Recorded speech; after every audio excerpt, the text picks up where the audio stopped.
Ladies and gentlemen, we're going to call to order the City Council meeting of Tuesday, February 9th. If I could have you take your seats, please.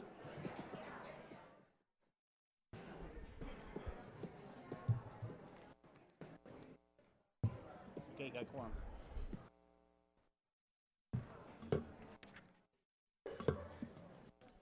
All right, we're going to begin with the Pledge of Allegiance, so if you will all please rise and place your hands over your heart. And ready, begin. I pledge allegiance to the flag of the United States of America and to the republic for which it stands, one nation, under God, indivisible, with liberty and justice for all.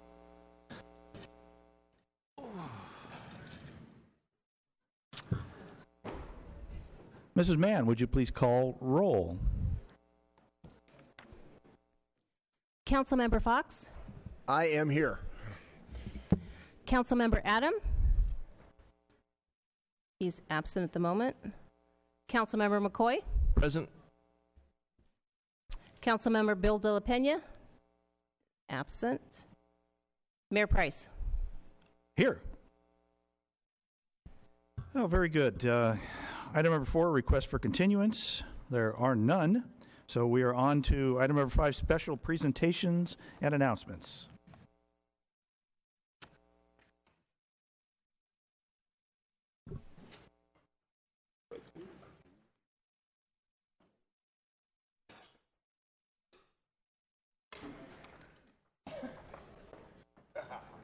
I wasn't worried.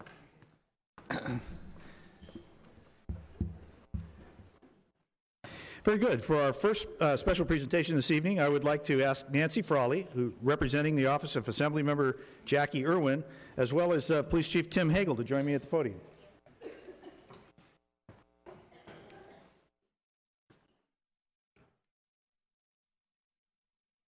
Just catch you off guard? No. Kim O'Neill from Project Safer. Hi, we also have Kim O'Neill from Project Safer. And Nancy, I understand that you wish to present an award to the Thousand Oaks Police Department, recognizing their partnership in and support of the Project Safer, Be the DD and Win program. But before we do that, we're going to hear a little bit about the program from the chief. No, we're going to hear about it from Kim. We are. Change of plans. That's not what this says. But I'm flexible. Sorry, Mr. Mayor, we're pulling a fast Go one right all ahead. night, okay? Good evening, Mr. Mayor and council members. My name is Kim O'Neill. I'm the director of Project Safer.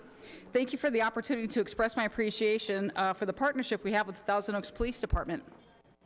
For 10 years, Project Safer has been funded by Ventura County Behavioral Health Department to provide alcohol education and prevention services across the county. Nearly 4 years ago, a senior deputy from the Thousand Oaks Police Department reached out to us and asked to partner with us to implement Be the DD and Win here in Thousand Oaks. If you haven't heard of it, it's an incredibly upbeat approach to reducing impaired driving by rewarding designated drivers with really cool prizes. Several times a year, the police department assigns reserve deputies to join the prize posse in visiting local night spots, thanking designated drivers for keeping our streets and families safer. Additionally, they extend the use of their training room for us to provide responsible alcohol service classes to local bartenders, managers, restaurant servers, and special event volunteers. Project Safer is grateful for the partnership we have with the Thousand Oaks Police Department and their commitment to supporting our efforts to increase responsible alcohol service and reduce impaired driving here in Thousand Oaks. Thank you. Thank you, Kim, and thank you for your brilliance in running this program and getting it all together. Tonight, it's all about Thousand Oaks Police Department and their partnership. On behalf of Assemblymember Jackie Irwin, I would like to present this certificate to Chief Hagel to thank them for their participation, their unwavering support, and just for being out there for our youth. And really, I'd like to thank Kim as well, because she never stops. It's not just in Thousand Oaks. She runs this program all over Ventura County. Thank you. Thank you. Thank you. Thank you. I just wanted to make a couple brief comments about Kim, and thank you face to face. I remember some of our early on meetings, and for everybody listening to this is, this is a situation where Kim's going into a business and saying, let me come into your business while you're serving alcohol, which people enjoy, and I'm going to bring police officers in to your business, and we're going to tell everybody to have a fun time and go home with a designated driver. Now, that's a little counterintuitive, and it actually takes a partnership and trust with the local businesses and our establishments in town.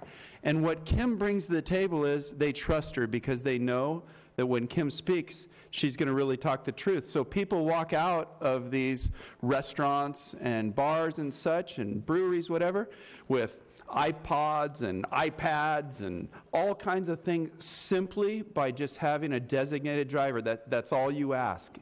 And I've been there. I've seen it. It's amazing when your prize posse comes walking through a restaurant. And I want to thank everybody, both the support of the city. This couldn't have been done without, 5 years ago, we partnered with the state with a traffic grant from the state. And the bottom line is this, Kim, that in the last 2 years, we've reduced drunk driving accidents by 24%, and a lot of that is because of you. Thank you.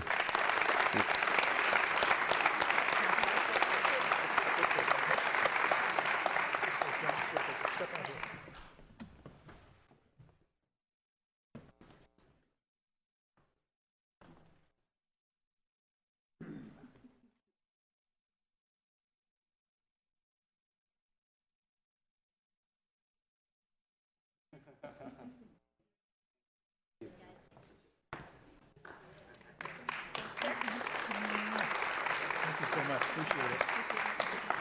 Thanks for bailing out. Yes, thank you for bailing the chief out there. I got that. No pun intended. Next, I would like to welcome Stephanie Wilson, Chair of the Cultural Affairs Commission's Community Outreach Committee, to present the Arts and Economic Prosperity Study. I know you're here. Hi, how are you? Hi, nice to see you. Good to see you as well. I'm shorter.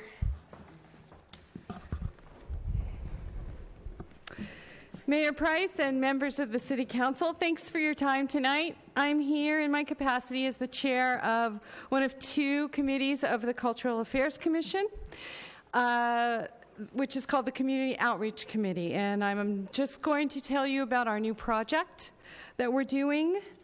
About 2 years ago, I ran into a friend of mine, Randy Cohen, from the Americans for the Arts, and talked to him about how we could make the case for the arts here in Thousand Oaks. I brought that project back to Barry, and Barry embraced it and took it on and made it a reality.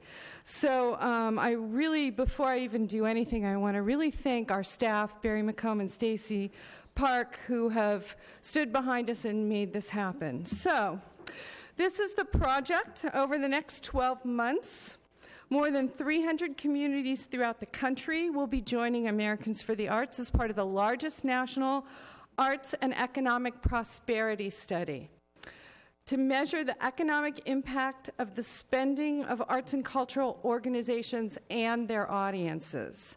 Americans for the Arts is the nation's leading nonprofit organization for advancing arts and arts education.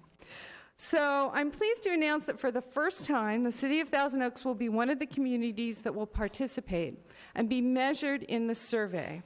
Joining the Cultural Commission in coordinating this study in Thousand Oaks will be our community partners who are here with me tonight. They are California Lutheran University, Linda Fulford.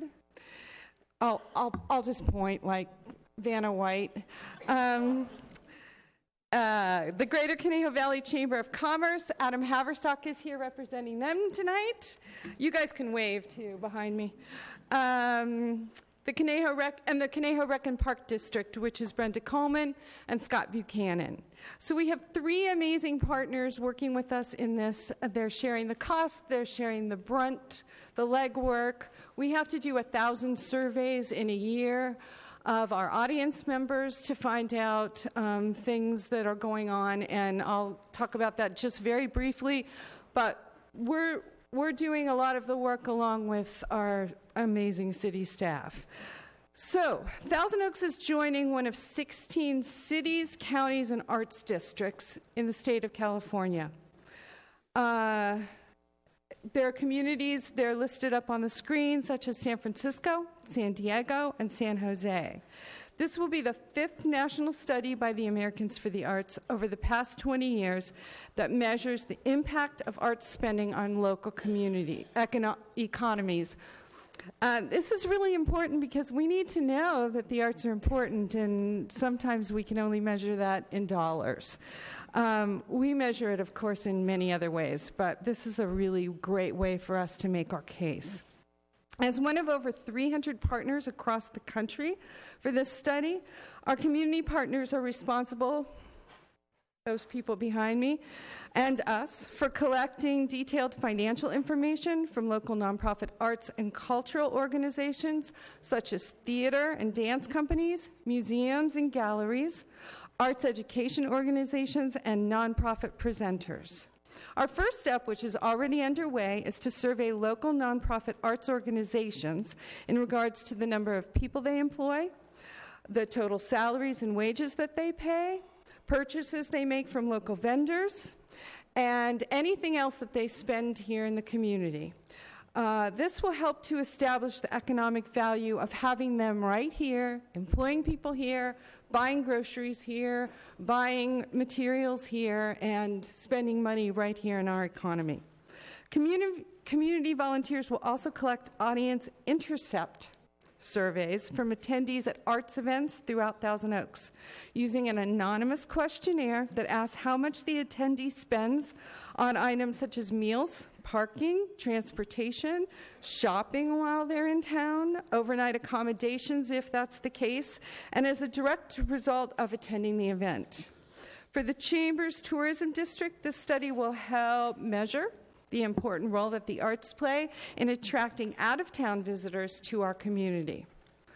The last Arts and Prosperity study was completed in 2010 near the end of the Great Recession.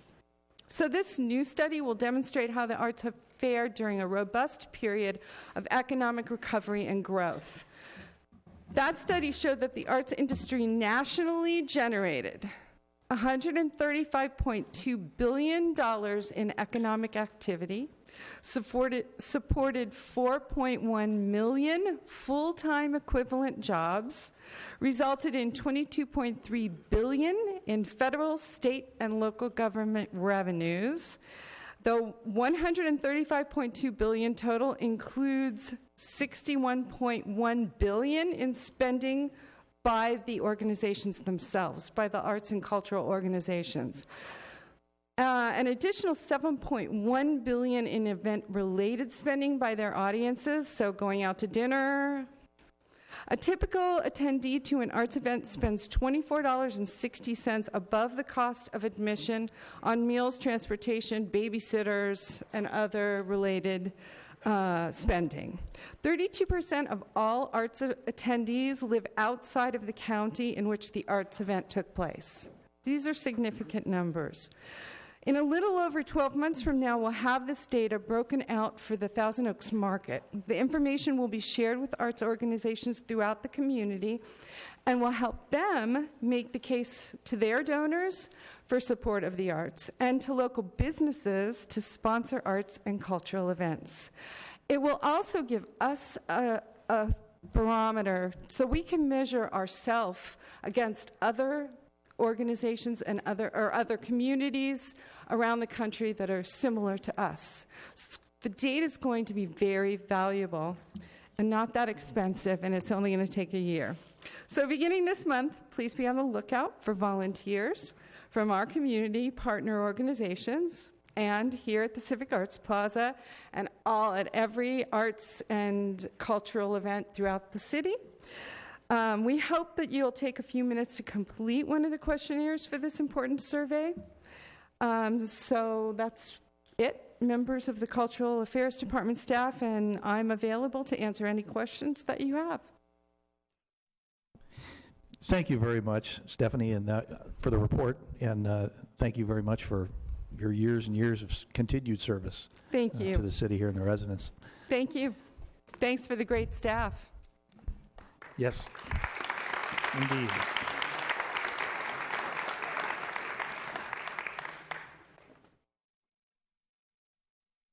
All right, that takes us to item number 6, public comments. Ms. Mann, will you announce public comments, please? This is the time and place for public comments. A speaker card is available for those wishing to address the City Council regarding items on the agenda or on a subject within the city's jurisdiction.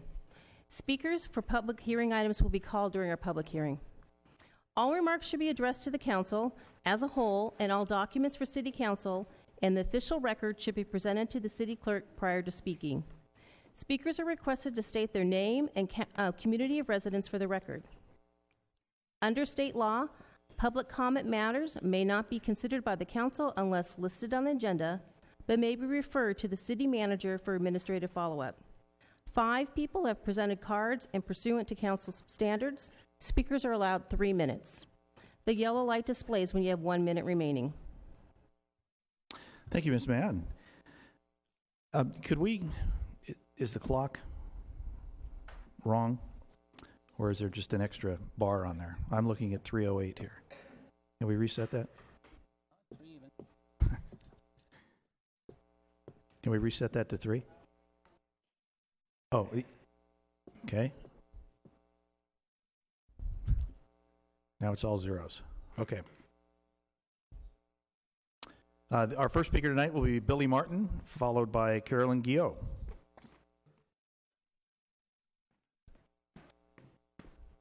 Good evening, Mr. Martin.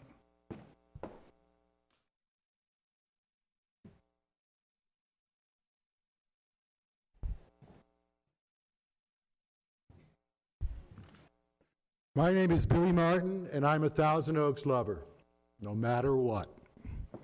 Welcome back to Jungle Land. May God bless you all tonight with the courage, strength, and wisdom to make the right decision. May it be what's best for the people and not what's best for the city. If money is the solution to the problem, you haven't found the real problem. Hint, raising the sales tax is not the answer. Thank you, Kyle Jory, for having the guts to uncover the elephant in the room. But we have 5 elephants in the room and 2 giraffes. And thank you for the Acorn and Jim and Lisa Rule for backing him up. And thank you, USA, for the freedom of press and speech and to gather peacefully. I love the Fourth Estate, but I've been kid-weight around here long enough. This is my final farewell to public comments. Okay, the 5 elephants in the room in descending order, compensation-wise. Together they make well over $1 million a year. At the top, you have Scott Mitnick. Whether you like it or not, according to the prevailing job market, he earns a salary commensurate with his office. He is a good manager. We need someone remarkable in that spot. You need a person who can run the whole show. He has to take the heat or get credited for what is right. He does that admirably. This is a great city. Second, you have John Prescott. Thank you for your pioneering work and your service. I love you as a man, but thank you for retiring. John is going to make more retired than he did working. That has to stop now. Hire someone for half his salary and lose the compensation packages once and for all. That will save $150,000 a year. I haven't had as much as a 5-minute conversation with him about my copper curtain overlay in 15 years since I first proposed it. Next, you have Jay Spurgeon. He is a learned gentleman with savvy. The Public Works Department in Thousand Oaks is a model for planet Earth. He is the only one on staff or council willing to talk to me besides Rob McCoy. Next, you have Andrew Powers. He is the problem. He is a total liability. I have to ask Andrew, what do you have against the people of Thousand Oaks? Ever since you got here, You have been sending our money out of town to help other cities, counties, and states. Do you think they know better than the people of Thousand Oaks? I don't. The first thing you did was propose to send $90,000 to some ad agency in Tennessee to I have to design a ask you to logo and finish image up, campaign Mr. Martin. for Thousand Oaks, and the council approved it. Really? Is that something we can't have here? I personally co-developed the steel logo. Thank you, Mr. Martin.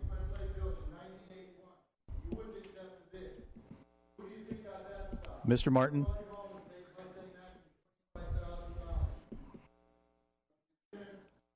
Our next speaker will be Carolyn Guillot, followed by Adam Haverstock. Mr. Martin.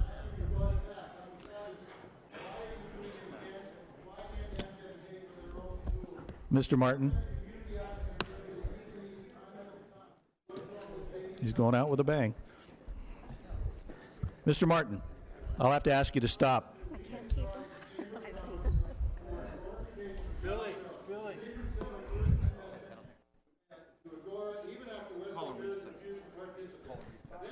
We're going to recess for 5 minutes. Try this again. Carolyn Guillot, followed by Adam Haverstock.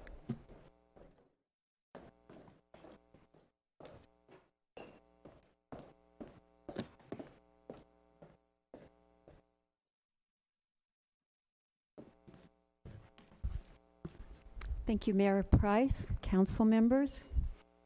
I, too, am a Thousand Oaks lover. At your last meeting, you decided to take no action on your fiscal responsibility study. But what is your plan to solve the problem? It was recommended that you receive and file the report and provide direction to develop and process a process to establish recommendations, options necessary to ensure long-term fiscal sustainability of the city. Please update us every meeting as to the services and status of roads between the last meeting and the present. For example, are our roads deteriorating? What is the shortfall? At your last meeting, you said the purpose of the study was to leave no stone unturned and to put everything on the table. Since then, the Acorn, our local newspaper, came out with an excellent editorial on February 4 with the title, "When Turning Over Stones, Don't Forget the Boulder." I encourage everyone here and at home on the television audience to read it. The boulder referred to is in the last paragraph. It says, if the city manager, Scott Mitnick, and his staff hope to convince the TO citizenry and this newspaper that a sales tax increase is the most equitable and effective way to maintain our quality of life, and it may well be, they must first prove themselves transparent, honest, and in touch with reality. Just saying they are isn't good enough. Thank you for your consideration. Thank you, Ms. Guillot. Adam Haverstock, followed by Linda Johnston. Good evening, Mr. Mayor, council members, and staff. My name is Adam Haverstock. I am the Director of Government Affairs and Tourism for the Greater Conejo Valley Chamber of Commerce. I'm here tonight to give you just a couple updates from your chamber, let you know what's going on. First, I wanted to let you know about the Chamber's Awards Gala. It's going to be on Friday, March 4th at California Lutheran University. Tickets are on sale on our website at ConejoChamber.org, and we have decided who our honorees are going to be. Rod Gilbert from the TO Land Development Corporation, the immediate past chair of Cal Lutheran University, is Man of the Year. Lynn Hogan from the Hogan Family Foundation as our Woman of the Year. The Assistance League of Conejo Valley is going to be Nonprofit of the Year, and the DeLand Swim School is Business of the Year. We're also going to be honoring 15 unsung heroes. These are people who we've asked for community nominations, folks that don't always get recognition, and two of them actually are staff members for the City of Thousand Oaks. One is John Prescott, and the second is Hader Alawami. So they're going to be honored that evening as well in a different capacity. I wanted to mention that on Wednesday, February 17th is going to be the Chamber's Networking at Night Mixer. It's going to be at O'Gara Coach in the Thousand Oaks Auto Mall, and there's going to be several local restaurants serving food there as well. It's a great networking and community outreach opportunity. A couple things on the tourism front I wanted to mention. As you may well know, weddings is a huge industry for tourism in the Conejo Valley. So we sent 3 staff members down to the Bride World Expo at the Los Angeles Convention Center 2 weekends ago, contacted hundreds of brides looking to plan their weddings for the coming spring, summer, and fall, and promoted the Conejo Valley, Thousand Oaks, and Agora Hills as wedding destinations to help bring people into our hotels. And then secondly, of course, you're all aware of the Amgen Tour of California that's going to be coming to Thousand Oaks. We are planning an email campaign. We're purchasing a list of 60,000 email addresses that are folks that have opted in saying they have an interest in the outdoors or cycling or other relevant industry areas. And we're going to be sending out a series of emails, 3 emails to those folks asking them to come check out the Amgen Tour of California, stay overnight in our hotels, try a restaurant, and try all of our local attractions. And unless there are any questions, that does conclude my report this evening. Thank you, Adam. Thank you. Appreciate it. Great work from the Chamber. Next up, Linda Johnston, followed by Ted Smith. Good evening, Ms. Johnston. Good evening. I'm Linda Johnston from Newberry Park, Thousand Oaks. And first of all, Mayor and council members, city manager and city attorney, I personally just want to thank you for the service that you're giving our community. None of us in this audience can possibly know the time and effort and difficult decisions you face, and even though we don't often thank you, I'm sure I speak with most of the people here that we thank you very much for your service. Moving on, I do want to say that I'm here to oppose any tax increase. Every one of us lives on a budget in our household, and we just don't have the option of magically coming up with more revenue. We have to live within our budget. And people in this community are being squeezed by state taxes, gas taxes, telephone taxes, federal taxes, taxes everywhere. And even though it may seem small, the amount of tax you're asking, it's just another burden. So I would ask you to do like we all do, which is first cut the amenities. There's a lot of things on my list for my household I really would like to do, and I can't because I can't afford it. And then, unfortunately, you actually have to look at the necessities and cut there too. So I would implore you to cut, and put yourself in your own household position and the position of many of us, and do not raise taxes. Live within your means as a model for all of us, and that would serve this community the best. Thank you very much. Thank you very much, Ms. Johnson.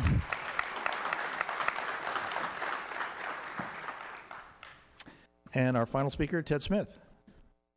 Thank you very much. My first name is Ted, as in teddy bear. My last name is Smith, as in cough drops. And I hope on this Shrove Tuesday that you had your pancakes today. That's a tradition up in Canada, where I'm from. I just want to appreciate you fellas and ladies so very, very much. My trips here have been so infrequent. The first being in the days of Calvary Community and Larry DeWitt, and wanting to build a church up off the 101 at the side of the highway. That never did come to pass.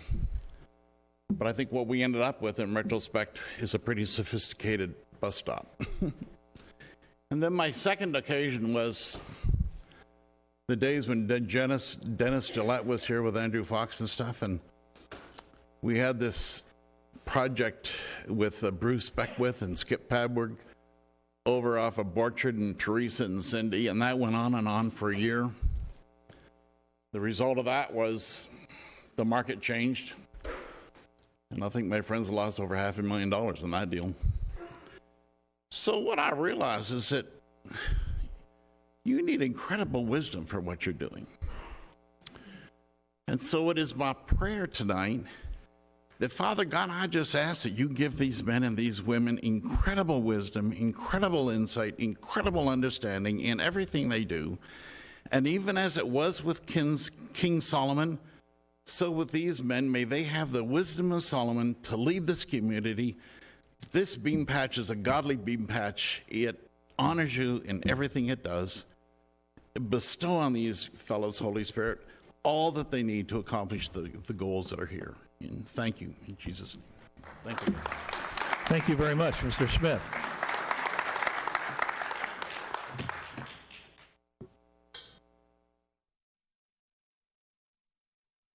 Very good.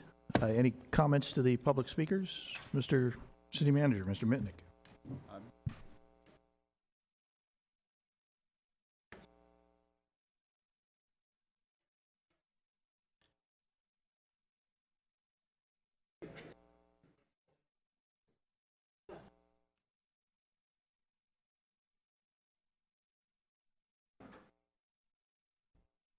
How about that?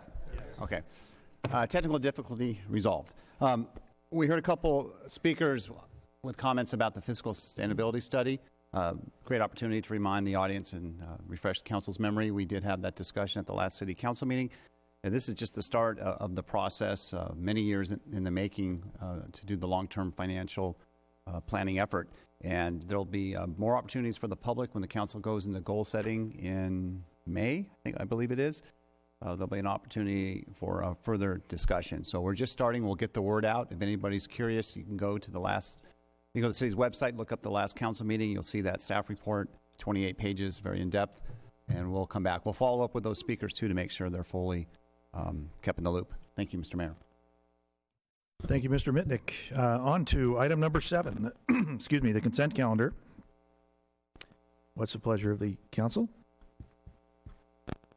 Mr. Adam. Yeah, I'll move the calendar. Nothing to pull? Okay, then. Vote, please. No, we do not have any speakers. So, vote, please.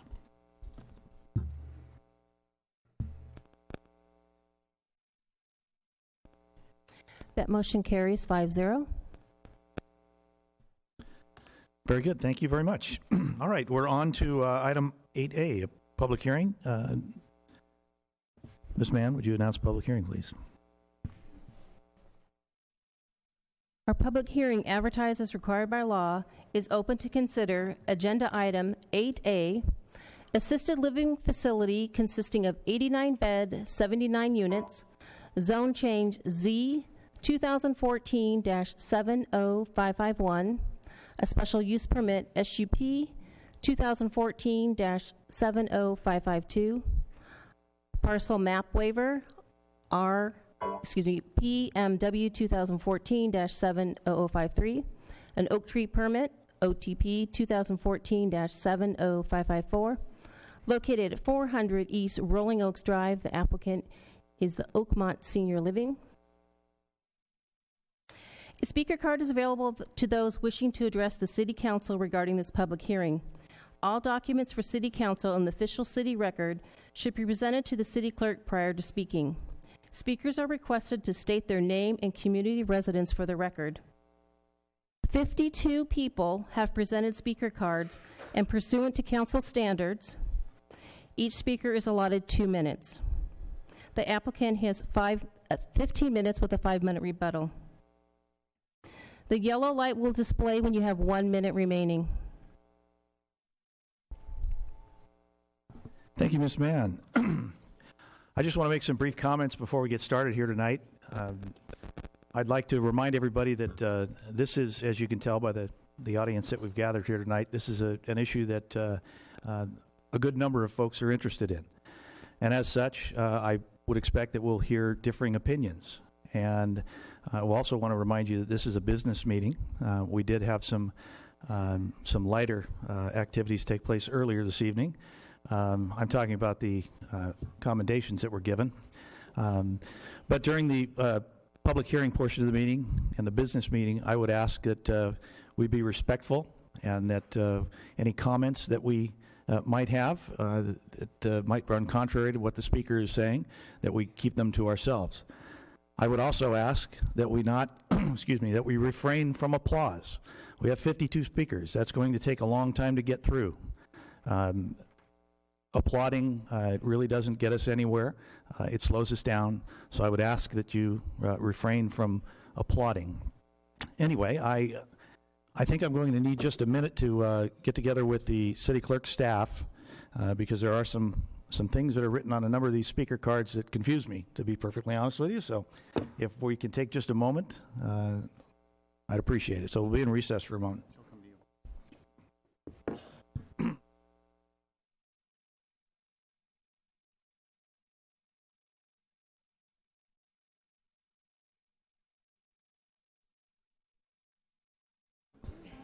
Okay, we are ready to get started again. And first up, we're going to hear from the applicant. Excuse me, sorry. We're going to hear from the staff. So, Mr. Prescott will be giving the report. Assisting him up there on the dais, we have next to him is Pam Leopold and Rick Burgess and Cliff Finley. Mr. Prescott. Thank you, Mr. Mayor, members of the City Council.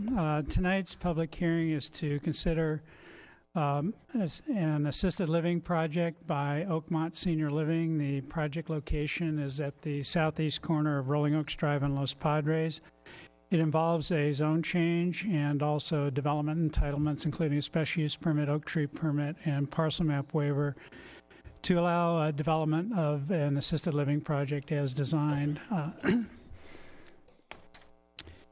The request by the applicant is to, and the staff recommendation is to adopt the mitigated negative declaration, which is under separate cover, and approve or introduce the ordinance to approve the zone change and from RE 1 acre to PL, and allow the construction of an 89-bed assisted living facilities involving merger of 2 lots, removal of 6 oak trees, and encroachment within the protected zone of 1 oak tree. As noted, the subject property is located at the corner of Los Padres and Rolling Oaks. To the west is an apartment project. To the north is the Thousand Oaks Surgical Hospital and attached medical office building. To the east is the Rolling Oaks Estate Home subdivision in the unincorporated area. And to the south is open space that is owned by the Conejo Open Space Conservation Agency. This is a view of the site from Rolling Oaks Drive. It is presently improved by the Young Sec Club, which is moving off the property and has made it available for sale and development. Here's some project background. About a year ago, the applicant came before the City Council per city requirement to request concurrent processing of the development and titles for the project along with the zone change. The City Council did approve that.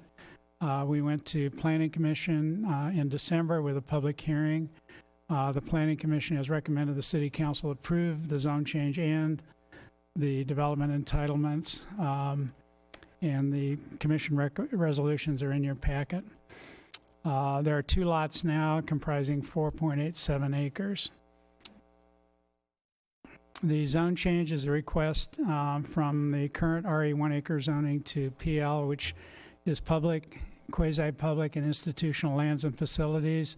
It's a somewhat specialized zone within the city because it's based on in part, in some cases, the ownership of the property being a public agency, but also accommodates institutional uses such as assisted living facilities, convalescent hospitals, regular hospitals. The Thousand Oaks Surgical Hospital directly across the street is zoned PL.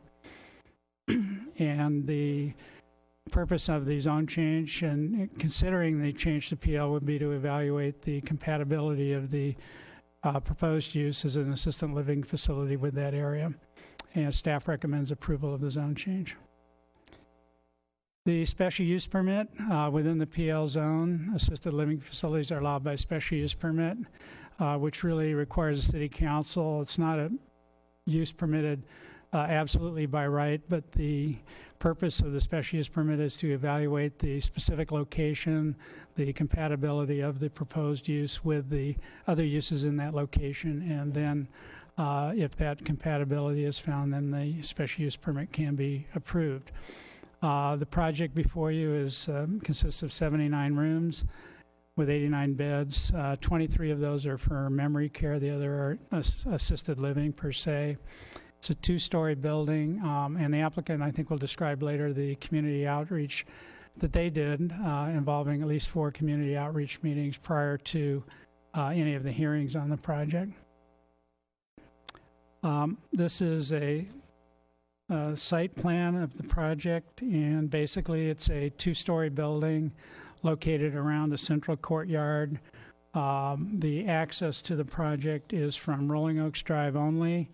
The parking is along the north and the east sides of the project. The site coverage, 19% of the site is covered by building. The maximum in the PL zone is 25% without a waiver.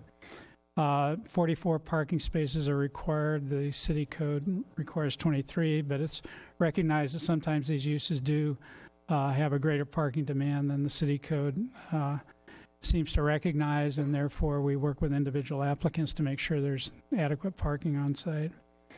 The project also features an accessible walking path around the building through the gardens and the adjacent to the parking areas. That's the kind of a tan band.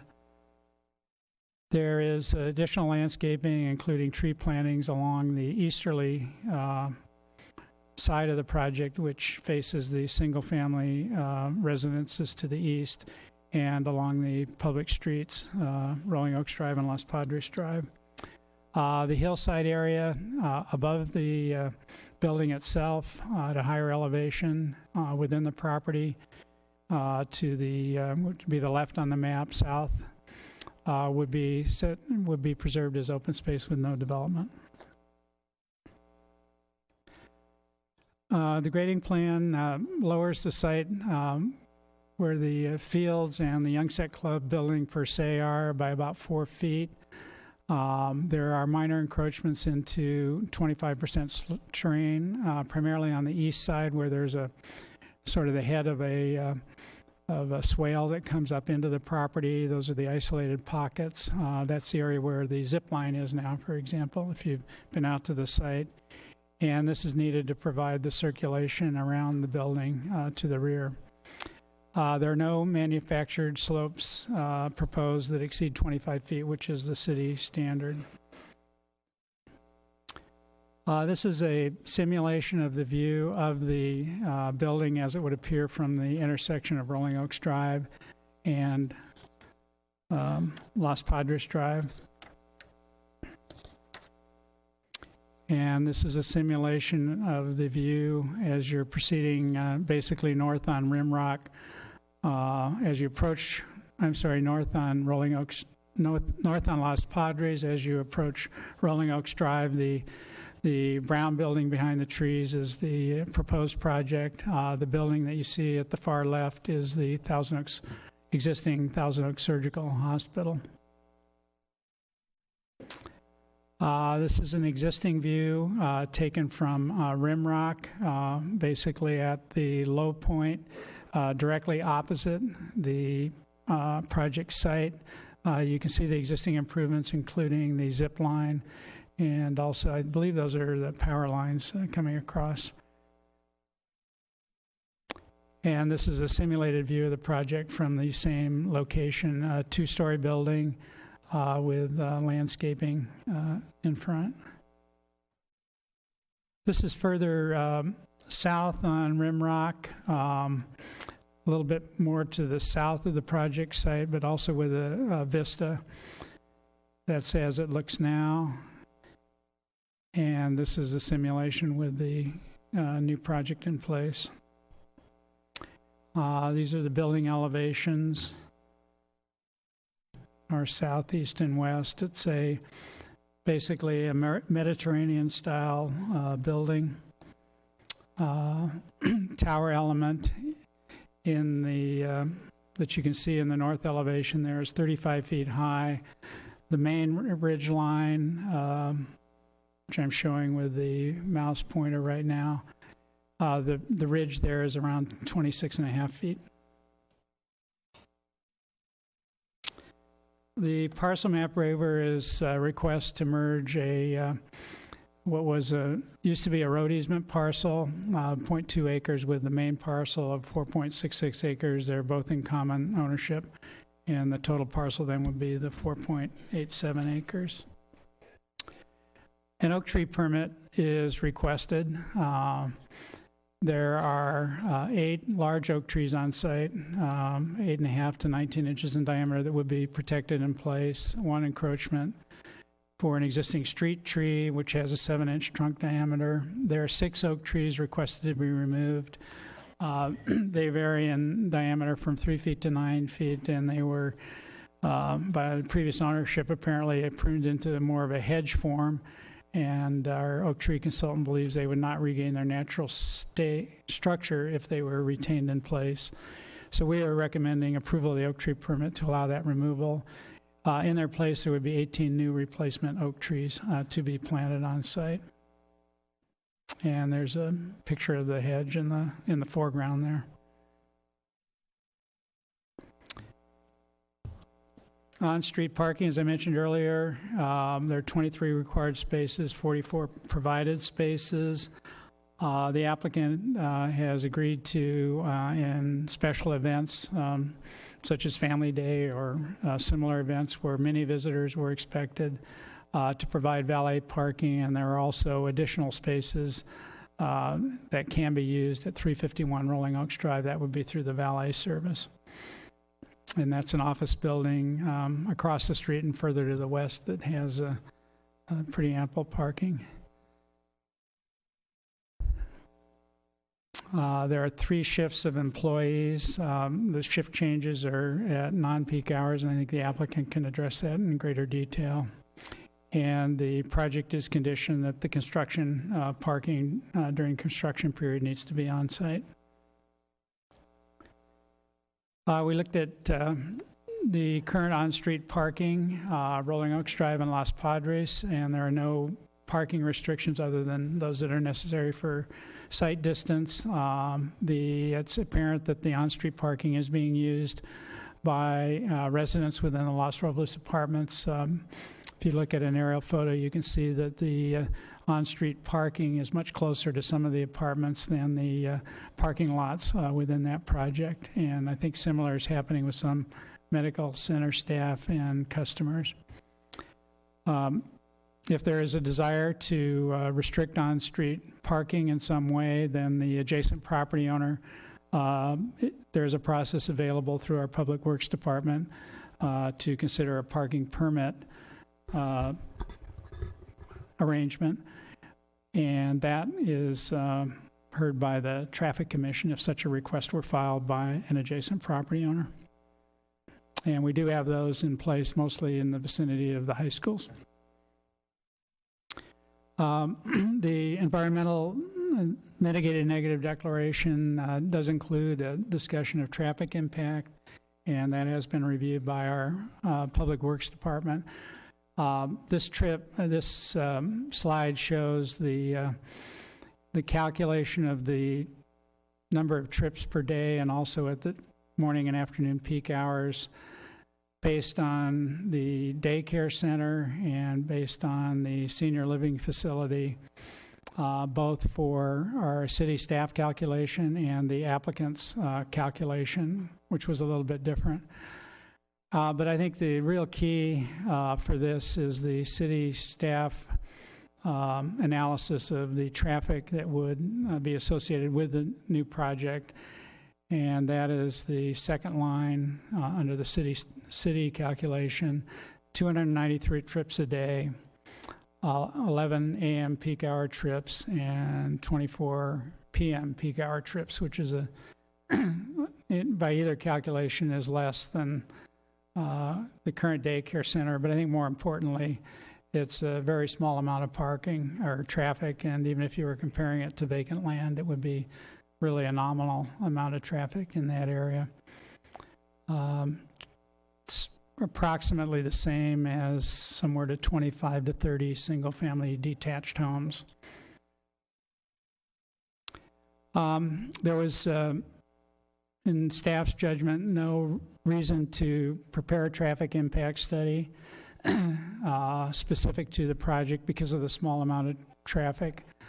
The city criteria for requiring a traffic impact study are shown on the slide. If a project would generate more than 100 peak hour trips, we're estimating 24 for this one, or any nearby intersection had a level of service C, which is an average traffic flow, or lower, meaning more congestion.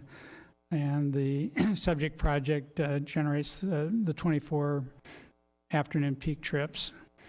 Nearby intersections that are listed there, the 2 Moore Park Road intersections and the Rancher Road 101 ramps intersection are all operating at level of service A, which is the highest level of service and well above the level of service C average. This chart has been prepared by the Public Works Department and includes very recent traffic counts for 3 locations in the vicinity of the project on Rolling Oaks Drive, west of Los Padres, between Los Padres and Moore Park Road. The average daily traffic there is about 2,750. The capacity of that street, as described by the in the street cross-section column, would be anywhere in the range of 7,000 to 10,000 trips a day, and a comparable street having that sort of volume would be, or that sort of section would be Avenida de Las Flores, which handles about 7,600 ADT. Holland Drive, between the transportation center and the traffic circle by the hospital, the average daily trip count there is around 2,600. So it looks like the trips coming out of that area are pretty evenly split between eastbound and westbound. The capacity of that street, which is a little bit narrower, is 6,000 to 9,000 trips a day, and McLeod Avenue north of Hillcrest is a similar cross-section, and that handles about 3,800 a day.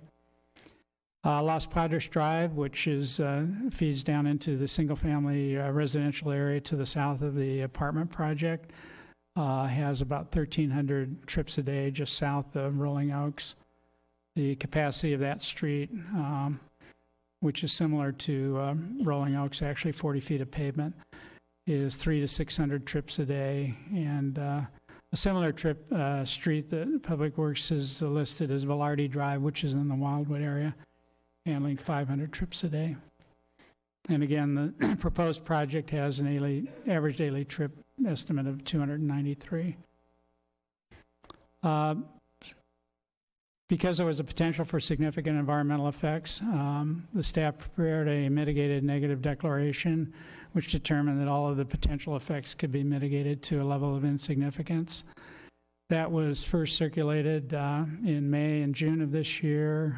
Many comments were received, so we recirculated the draft MND in October. More comments were received, and then we published the final mitigated negative declaration, which included the public comments on both of the draft MNDs as well as our response to those comments, and that's been provided by separate cover. The Planning Commission, in their deliberations, recommended approval of the final MND by City Council. So staff recommendation is that City Council adopt the final MND, introduce the zone change ordinance, and adopt the resolutions approving the special use permit, parcel map waiver, and oak tree permit. And with that, I and other staff are available to answer questions. Thank you, Mr. Prescott. Questions of council? Ms. Bill de la Pena. Thank you. Thank you, Mr. Mayor. Thank you for the presentation, Mr. Prescott. I was just wondering, in going through this very thick mitigated negative declaration, our MND, it states by the Ventura County Transportation Department that this impact or this project would have a potentially significant traffic impact, and therefore we have to pay, or the applicant will have to pay a fee. It does say potentially significant when you take into account all of the surrounding traffic. And when was the last time a traffic count was taken? The traffic counts that I discussed in relationship to this slide were actually taken in the last few days, I believe. Because the area has so little traffic, it is not part of the Public Works Department regular cycle of traffic counts through the city. I think the comments by the County Public Works Agency and Mr. Finley can augment my comments, but they have a road fee that projects in the city pay into, and we have a road fee, and when projects in the county unincorporated area are approved adjacent to the city, they pay to our road fee. So it's a reciprocal agreement between the city and the county whereby projects basically pay both fees, and the basis for the fees is a potentially significant impact. Yes, there has to be a basis, obviously, for charging this fee, but not every M&D says from the Ventura County Public Works Department that an impact or a project has an impact that could be potentially significant when you take into account the entire area. Correct? I think the County Public Works Department doesn't comment on very many MNDs, and the fee is already in place by agreement, so it's going to get assessed and paid whether they provide that letter or not. I think the interest by the county in this case appropriately was that it's adjacent to unincorporated territory. And this traffic count that was taken in the last few days, was that taken because staff thought we needed additional information? How did that come about? Yes, we did. We looked at our information. We had traffic counts for Moore Park Road in 2012, so we thought those were current. We had Holland Drive counts in about that same period, maybe a little before, but we did not have, and we don't usually count on residential streets, so we did not have counts recent or old on Rolling Oaks. We do speed surveys out there, but we just felt that we should have some valid counts, some recent counts. We put the tubes in last Friday. Now, the M&D has already been recirculated. How unusual is it to have another traffic study or traffic count, I should say, after the fact and shortly before a public hearing of any given project where traffic is a concern? With the counts that we actually measured are consistent with what we estimated they would be. So actually, in the MND, these are not what we would consider significant. They don't impact any of the intersections, the level of service, and again, this project has such a small amount of additional trips. In fact, it's less trips than the existing use. So this wouldn't be unusual for us. There was an interest. There was a request for actual data, so we figured we should get the actual data and confirm what our assumptions were. Thank you. And in our supplemental packet, and I believe we have 3 or 4 regarding Oakmont, there is a comparison to other assisted living facilities in Thousand Oaks, which required a difference in the zone, where the zone was changed. Can you elaborate on that? Because it is part of the supplemental, not part of the staff report.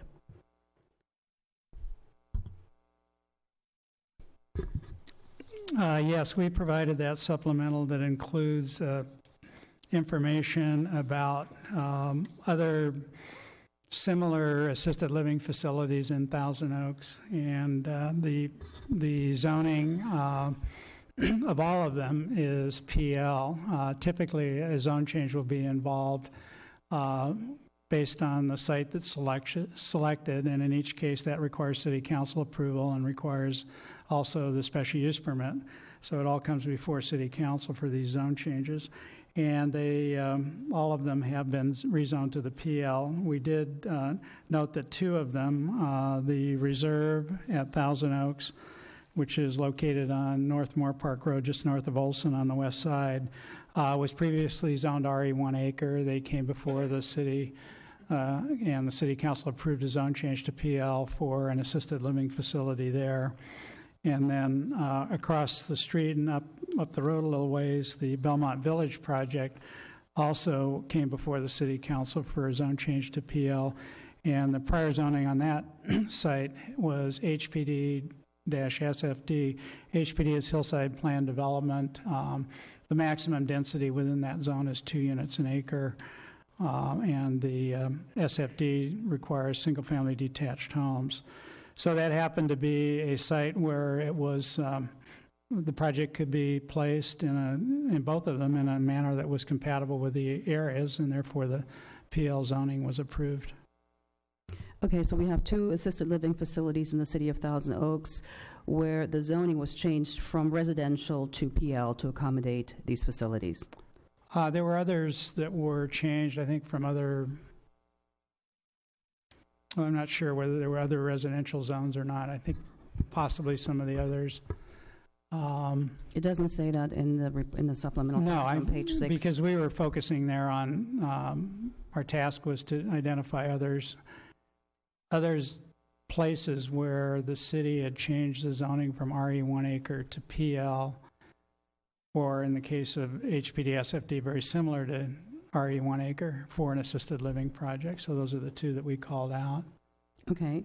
Now, Belmont Village is right at Olson Road, as you say, on the right before the Norwegian grade, and it is the only residential is above that. And when that particular project was proposed, I think we had one property owner who was in opposition. But that particular facility is on a very, very busy street, from what I recall. And then the reserve at Thousand Oaks is on that same street across, and there are really no neighbors to the north.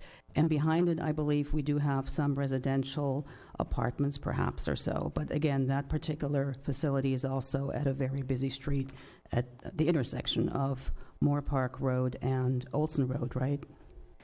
It's just north of the intersection. I think at that location, Moore Park Road is a 2-lane road. And the reserve, you have a church just to the north of it, and then to the west you have some single-family homes and some condominiums that abut on the west property line. On the west, okay. Yeah. All right. Okay, thank you. Mr. McCoy. Mr. Prescott, I understand zoning-wise, it's required for 20 parking spaces, and the applicant has voluntarily doubled that number. And yet, when I've driven by that location and parking's an issue, my thought, especially I'm a trustee of a elderly woman's estate who was 94 years old when she passed, and she didn't drive her car for the last 7 years of her life, but wouldn't let go of it because of independence. Never stepped foot in her car. What's to prohibit the residents of having a vehicle parked there that they wouldn't use that would take up the parking? Has the applicant addressed that issue in any capacity? Because with 80 people in the facility, including employees, 40 spots would fill up rapidly if anyone was to retain their vehicle. I think Ms. Leopold can address that. Thank you.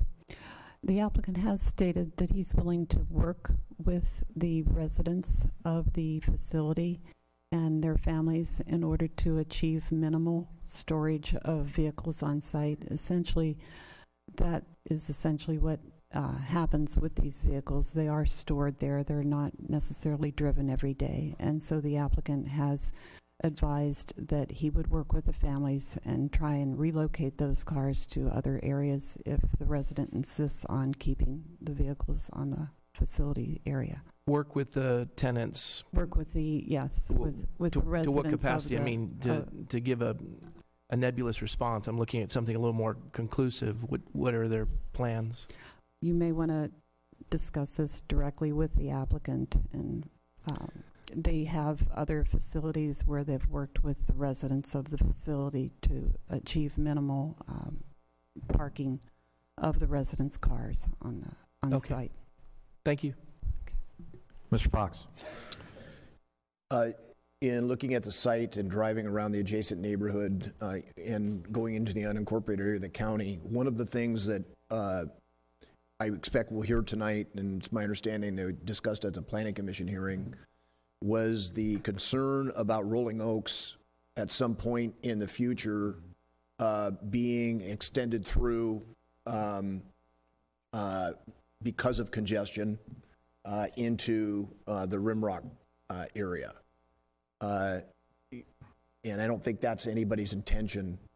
So at least I have an interest in making sure that that is conditioned to not allowed to be happen. Similar to Green Meadow, some of the other streets that we have in the city that we just, by policy, we're not going to allow the streets to be extended through. What protections can we put in place? What action? I don't know if the city attorney wants to win. What can we put in place to basically address that issue so there's virtually no chance that traffic can be channeled up into that residential area? The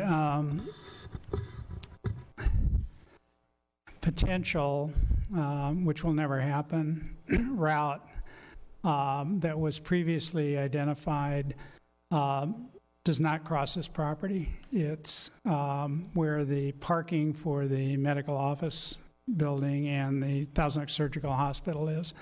And when that project was approved, an agreement was made with that developer who funded the extension of Los Padres through the traffic circle up towards the freeway and over to the north of the Rolling Oaks area. And later, the city itself, as a capital project, extended that road over to Rancho Road, and that was the Rolling Oaks connection. The environmental impact report for that road extension identified the requirement of the city circulation element of the general plan to have a connection between basically Los Padres Drive and Rancho Road. And 5 alternatives were evaluated, one of which was the direct connection down to Rimrock Road, which is the original, quote, line on the map back in 1970 when the general plan was adopted. And that alternative was rejected and in favor of the one that was actually built. So there's no reason to build it. It would be an enormous expense for no purpose. Because the connection is already there. As you can see, it has very little traffic on it compared to its capacity. And I think that was really a decision the city council made, a conscious decision back in, I believe it was 1999, 97, 99, that area, not to put Rolling Oaks through the Rolling Oaks neighborhood. But I was here then. And I do remember that vaguely. What you're describing, though, is basically if you're going to exit easterly, is going through the kind of the roundabout there through the medical center and then on to Rancho. Is that's correct? And as we I guess the question is, staff is estimating that the traffic count will be so low that meandering through basically a parking lot and going through the roundabout and then down onto Rancho is going to be negligible or minimal. We're not going to have backups and problems because of navigating through essentially what is a parking lot. Absolutely. Basically, to kind of put it as simply as I can, what you see out there now traffic-wise is what will be there in the future. Plus 24 trips at peak hour, half of them going one way, half of them going the other way. The area south of the freeway is basically all developed out with the exception of the potential redevelopment of this subject, 4.5 acres or 4.87 acres. You have the residential tracts there, you have the office buildings there, you have the commercial developments down at the corner of Rolling Oaks Drive and Moore Park Road, and then surrounding all of that on the south side of the freeway is publicly owned permanent open space and the city's golf course over on the other side of Moore Park Road. So the amount of traffic that we would estimate coming from along Rolling Oaks Drive between Moore Park and Rancho Road is really, very, very small additional traffic, mainly coming from this project. And as the chart shows, there's the ADT there is now around 2,600. The capacity at LOSC, which is the city, just average conditions, not congested conditions, is 6,000 to 9,000 trips a day. So, because it just seems like, and again, the data is the data, and I'm sure people are going to weigh in, but I mean, council has to look at what the facts are and what the data is. So just to put it in kind of layman terms, John, is that how many employees? Is it 89 beds, correct? Yes. So, and how many employees are, it's a 24-hour facility, obviously, it's assisted care. So how many employees are there during the peak hours versus the evening hours? I'm sure some support staff go home. 16. It's approximately 16 per shift. So 16 employees. Mm-hmm. The support folks that come in, these are folks that are assisted care, so family visits, clergy, doctors, support folks coming in. These are people that are not likely moving out. All that combined, if I'm hearing you right, what you're telling me is staff is basically saying traffic as it exists today with the camp is going to be basically the same. When this project is built, there'll be no appreciable increase in traffic. Correct. All right. I mean, that's a pretty strong statement. Yeah. And I would point out, and you may be familiar with other assisted living projects in Thousand Oaks. I've been to most of them. Yeah, and I have too. There really usually is not very much traffic associated with them. And this one, by comparison, it's smaller than Belmont, it's smaller than the Reserve, right. It's smaller than Grand Oaks on Los Feliz Drive.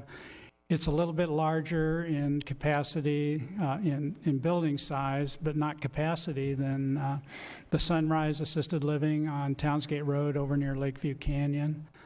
That's another one that's kind of in the ballpark. It's a little bit smaller building size, but it has more units. The other one, Atria, behind the Senior Concerns building on Hodenkamp. There's just down this driveway is a assisted living facility that's larger than this one in terms of number of units. So we don't see large amounts of traffic associated with assisted living. And you're basing that on real life experience of other facilities in town that are actually larger. Actually, exactly, that have been in operation for many years, right. and are similar in nature. Okay, so just for a moment, so we can kind of calibrate things, if this is a privately owned piece of property, it's not going to be a park. I know that might have been floated around. It's not going to be a park. We've heard that over the years. It's privately owned. Something's going on that property. And I'm looking at the residents because I don't know what you've been told, but you have to understand something is going on that property, whether it's tonight's proposal or something else. In looking at, you don't have to be on the city council, but in looking at the surrounding area, you have an apartment to the west. You have medical office buildings to the north. Open space to the south, nothing's going on that. And then you have kind of a hillside area, and then you're off into the county. So, common sense tells you that the uses that are going to go likely on there, and now I'm asking staff, I understand that it could be zoned for large estate houses. Is that one of the uses that could go there, potentially? Under the existing zoning. All right, that's the existing zoning. I don't think there's a high likelihood somebody's building large multi-million-dollar houses across the street from a large medical facility next to a large apartment complex.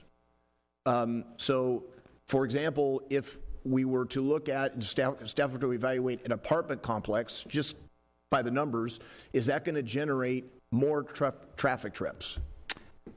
Yes. Apartments typically generate, I think, around 6 or 7 trips per day per unit. Okay. What about a medical facility? I understand that there was a cancer treatment center that was looked at years ago for that site. What about just a normal 8 to 5 medical facility? What kind of traffic trips does that generate? Substantially more than this. I don't have the exact trip generation rate for an office building.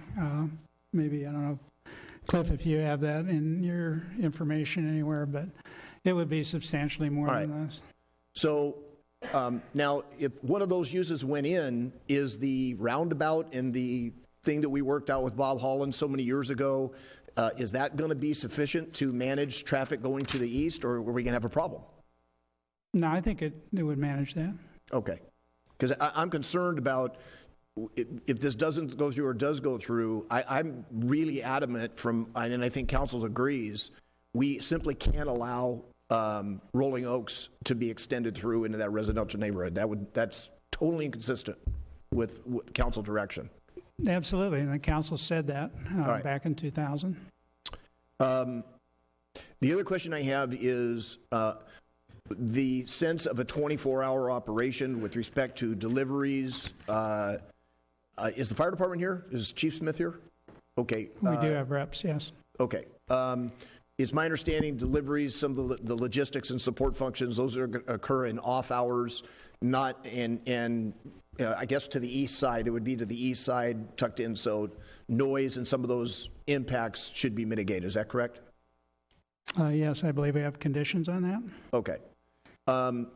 Chief, I got a question for you. I mean, I obviously know the answer to this given what I do for a living, but some of the folks have talked about, because it's an assisted living facility and it's 24 hours, about emergency response, sirens, middle of the night. Can you comment on what our policy is with respect to emergency warning devices in and around a residential area, hospitals, some of those things, and what the firefighters are trained and instructed to do? His mic needs to be on.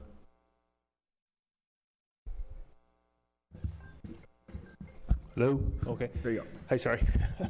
Yes, part of our response criteria is that we ask for the right of way. We don't demand it in the first place, and we would only use it when we're encroaching in an intersection that would have some convoluted traffic. Once we get into a residential area or a speed limit, we don't exceed the speed limit, nor do we turn on our sirens, or we keep our warning lights on just because we're in an expeditious manner, but we do not use our sirens in residential neighborhoods. If somebody was to block our way or to impede our progress, we would give them a little bit of a nudge on the siren, but it would be very rare for that type of thing. All right, so for the surrounding residents, particularly the folks that live in the apartment house directly next door to this proposal, the likelihood that they're going to be hearing sirens in the middle of the night, or even in the daytime for that matter. Exactly. Even at the middle of the night when there's less population out and about, most people are getting their rest for the workday for the next day, we don't use our sirens at all. All right.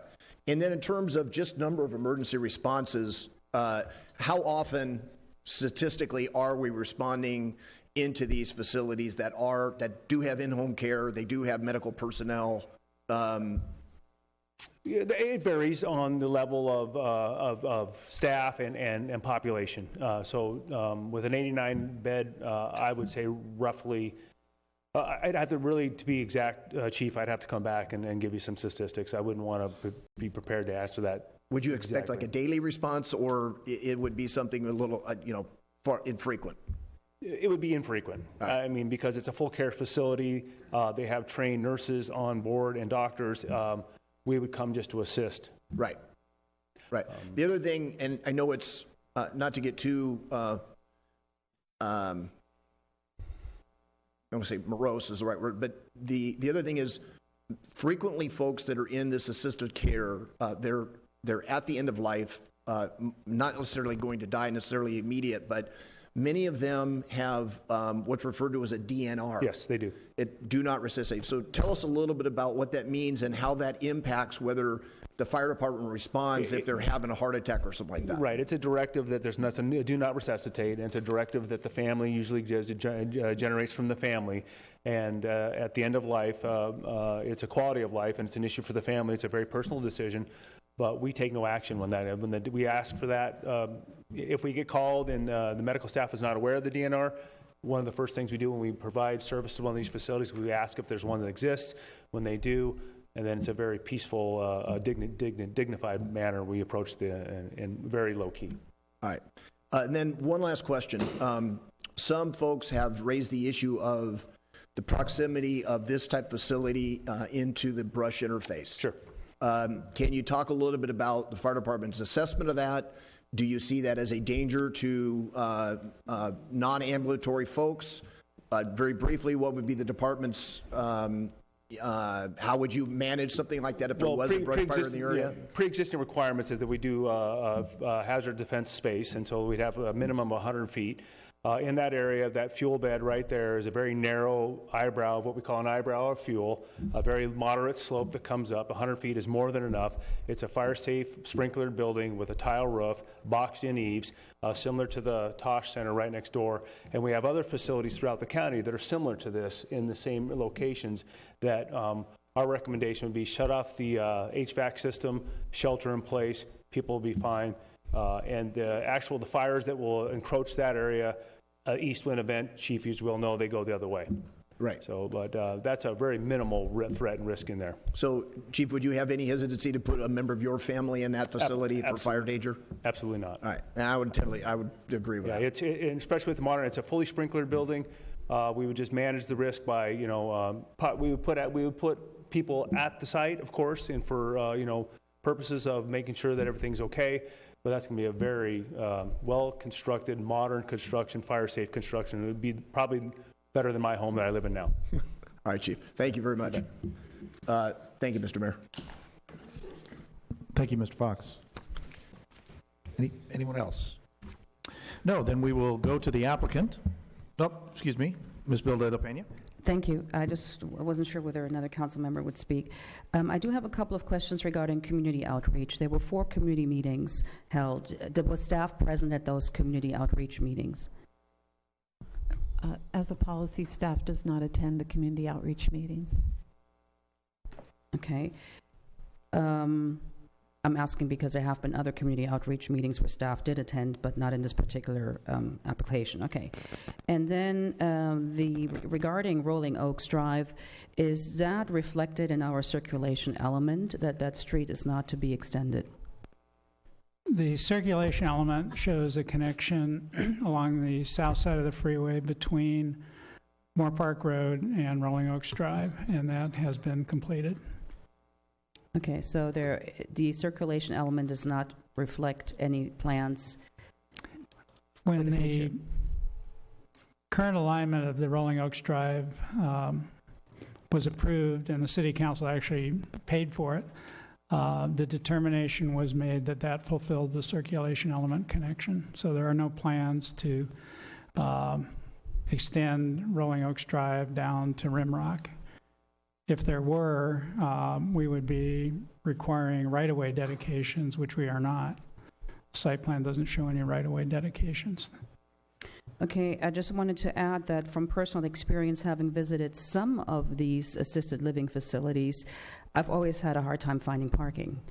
And I'm not sure whether that would be different, whether Oakmont would be different from that, but I've been to 4 of these assisted living facilities, and parking is restricted.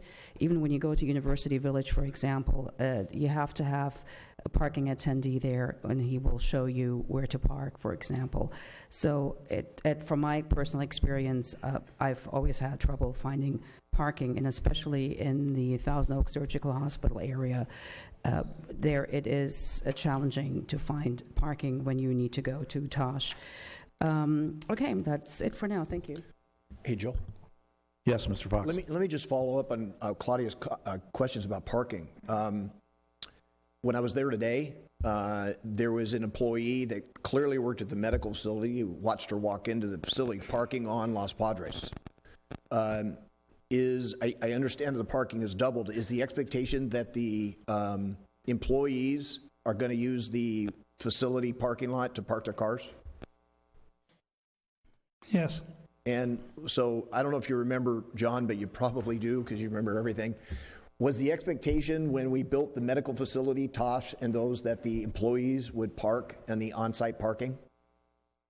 Well, I think the city code requires a certain number of spaces, and sometimes with the layout of a project, it's more convenient for people to park on the streets to get to the specific location within the project they want to, than to park in the furthest reaches of a parking lot. So if street parking is available, they'll take advantage of it. Well, that's if the street parking was not available, if for some good public purpose reason, then they'd be forced to park somewhere in the parking lot. It's not always because of an overflow situation. Well, sometimes with medical offices, you do get that. They really demand a lot of parking. I would say that assessment is certainly accurate with respect to residents that live in the adjacent apartment. No doubt about it. It is more convenient if you live in that side of the apartment complex to park on the street because you just go right there. And even though they actually may have an assigned parking place in the interior. I think all of us would agree, though, that parking at Tosh in the medical facility is a challenge. 24/7, well, it's not open 24, but all the time, that's a challenge. And so I think parking, we'll talk to the applicant, but I think parking is a real challenge on this because of the surrounding area and the on-street parking. I don't think we can really restrict it because now I don't think the folks that live in the apartment house are going to be too happy with that because it's convenient for them. So, but the expectation is the employees, the 16 employees, assuming all of them drive to work, will be parking on site, not using street parking. That's right. All right, thanks. Yeah, before we go to the applicant, I just want to make a comment, and there may be a question at the end of it. I don't know yet, but I happen to have been out there a number of times, the last of which was this morning at 7:45, and what I noticed was that the apartment folks, around about 8:15, one by one would come out, get into their cars that were parked on the street and leave, and I started parked at the top of the hill in Los Padres, and by the time it was probably 8:15, I was the very first car parked right alongside there. So, the apartment does, in fact, those folks, it is easier for them to access their units from the street rather than park in the far reaches of the property there. So, I would have some of the same concerns, although I'm anxious to hear from the applicant to talk about what the plan is and when their employees will be coming and going, because I think that will play a part in whether or not there's going to be a parking issue as a result of this project. So, all right, so we're going to move on. We're going to hear from the applicant first. The applicant will have 15 minutes. Mr. Bill Mabry. Listed on the card here, are these folks going to speak, Mr. Mabry, Carolyn Cole, Courtney Siegel, and perhaps Pete Wirtz, or is that as needed? Two of them will be speaking. I suppose, yeah. 15 minutes total. However you want to break it up, it's yours. Thank you.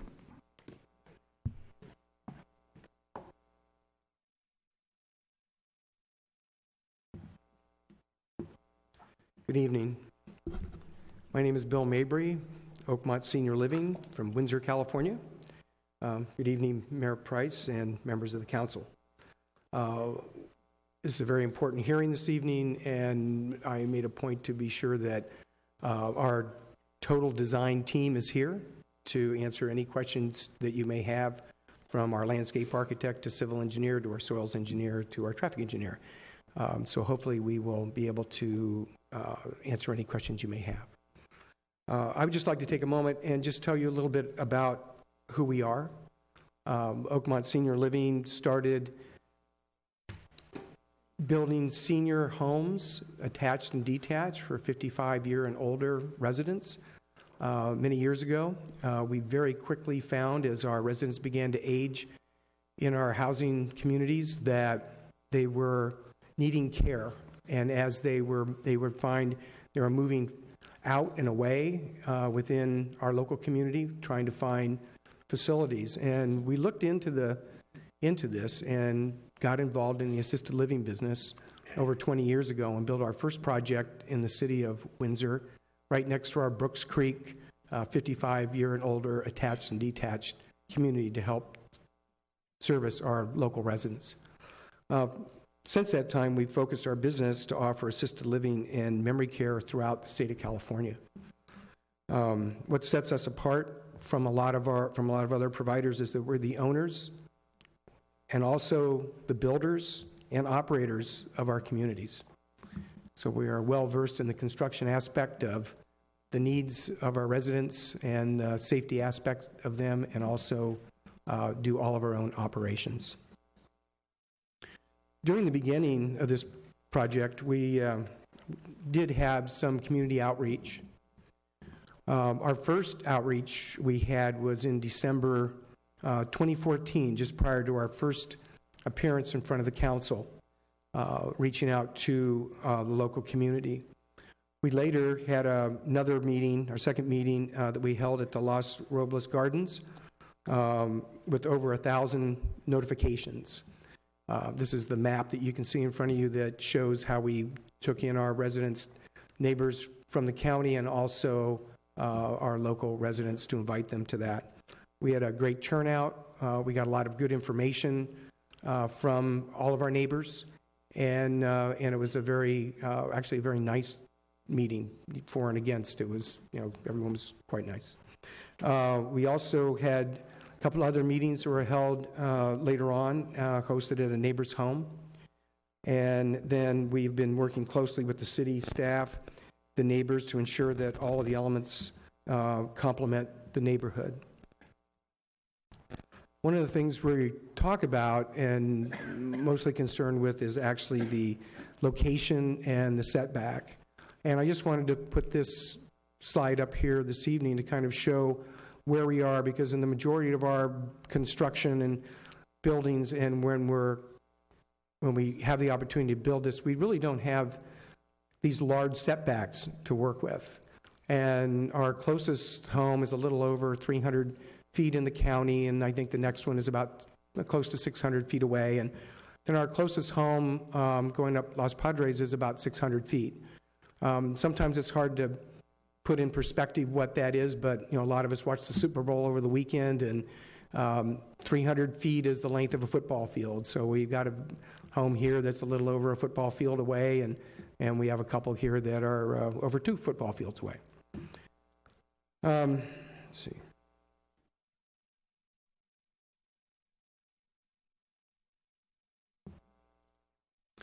Let's see, over here. Also, you can see the next slide that we have up here shows that the size of our site is almost 5 acres. And we're proposing to cover about 32% of the site with building, parking lots, driveways, hardscape, and that would leave over 3 acres that will be left in a natural or landscape state. We will also be taking some of the areas within that area and actually bringing it back into its natural state. We have an archery area we're going to turn back to its natural state, and of course there's a ropes course in part of that area that will be taken down and brought back into a more natural state. The building itself is 26 feet high. We do actually have a tower element within the building in the front that's 35 feet. And then we've also been working closely. We also worked with staff and the Planning Commission to determine that the negative deck was not really had any environmental impact. Already? Boy, the time flies. We are here to answer all your questions. I know parking and traffic is very important. I'm going to have Carolyn come forward and speak to traffic. Thank you. Honorable Mayor and council members and all, my name is Carolyn Cole, and I'm a principal of Crane Transportation Group. I prepared the traffic and parking information for the Oakmont project. I want to just list quickly elements that I think are important, and many of them have been gone over already this evening. This is assisted care and memory care. It is not independent living. 23 of the 79 units would serve memory care residents. Most residents of the 56 assisted care units would not drive.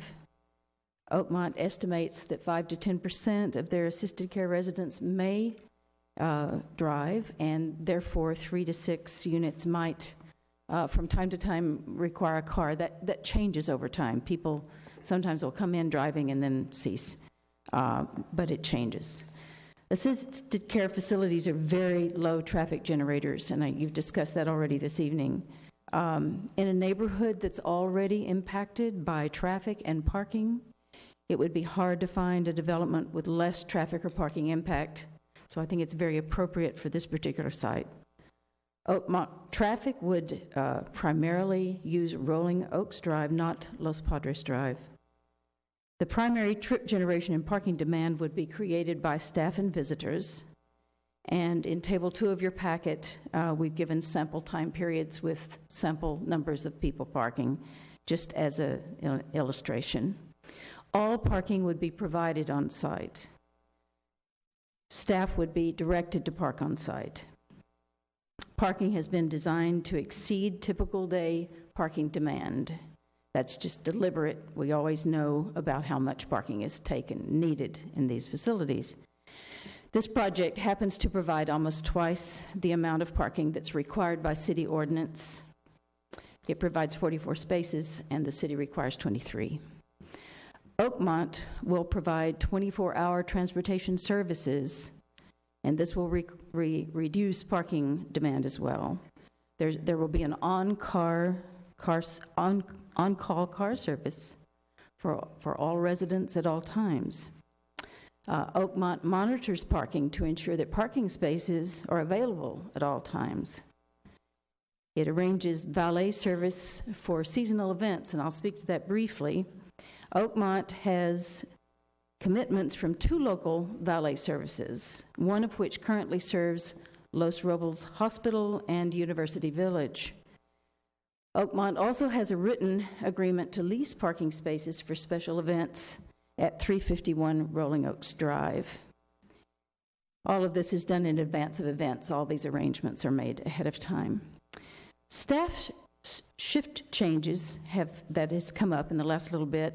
The shifts would be 6 a.m. to 2 p.m., 2 to 10 p.m., and then 10 p.m. to 6 a.m. The lowest number would be in the night hours. The largest number of the staff would be 16 at the 2 to 10 p.m. time period. Not all staff would be expected to drive to work. They may combine public transit and walking or bicycle riding. They may be dropped off. I've done surveys at Oakmont's Cardinal Point facility in Alameda and found that 33% of the morning shift staff used alternative modes of travel. We haven't assumed that it would be that high here, but that was the case in this one facility we carefully monitored.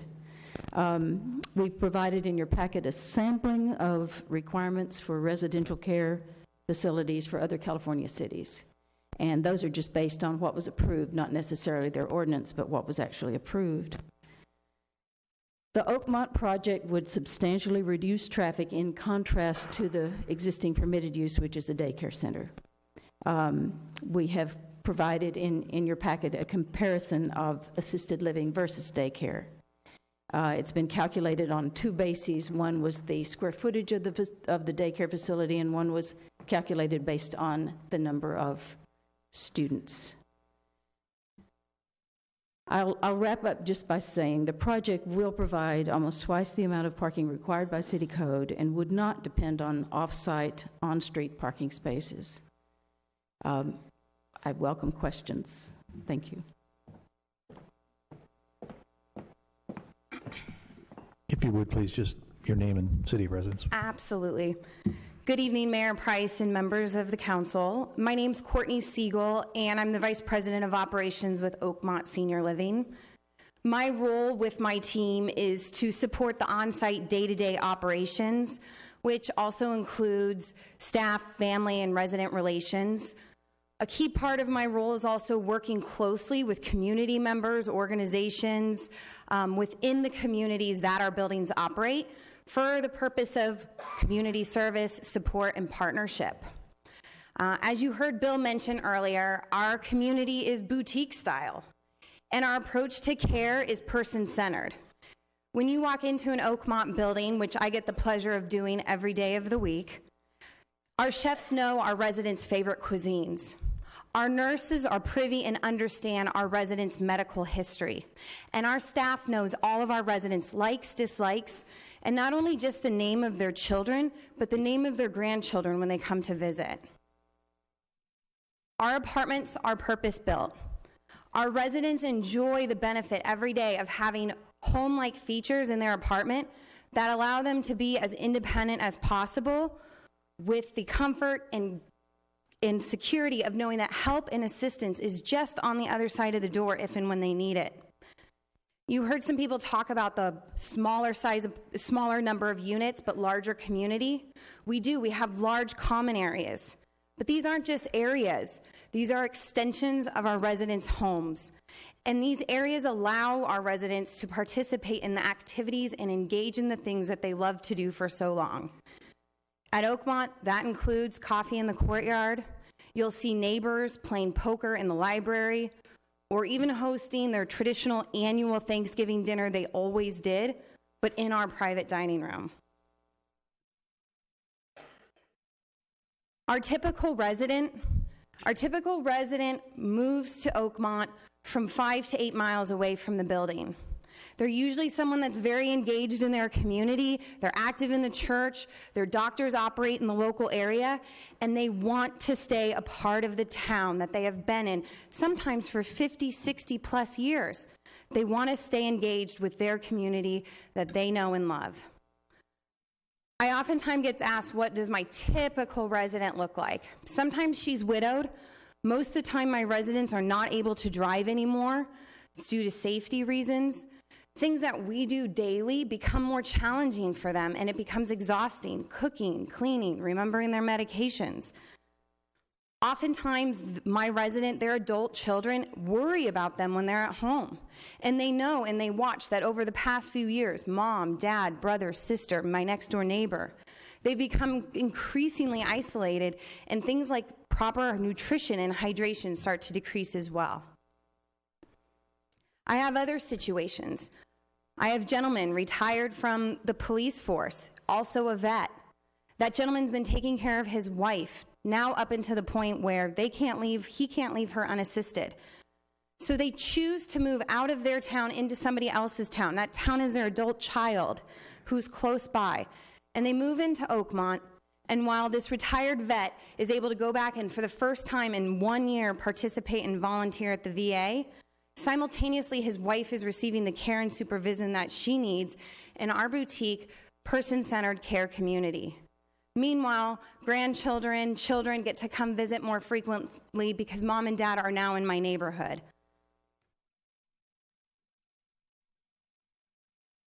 One passion I have about my company is that our vision is one of community service. It is one of engagement with our local community for the betterment of it. When I look at my properties in the past 6 months, we've done some incredible things. We've partnered, donated, and sponsored events with Adopt an Elder, Del Oro Group. This provides housing and care for seniors who aren't able to do it anymore. My time is up. Thank you. Thank you. Thank you very much. Yes, a question from Ms. Bill de la Pena. Good evening. Thank you for your presentation. You, I'm assuming, were the one who held the 4 community outreach meetings?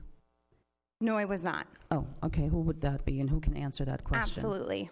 Is that someone else then? It is. It's Bill Mabry. Oh, then I should have asked him while he spoke. Can I ask him that now? Okay. All right. Thank you.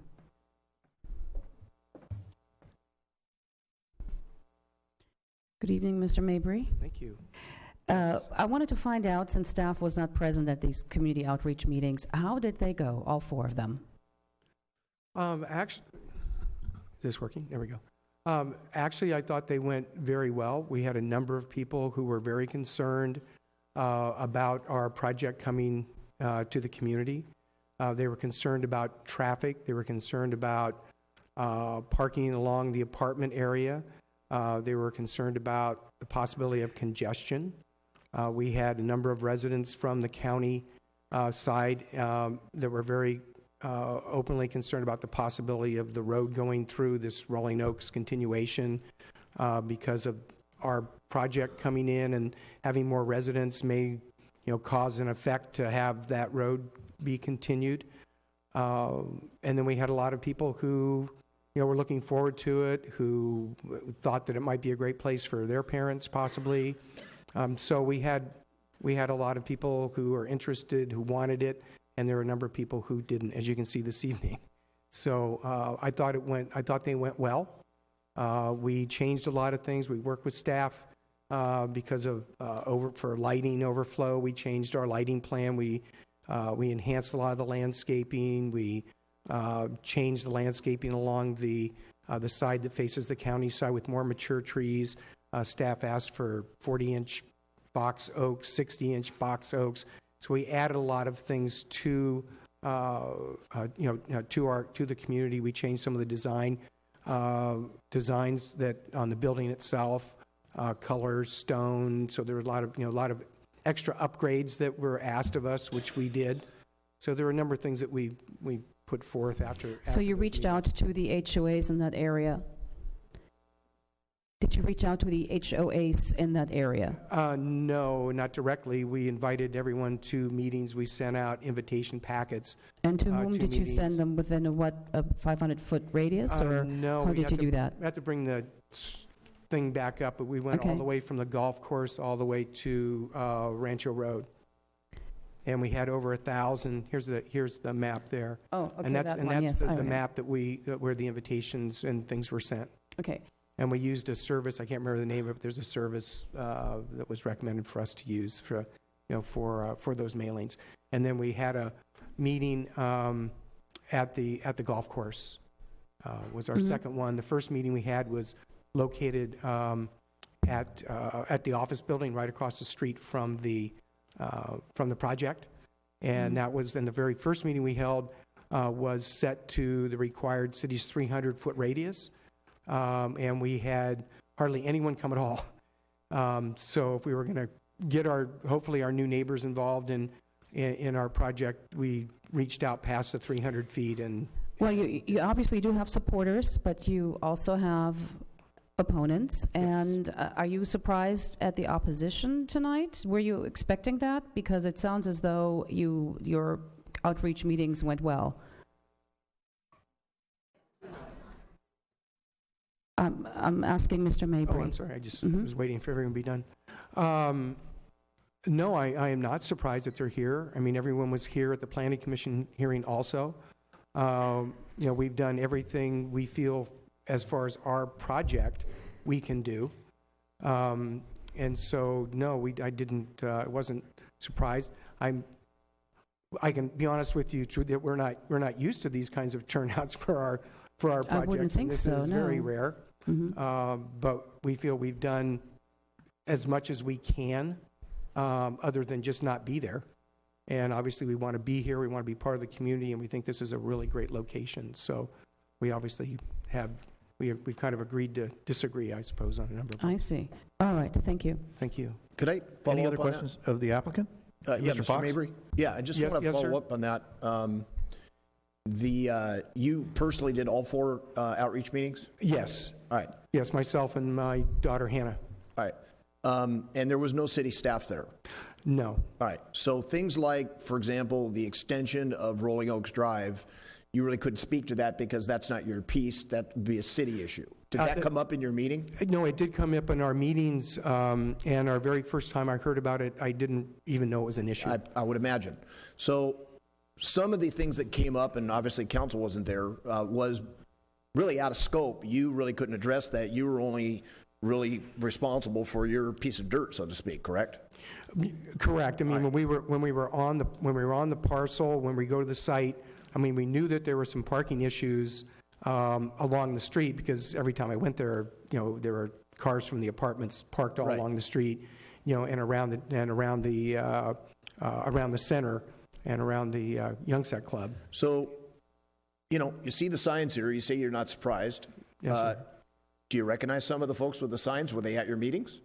Yes, a number of them were. So what did you change or what did you alter that you could deal with respect to issues that came up that were within your control relative to the issues that were raised by the folks that came out and had, legitimate questions? Yes.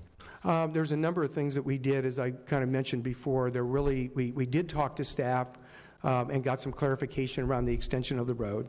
At the Planning Commission hearing, I believe that there was a request to council to bring up the aspect of the road not being continued through. Right. We also found out that we had 2 parcels, so we were joining both parcels, and that small parcel that's down on the corner of the property was actually going to be a dedication for the continuation of that road.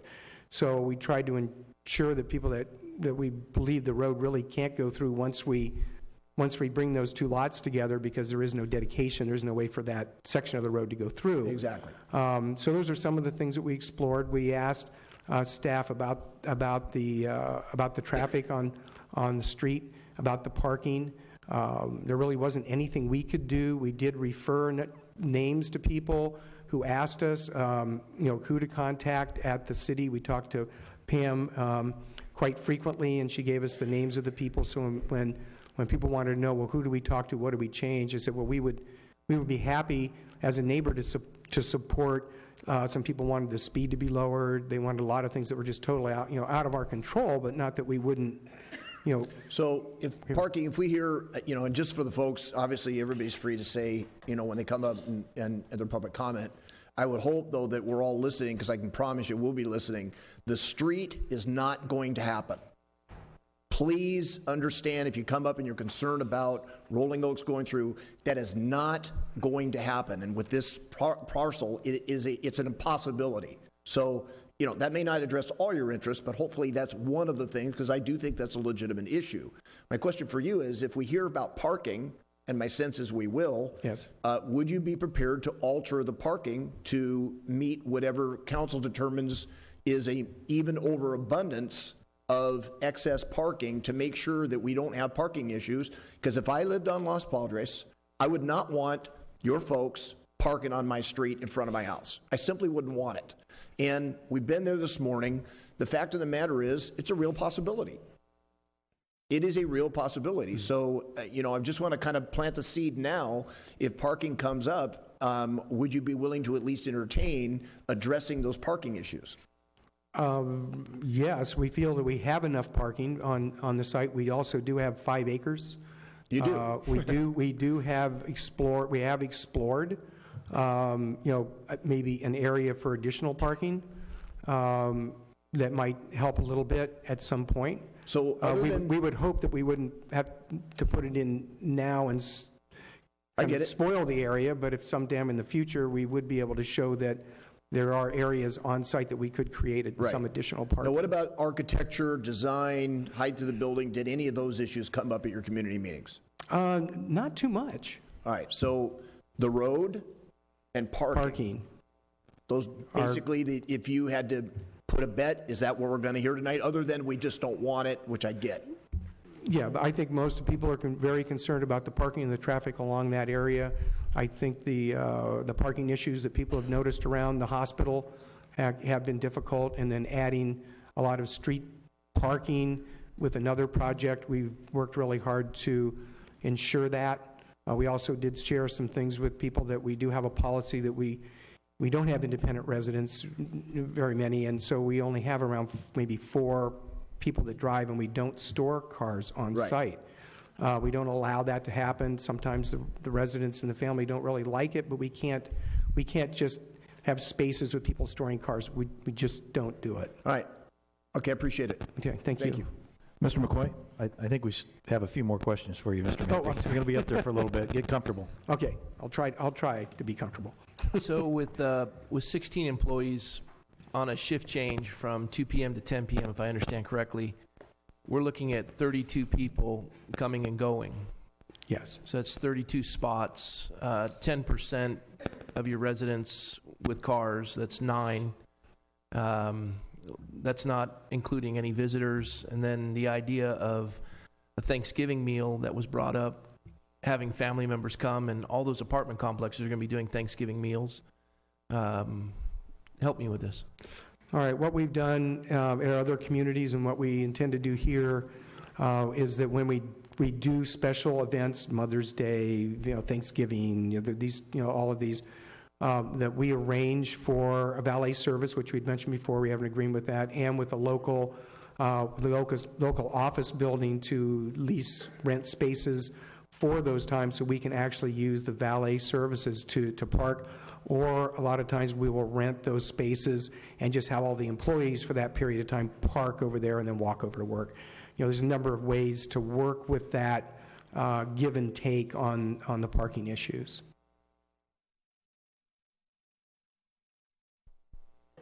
Mr. Mabry, Mr. Adam, we're going to go to Mr. Adam. Yeah, thank you, Mayor. How many assisted living operations do you run now? We run about 20. 20. Have you ever had to go through a zone change before to get one built? Yes, zone changes, general plan amendments, PDs. It kind of goes, especially generally, if nothing else, at least a conditional use permit. Our facilities, I don't want to say aren't necessarily planned for, but generally cities don't find themselves in a position that, they've planned or set aside areas of the city that, just for assisted living. So a lot of times we will come in and, find a Albertson store, for example, that we did, and we took the Albertsons down, and there was 3 acres there, and we built a facility, and it required a zone change and a conditional use permit and sort of thing. So quite often, yes. What was so compelling about this piece of property that you would attempt the zone change and engender some of the opposition that you have? Was it the economics of it, or? The city of Thousand Oaks is a great place to be. We've wanted to be here off and on over the years, and we never really found a piece of property that we felt was really appropriate. When this piece of property came up and its location to services, we like to do our projects, if we can, closer to town, so we're always dealing in kind of infill parcels. So this particular location we thought was close to easy access for visiting. It was close to the freeway. It's close to, it's very close, but on the same time it doesn't have a lot of traffic going by it. It's kind of quiet. We don't usually have the luxury to be backed up to open space where our residents can just look out their window and go walk and have all this land around them. We thought it was just an ideal parcel for our particular use. Yeah, we like it. Yeah, it's generally quieter in a rural area, isn't it? Generally, yes. You mentioned that you converted one from an Albertsons. Yes. So you probably didn't engender the kind of opposition on that conversion that you. We didn't. It was right in the middle of San Antonio Heights, outside of Upland, and it was an old broken down Albertsons, and everybody was so excited to get that thing out of there that we had all kinds of support for that. But we were surrounded by residential, and we were surrounded, all the way around through, and got a lot of support from the local community.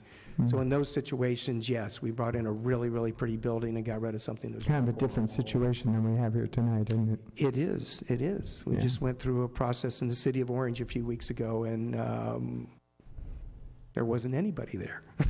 All right. Thank you, Mr. Mabry. Thank you very much. Ms. Bill De La Pena. I did want to weigh in just one more time before we hear from the public. Yes, you mentioned that you'd like to be close to the freeway, close to the downtowns or infill areas.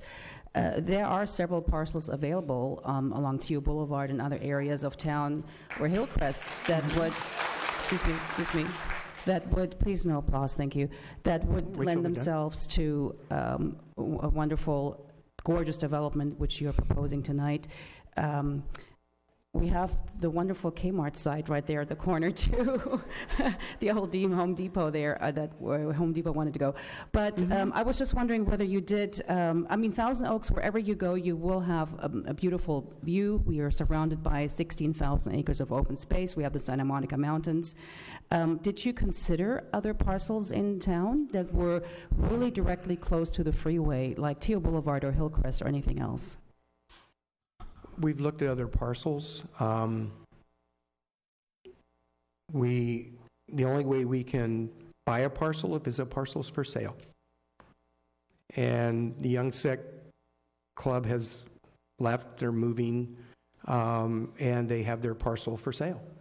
And we entered into a really nice relationship with them to try to see if we could move forward with an assisted facility there when the Young Sec Club moves. So that's what we've been doing for almost the last 3 years. Thank you. I have just a couple of questions. One, about the storage of vehicles on site. Are you not able to condition that yourself for your residents, that they're not able to have a vehicle for a period of time, beyond a period of time? Or have you ever done that? Well, what we do is we monitor the vehicles that our residents have there, and we just, like I mentioned before, and Courtney can speak to it probably better than I can. She has to deal with it every day. But we don't allow the storage of the vehicles there. And because we have 50, we have 23 units of memory care, we're really only talking about 50-something of assisted living. And of that, at times you will have a husband or a wife that will be there that, they don't need as much care. They may have a vehicle that they can get around with. And I believe I think Courtney has told us it's usually around 4 or 5 cars. I don't know if she wanted to, would it be all right if Courtney addressed that? That's fine. Okay. That's fine. I'm just curious if at some time, and maybe you can address this, if at some time the vehicle's not been moved in a period of time, much like it would on a public street, is there some action that can be taken to remove the vehicle? Absolutely. And not to be redundant to anything Bill said, but really, Mayor, it starts with our relationships with the families. And this situation and scenario in my 7 years has never come to the point of conflict. And we've always been able to work with the families because of our relationships with them, our open and clear communications. Our policies are really clear and cut, and we're honest with the families when they move in. And when they move in with a vehicle, we know the chances are that that resident is at some point in time not going to be able to drive that vehicle while they reside with Oakmont. And that's a conversation that we have upon move-in as our responsibility to educate them on what we will and won't allow.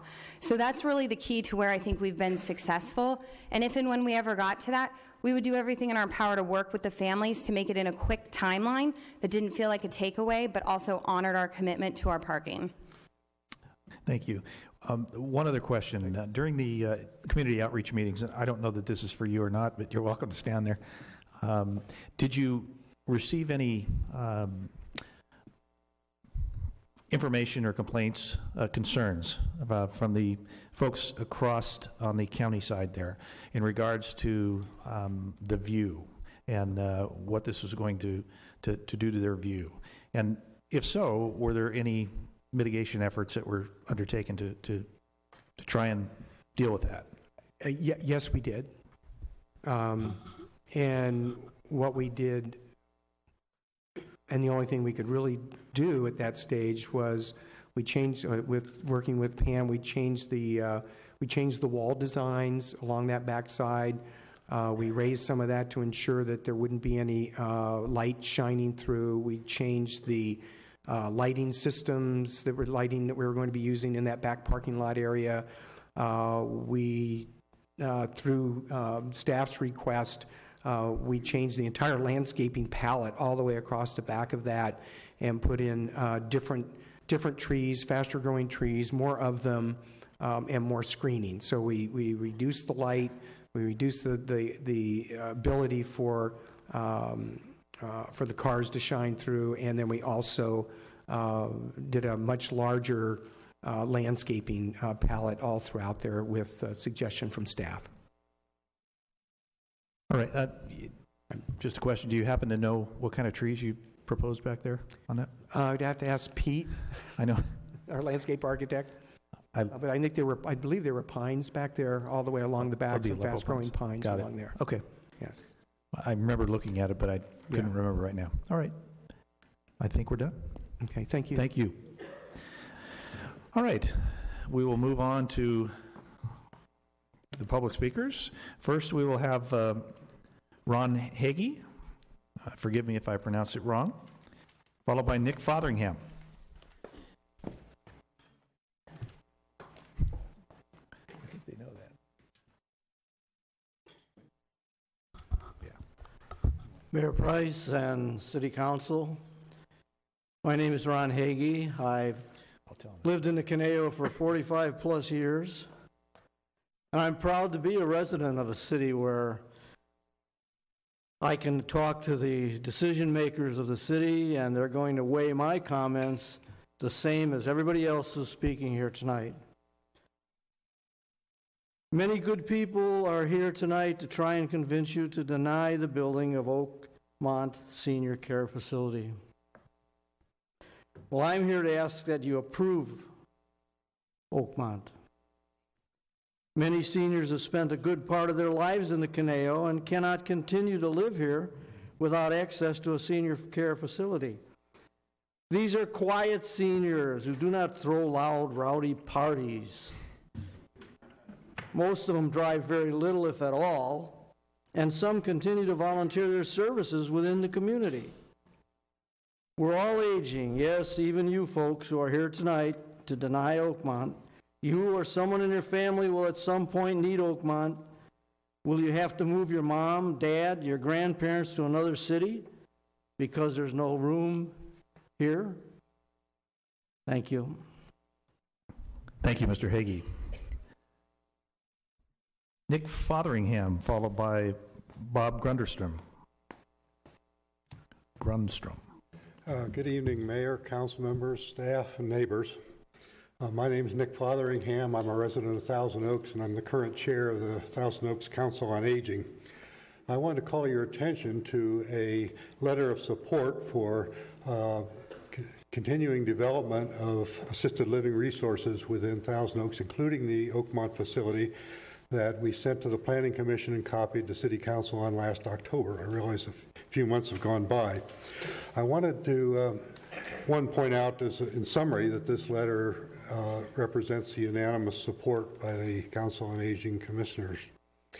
And I wanted to spend the rest of my time tonight talking about some issues that have been raised in opposition to this and that relate to the Council on Aging. One is a concern that the Oakmont project may be at odds with the Thousand Oaks Senior Adult Master Plan. And I've consulted 4 of my fellow co-authors of this plan. None of us have been able to identify anything in the plan that we think should be interpreted this way. Another concern we had is that there's already there's a sense that there's already an ample supply of assisted living resources in our area. And those that have been identified as being on an area, according to the supplemental information you received, extends all the way through the county of Ventura and part of the county of Los Angeles. We feel that this is a little bit inappropriate to go to Ventura for a assisted living resource because you no longer have access to your friends. You no longer have access to your physicians, and it's inappropriate for us to say, well, just make new friends, find new physicians when you're 87 years old. And the supplemental package provided that characterization of a typical resident here is an 87-year-old woman who has 2 to 3 activities of daily living that she can't manage and has 2 to 3 chronic illnesses that she has to deal with. And I'll stop there. Thank you. Thank you, Mr. Fotheringham. Bob Grundstrom, followed by Kalila Heller. Good evening. Good evening. I'm in favor of the senior living facility being built on Rolling Oaks. I have a few statistics that I looked up and researched over the last few weeks. And there's the huge demand for assisted living and memory care facilities in Thousand Oaks. Presently, there's 12 senior living facilities in Thousand Oaks, and on average, each center has 60 residents.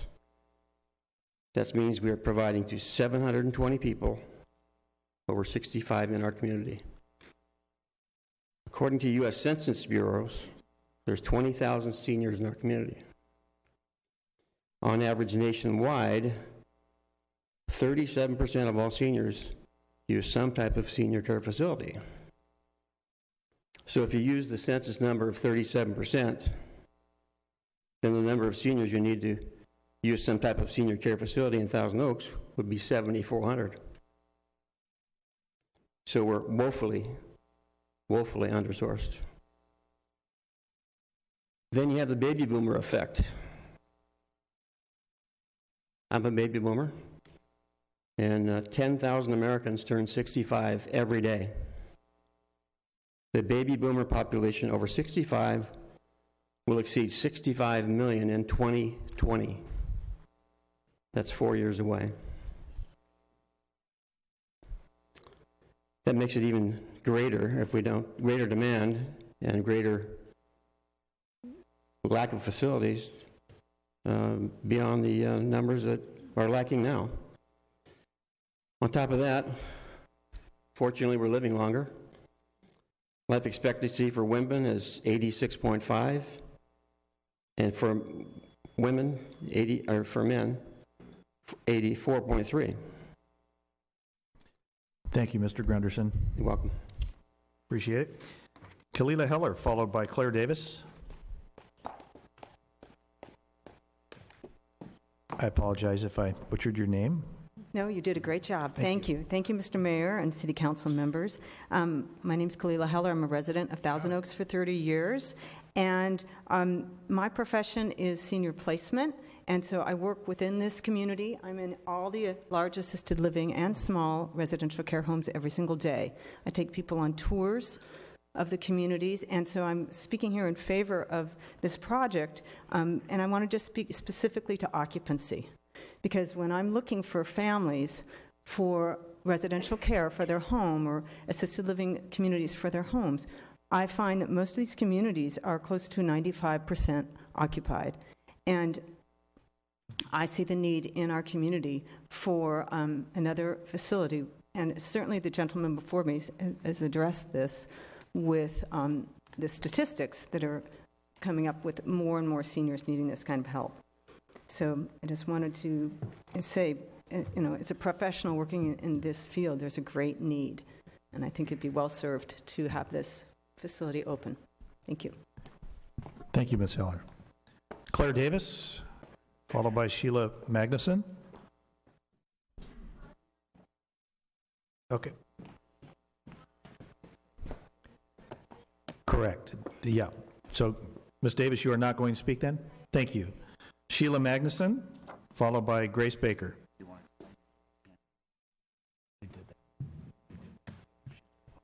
Good evening, Mayor and Council members. My name is Sheila Magnuson, and I live in Thousand Oaks on Shady Grove Lane, which is very close to the site being discussed this evening. I am very happy to know that you, Mayor Price, are in favor of more options for housing for seniors and assisted living options. I read that about you. We definitely need something very much like Oakmont, because there are many of us who just need to look forward to a place like that. I nursed my husband for 2 years. I was required to give him 24-hour care. That is a tremendous job. And it's very, very expensive if you are going to be in my position where you don't have a family, you're single, you have to have somebody come in. The fees listed currently are $15 to $30 an hour. In order to provide 24-hour care for someone of that nature, it would be $10,800 to $21,600 for in-home care. I don't think that's reasonable. I think it's far cheaper to go to a facility like Oakmont where everything is taken care of for you. You don't have to continue to pay for your home, pay for your car, pay for insurance, provide food. It's all taken care of there. I know this has been a concern for some people who like to think that this is too expensive for you. I want to look forward to living in a beautiful community where I've been living for the last 40 years and not be away from my friends and the physicians that I go to and the people that I would want to be around. I just want to stay here. Please let us have Oakmont. Thank you. Thank you, Ms. Magnuson. Grace Baker, followed by Jerome Davis. Grace Baker. Thank you, sir. Appreciate it. I think everybody appreciates that. We can all agree on that. My name is Grace Baker, and I live at 300 Rolling Oaks Drive in the Los Robles Apartments. I wanted to talk about the zoning this evening to you, Mr. Mayor, and council members. And a lot of the description of the property that I was going to make has already been covered by Councilman Fox, so I have shortened my speech also. This is not prime property that we're talking about. It's not a desirable location for private homes. In the meantime, the existing young-set structures and vegetation are deteriorating. It could be considered an attractive nuisance, a fire hazard, or at the very least, an eyesore. The current zoning restrictions really unfairly prevent suitable improvement to this property. I think that Thousand Oaks is fortunate to have a company interested in clearing up the current mess and building and operating an attractive building on this site. The Oakmont Company has successfully owned and operated a number of these throughout the state, I feel that we should take advantage of this opportunity and redefine the outdated zoning so that Thousand Oaks can have a new living facility for the seniors that no longer feel able to remain in their homes. Thank you for letting me share my views. Thank you, Ms. Baker. All right, Tony Gitt, followed by Fred Martin. I saw what you did. Good evening, Mayor Price, council members. My name is Tony Gitt, and I'm a resident of the Westlake Hills area of Thousand Oaks. Although I'm a commissioner on the Council on Aging and a member of the Conejo Valley Village Board of Directors, and although those organizations support the Oakmont project, I'm not here tonight representing those organizations. I'm here on my own behalf to offer support in the Oakmont project, because if there is one thing I've learned during my participation in those organizations, it is that there is a rapidly growing need for senior facilities like Oakmont in our community. According to the White House report on aging, as you've already heard, 10,000 people per day in our country are turning 65 each day. That's a staggering number. The population of people in Thousand Oaks over 65 and over 85 will more than double by 2030. The growing need in Thousand Oaks for assisted living and especially memory care for dementia and Alzheimer's is only going to accelerate.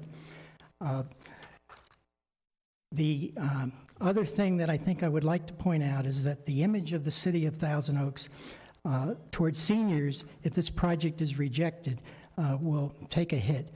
Why any developer would want to invest in proposing a senior project after two other turndowns recently is questionable. It will send a message to the development community that Thousand Oaks is just not friendly to senior living and memory care facilities. It will also make it more difficult for seniors or for their families to visit them if they have to go to other communities. This is the right project at the right time in the right place. So I leave you with one thought.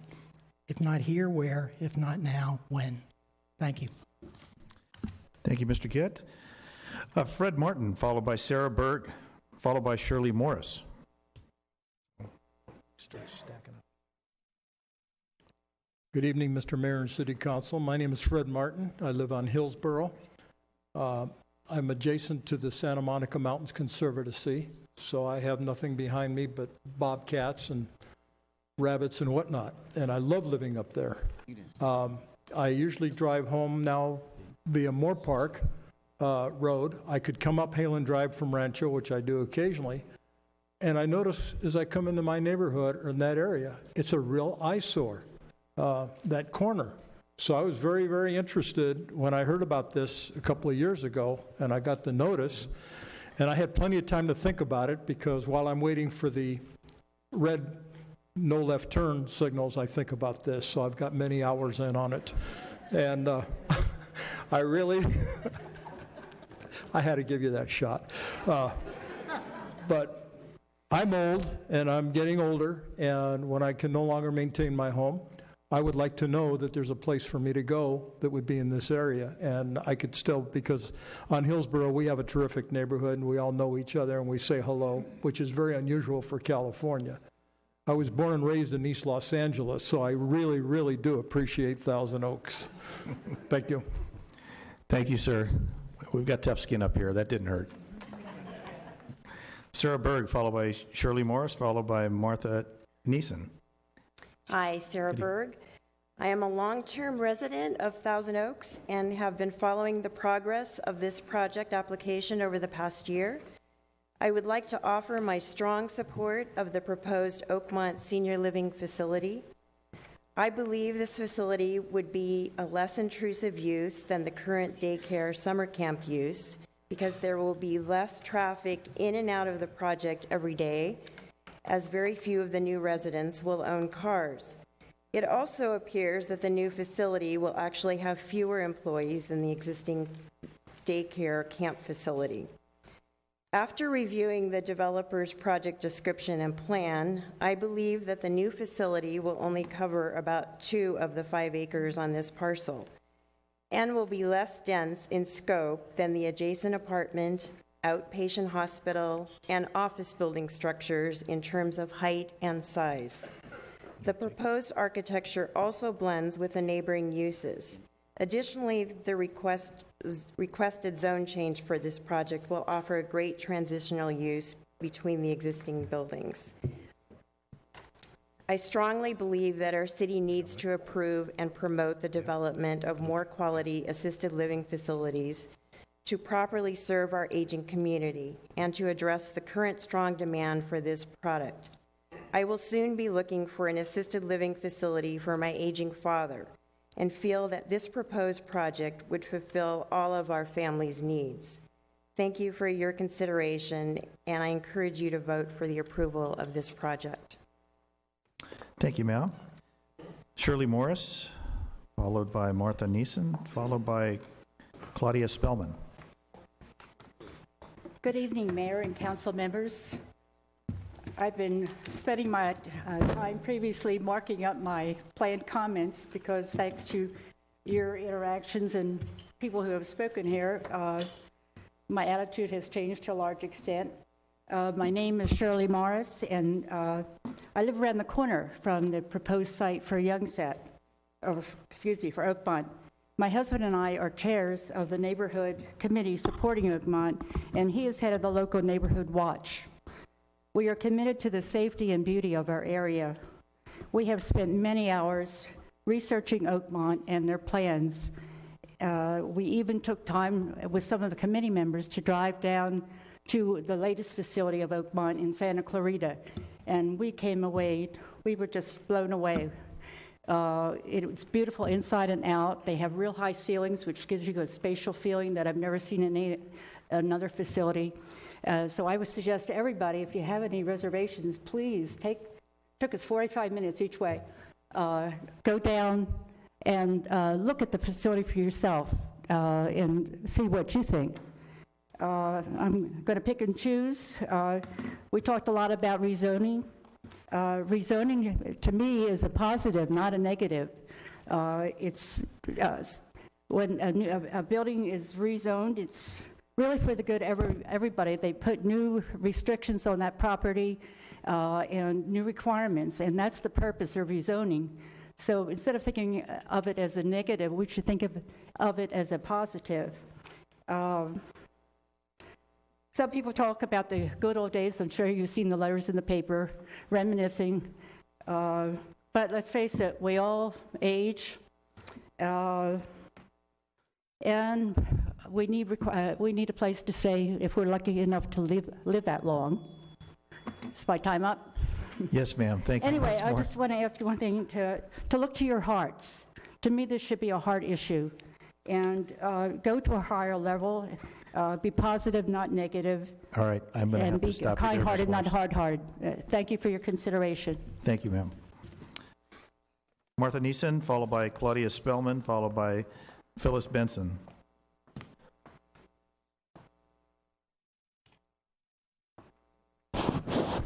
Good evening, Mayor Price and City Council members. My name is Martha Nielsen. Nielsen. I am 95 years young, and I live at Atria Hillcrest in Thousand Oaks. I've lived there for 10.5 years. Atria is an assisted living community similar to the proposed Oakmont Assisted Living Project. I checked many options before deciding to move to the Thousand Oaks Atria. Today, assisted living homes are healthful, active, and attractive places. Atria is near Kaiser Permanente, apartments, residential homes, businesses, and senior concerns offices. There are gardens, oak trees, and pleasant surroundings. It's quiet and pleasant. I was a teacher for 35 years, and I can tell you from experience that school noise of the young set was a lot worse than any noise coming from an assisted living place. The residents, employees, and visitors do not create a significant traffic problem. The size of my age group, is growing, and more facilities like Atria are needed. From the time you give the go-ahead to Oakmont Thousand Oaks, it will take almost 2 years before it is ready for seniors to move in. Please vote yes tonight so that the process can begin as soon as possible. Thank you. Thank you, ma'am. Appreciate it. Claudia Spellman, followed by Phyllis Benson, followed by Nancy Healy. Ms. Spellman? Oh, that is Good evening, Mayor Price and council members. My name is Claudia Spellman. I'm a longtime resident of Thousand Oaks. I am in favor of the proposed rezoning and building request by the Oakmont Group. It's clear that a healthy community like Thousand Oaks must allow for growth and change. Objections include noise factors, traffic congestion, and problems with a wildlife corridor. An assisted living facility won't produce anywhere near the amount of noise that came from Young Set Club, with constant drop-off and pickup traffic from 7 a.m. to 6:30 p.m. As an employee of the Mountains Restoration Trust and a biological and ecological sciences instructor at the university level, I bring some expertise to the subject of wildlife corridors. I have nearly an 80-year acquaintance with this area, and there hasn't been a wildlife corridor near the site in question for 50 years. A corridor is a passageway rather than a habitat. A wildlife is not likely to traverse this area. And so I'd like you to consider this proposal and please approve the request for rezoning and building an assisted living home for our seniors. Thank you, ma'am. Phyllis Benson, followed by Nancy Healy, followed by Don Morris.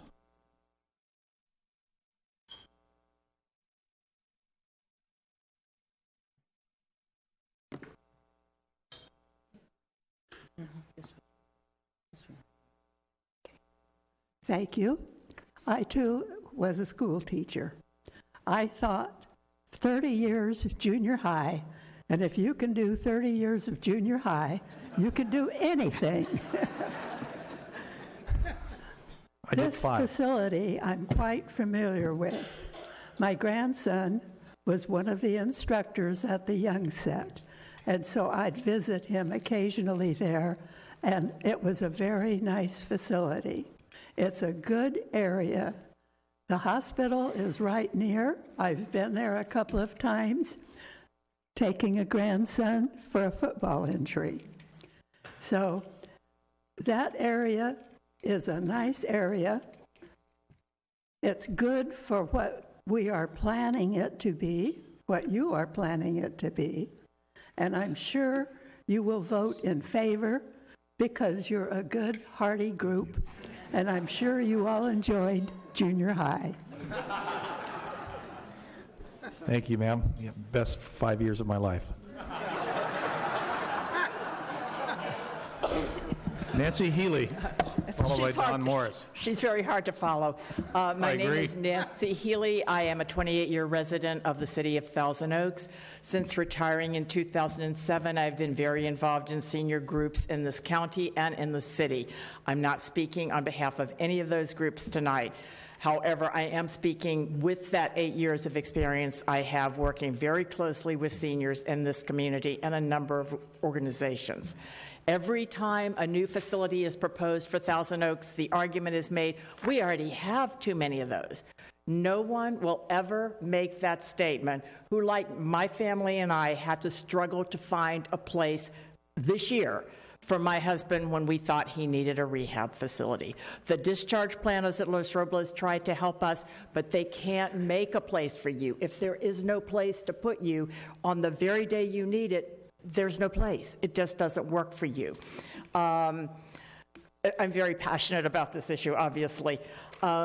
Anyway, several years ago, we had an opportunity here to have a mini mansions and a private development place right on Hillcrest. These developers in both of these walked away because of the complaints of a vocal but small group of neighbors. I would really hate to see that happen here tonight. We cannot afford to lose another opportunity to add to our current senior housing. Please approve the building of Oakmont Senior Living as the first step in a comprehensive plan that we so desperately need to ensure that our seniors and our baby boomers will have adequate housing choices for all income levels, all income levels.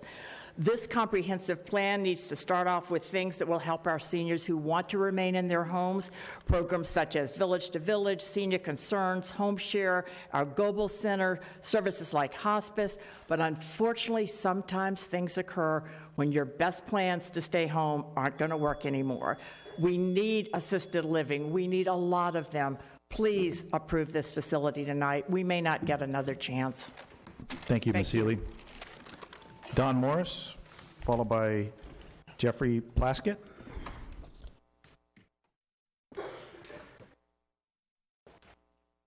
Can I have the TOTV screen, please? I'm Don Morris. I'm a resident of the city of Thousand Oaks. Good morning, good evening, Mayor Price and council members. I am for the investment in the community that will allow Oakmont to replace the abandoned Young Set Club building, create a much-needed facility for senior care, and the zone change that will allow this improvement. The facility is needed in Thousand Oaks. It is an improvement at our neighborhood and will have a positive impact on the area as it is similar height to the buildings around it and is situated between the medical buildings and the apartments. Oakmont will be 26 feet high, the same as all of our two-story houses. It will be over 600 feet from the first house on Los Padres. I saw its twin sister facility in Santa Clarita, and it was a beautiful design. Oakmont will be an asset to Thousand Oaks. Now, I want to show you a couple of pictures. You've heard all kinds of things about the facility and all kinds of scare tactics. One of the latest ones that came out was that it was like the Taj Mahal. Being an engineer, I wanted to show you a true scale comparison of the sizes. That's enough of that one. Okay, that's the type of resistance we've had. There were a bunch of stuff brought up in the Planning Commission meeting. Most of these have been covered. The only one is parking down there. What I could add to it is that the staff, in reading the details of the plans, the staff is staggered in its change. So you cannot add the numbers of the staff and come up with the amount of parking places you need. In addition, I guess I would say I can understand people's resistance, but I don't think it's been declared that the apartment people have exclusive right to the public parking. So if there is a couple of times when there's a couple of cars, that should not be a reason for being able to say no to this facility. Thank you, Mr. Morris. Appreciate it. Jeffrey Plaskett, followed by Nicole Tyndall, and followed by Gregory Lennox. All right. Good evening, Mayor and City Council. My name is Jeffrey Plaskett. I'm the chairman of the board of the Selling Corporation for Young Set Club Child Development Incorporated. Just to help things along, I brought a copy, actually 75 copies of the letter I sent to the council. I gave it to the city clerk. I think that might answer some questions in terms of the viability of the site in terms of Young Set Club itself. The important thing to realize, though, is that we've operated Young Set Club as a summer-only business the last decade. We've only broken even 3 of those 10 years. And the amount of property damage or deterioration now would cost us several $100,000. For a 3-month-a-year operation, it's not viable. And last summer was the last summer we're going to operate Young Set Club on 400 Rolling Oaks Drive. I knew all these things before. I didn't know exactly that we'd become an attractive nuisance, a clear noise nuisance, and an eyesore. The eyesore part, though, I believe would become more of a problem since we closed operations last August. Just with the fencing to try to protect some of our property, it is clear that it's not going to become a more attractive site if it sits vacant. And in fact, with an empty pool to prevent someone from drowning, I think that might attract perhaps not the right element the community deserves.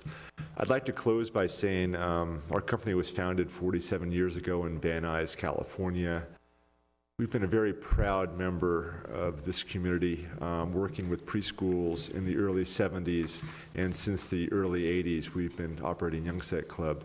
And we are going to continue Young Set Club 5 miles up the road. My colleague Nick Schweikert can talk about that. We're going to use a lot of lessons we learned, and we are going to continue to be part of the community for many years to come. So, thank you very much.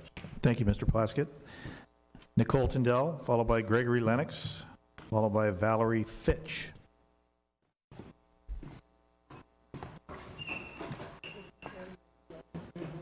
Good evening, Mayor Price and council members. My name is Nicole Tyndall, and I live here in Thousand Oaks. Please approve Oakman. I've been an ombudsman for over 6.5 years. Before that, I did counseling in the area and within the general Ventura County.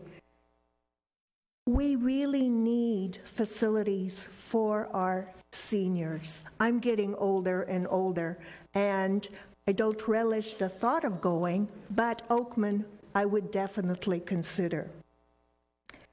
The property would have a large setback with a lot of trees and greenery.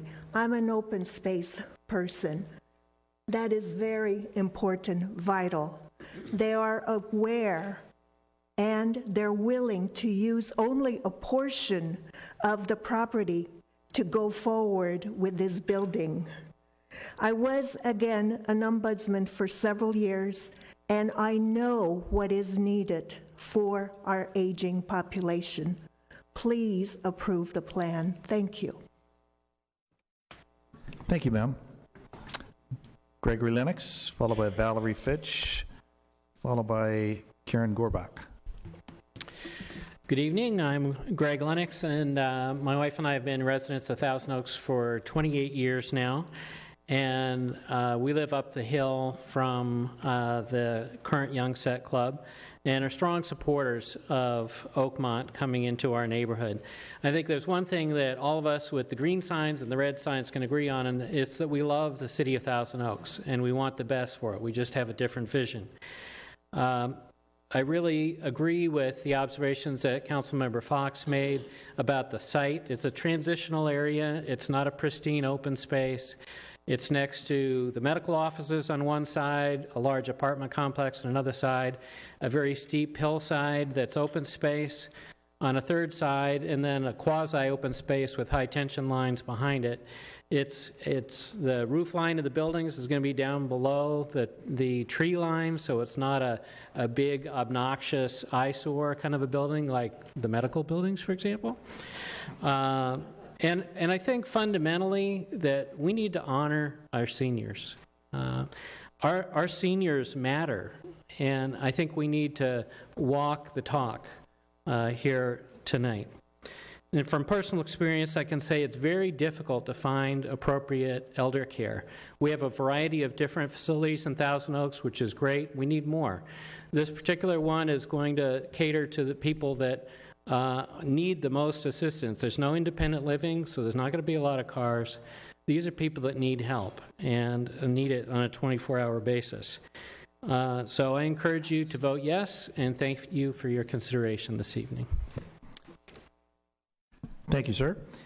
Valerie Fitch, followed by Karen Gorbach, followed by Chase Rashid.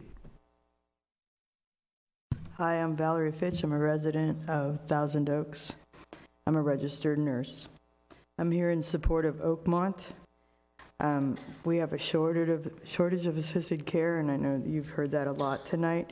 I'd like to bring some statistics to you, a little closer than the country statistics, home to here in Ventura County. Our aging population of people over 60, it's increased by 45% from 2000 to 2010. From 2010 to 2020, the increase will be 42%. So we've gone from 17 people out of 100 to 22 people out of 100 by 2020.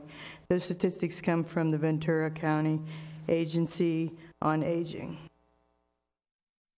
From what I'm hearing, parking is the only major concern, and hopefully there's a better understanding of the nature of this facility and the fact that it includes a memory care unit. I want our seniors, our family, and our neighbors to be able to continue to live in this neighborhood. I request that you approve the zoning changes and the permits needed.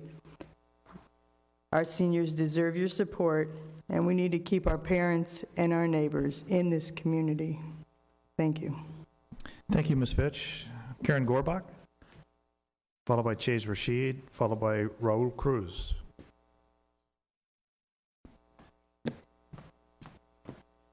Good evening, Mayor Price and council members. My name is Karen Gorbach. I'm a commissioner on the Thousand Oaks Council on Aging, but this evening I'm speaking to you on my own behalf. You know, I've lived in a lovely old subdivision in Thousand Oaks for nearly 30 years, and for many of those years, the house next door was used as a board and care home for developmentally disabled men. And people would say to me sometimes, Karen, how do you feel about that? How do you feel about that living situation? And I would say, you know, but for the grace of God. And if I had an adult son with disabilities who needed that type of facility, I would want him in a lovely neighborhood next to terrific neighbors like me. You know, I'm here tonight because I'm asking you to support the Oakmont project. Neighbors need to support neighbors, whether they have disabilities, whether they are aging, for whatever reason. We love living in Thousand Oaks, and neighbors need to support each other because it's the right thing to do. Thank you very much. Thank you, ma'am. Chase Rashid, followed by Raul Cruz, followed by Joan Edwards. Thank you, Mr. Mayor and City Council. Chase Rashid, City of Thousand Oaks. There's a dearth of nursing and assisted living in this area. In the county, there are other places, but for lack of a better word, a lot of them are crummy, and you should not put your senior citizen relatives there. But I'm just going to say a lot of what you'll hear tonight is about noise, all that kind of thing, because that's what was said at Planning Commission. And what I said there, these are senior citizens. They're not going to be up all night blasting Justin Bieber and Nicki Minaj. It's just not going to happen. They're not going to be partying. If you want to live next to somebody, you're going to want to live next to seniors because they're going to be quiet. And I think this site is appropriate. It's in a place where there is a surgical hospital. I don't think there's going to be anything better that would be put there. And the odds of something better being put there, the odds of something like that coming along, well, those odds are about as high as Forbes magazine featuring little Mr. Bernie Sanders on the front cover. So I'm just going to ask you to approve this. We got to respect our elders because we are going to be elders one day, all of us. We can't fight it. And my 93-year-old grandmother, she lives with us, and we take care of her, and we wouldn't have it any other way. Unfortunately, there are a lot of seniors don't have that luxury. So please approve this project. Say yes to it. I'm not someone who says yes to every development, but this is one I say yes to. So thank you, and please approve this development. Thank you, Mr. Rashid. Raul Cruz, followed by Joan Edwards.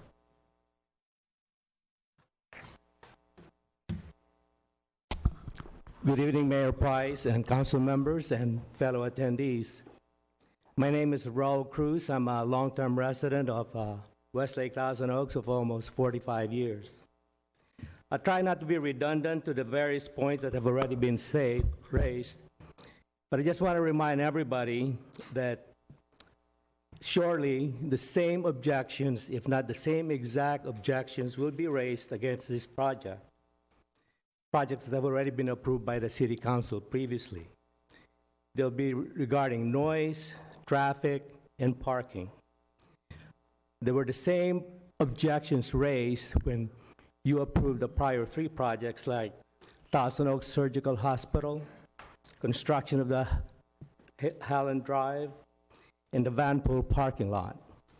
As we all know by now, none of these objections present any issues with any of these projects. The Oakmont project has much more social importance and significance than these three projects. Therefore, I'm asking the mayor and council members to approve this project, not based on just the social merit, but because it's already been reviewed, approved, by an impressive job by staff, and reviewed and recommended by the Planning Commission. Thank you very much. Thank you, Mr. Cruz. Joan Edwards, followed by Lynn Burdick. Good evening, City Council, Mayor Price, and council members. And I want to first off thank Pam Leopold because she was kind enough to meet with me several times about this project and go over maps. And I know that her care for saving as many trees as she could on that property is really sincere. And so I would like to recommend Pam Leopold for John Prescott's position when he retires. And I also want to thank Claudia Bill Della Pena for recommending the Hampshire Kmart as a senior living facility. It is so obvious from this testimony tonight that what these people in this city want are more senior assisted living facilities, a lot more. Kmart site would be perfect. Every neighborhood with houses on it, you need an assisted facility right next door to you. I'm sure these people would all want that. So let me just go why I'm really here is to oppose the zoning change. And the reason I oppose the zoning change is for the purpose back in the 1990s. We passed an initiative called SOAR, where the people of this city passed overwhelmingly that they want open space and rural space preserved. And this is a rural area, and so I think it makes no sense to be changing the zoning on this piece of property. Also, what appears to me to be happening is we're about build out on Measure E, which Mayor Fox, previous Councilmember Fox, was working on so hard in the past. We're almost at build out. So perhaps we should stop with the housing altogether and just do assisted living, because that's obviously what we need here in this city, from what I hear tonight. So anyway, I hope you will not pass this zoning change. Thank you. Thank you, Ms. Edwards. Ms. Burdick, just before you speak, I just want to make it known here that while we did hear from a bunch of residents who were in support of the project, this was done in the order that folks arrived at the door and turned in their cards. So just wanted to make that publicly known. All right, Ms. Burdick. Thank you. TOTV, please reference my graphic, please. Honorable Mayor and council members, my name is Lynn Burdick, and I'm a resident of Thousand Oaks. My husband has given me permission, to disclose that he has dementia, so I live with this, and I would never put him in a facility if I don't ever have to do that. But my speech is about the general plan, my presentation there. What is the general plan worth if we don't follow it? What do these words mean? Not much if you vote yes to this particular project. How can I trust the elected officials to stick with a plan? You have the authority to say no. In my opinion, no residential neighborhood is safe when those governing the city change the rules on you. You are changing the rules if you do rezone this land to public lands, especially when we've shown you more appropriate areas for assisted living. We moved to this neighborhood because we liked everything we knew about it, what we were getting into. If we wanted to live next to a behemoth commercial building, then we would have moved to the city. It's like a hotel that runs 24/7 by 365, and the local amenities are over a mile away for these seniors. It would be a challenging walk for them. And may I ask, where is this need study that everybody is speaking of? We need, we need, we need. I haven't seen anything that says we need. I'm okay with leaving the property zoned with the current zoning, that you could build 3 to 4 homes on it and let it be the start of our village-to-village concept. We are already suffering in our neighborhood from an overconcentration of commercial and traffic and parking. I'm a boomer. I plan to live in my home a long time and not interested in living in assisted facilities. Thank you very much. Thank you, Ms. Burdick. Greg Sincock, followed by Tim McGrath, followed by Peter Gomez.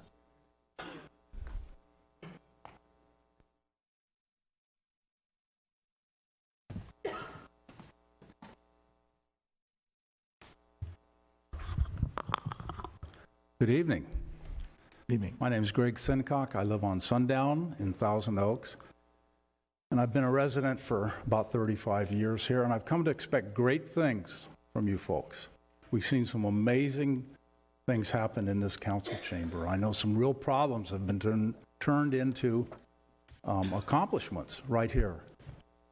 I feel like I'm going back in time when the Pastor DeWitt was pointing at his church property on Rancho Road, saying that's the only place in Thousand Oaks, the only place in the Conejo Valley he could build his church.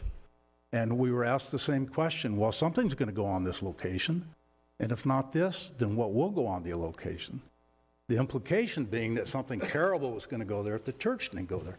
Today, the church has a wonderful location, satisfies all their needs. The citizens of Thousand Oaks have a wonderful transportation center. Where did all that come from? It was amazing, and it was the leadership of the city that made that happen. I am a great proponent of assisted living. My mother lived for 5 years in Oak View and passed away this last December. And that was assisted living, and that was a wonderful location and a wonderful experience for her. The difference is, and I don't think we're talking about assisted living here, I think we're talking about location. The difference is that was not in a residential neighborhood. That was part of a senior complex. I went by the reserve, not in a residential neighborhood. This one is being inserted into the middle of a residential neighborhood violating that neighborhood and shattering residents there that have their whole life tied up in their house. The property line between this facility and my neighborhood is the dividing line between one parcel that belongs to people that are going to have their wonderful home. It's their dream home they're going to put on that. And this will shatter that dream they have. So I think we can have both. I think we can have assisted living, but we don't need to have it in a residential neighborhood. Thank you. Thank you, Mr. Sincock. Tim McGrath, followed by Peter Gomez.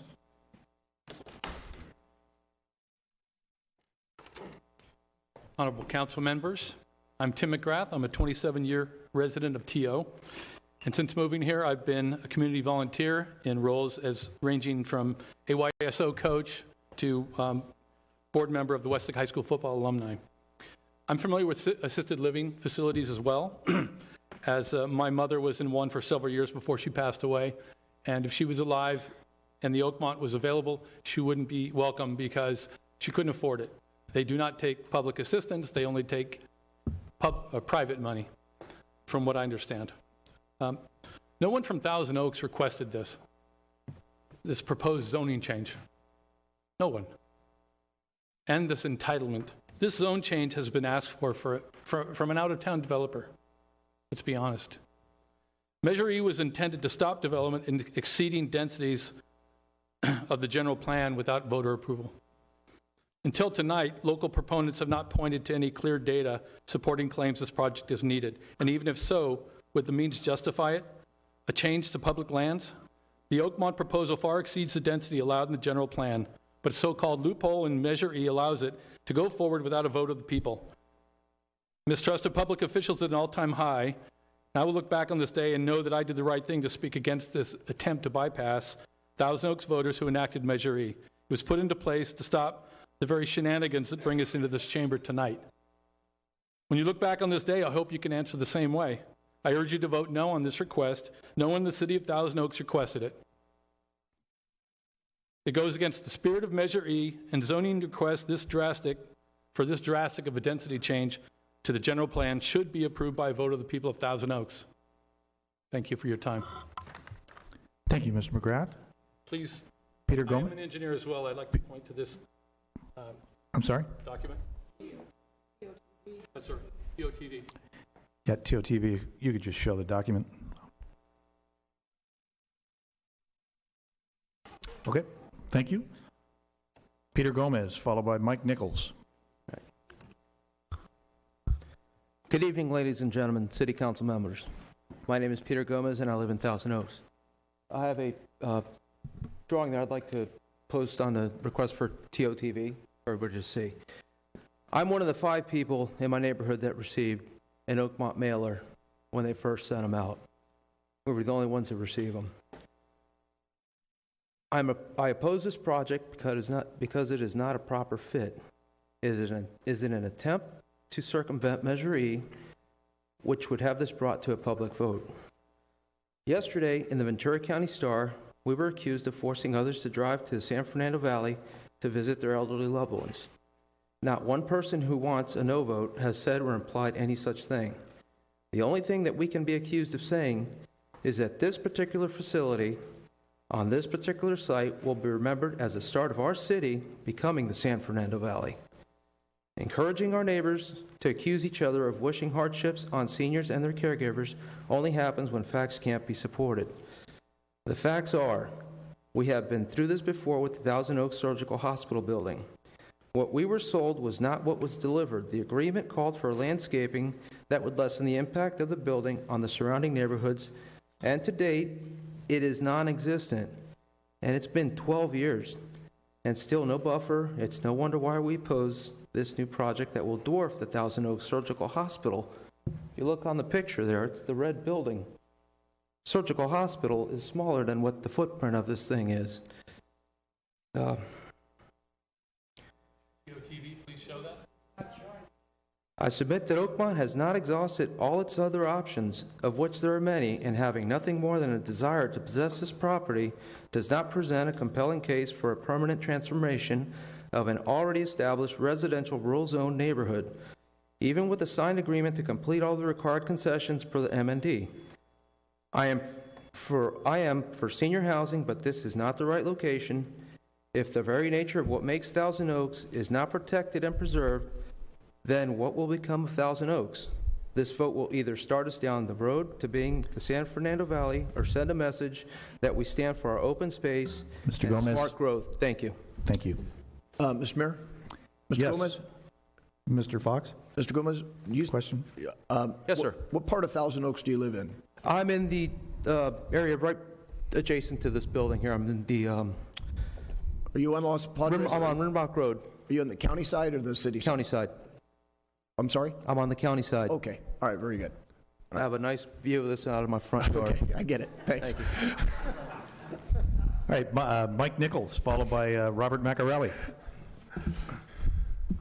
Honorable council members, my name is Mike Nichols, and I'm a local resident and general contractor in the Thousand Oaks area. I'm opposed to the upzoning rural residential property to private, for-profit, non-public use. During the previous planning hearing, I sat idly by while listening to many Oakmont proponents' misguided statements that this plan was better than a variety of large, denser uses. That's not true. Without a zone change, there's only two options: the continued operation of a child care facility or a single-family residence. No other uses are permitted without the same type of proceeding we are gathered for here today. I have many concerns about the effects of the construction, the grading, and the drastic changes to the slope and its surrounding areas. QTO TV. The majority of the site's topography will be changed to allow for this 75,000 square foot building. This is in direct contradiction to the special use permit that was approved based on the facts that excessive topography modification and building coverage is not involved. That's what gave the special use permit to the Youngset Club in the first place. QTO TV. Given the large-scale grading, the neighboring protected blue line stream bed will be affected. That stream bed is governed by the Army Corps of Engineers, the California and U.S. Department of Fish and Wildlife.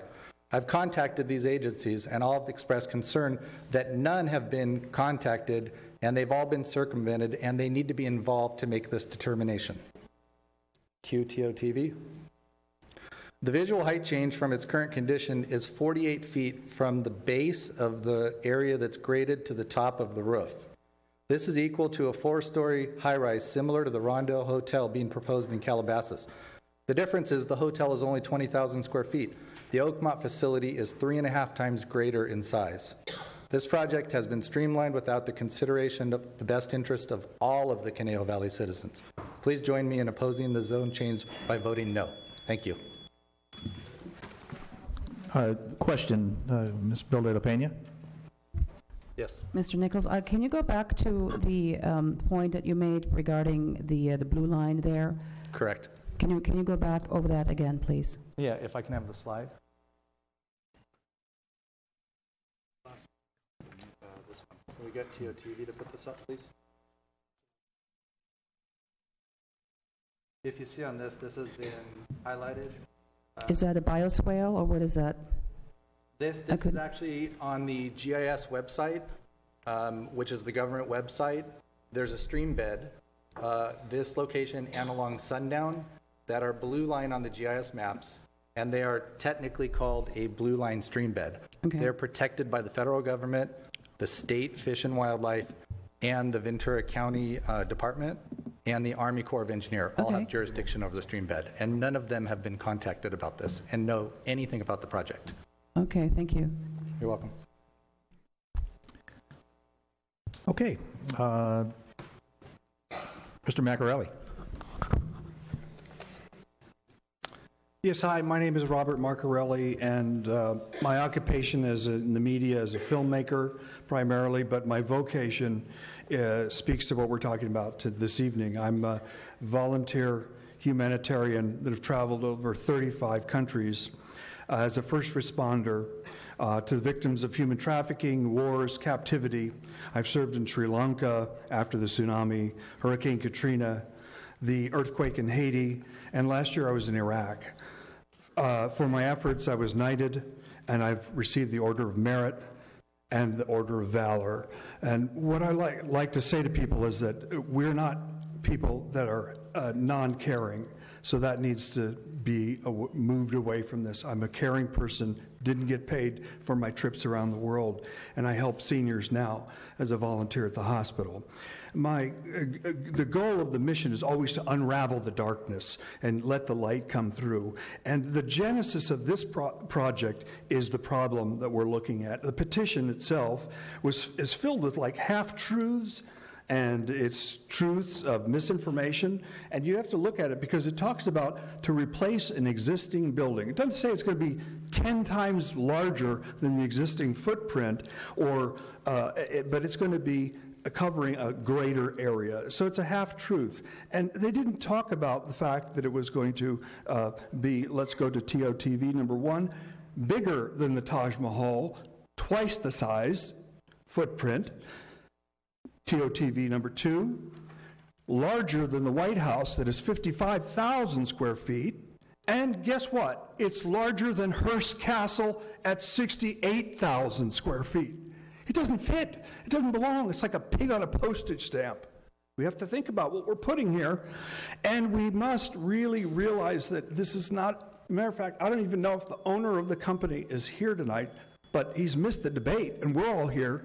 So I would like you to say vote no on this. It doesn't fit, and there are other options. Thank you, sir. Lisa DiLallo, followed by Gordon Goodwin, followed by Susan Gulbranson.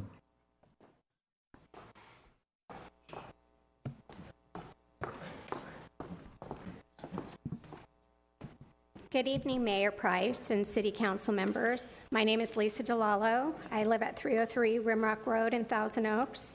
I have to admit I'm a little terrified. I'm not very good at public speaking, but this issue is so important that I must have a voice. I became a resident of Thousand Oaks 52 years ago in 1964.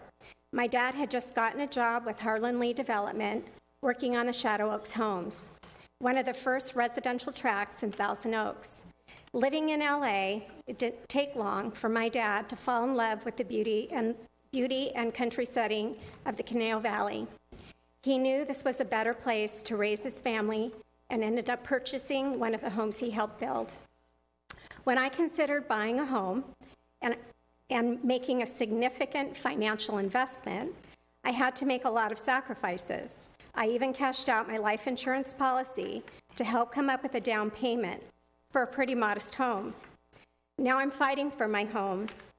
Did you consider zoning before purchasing your home?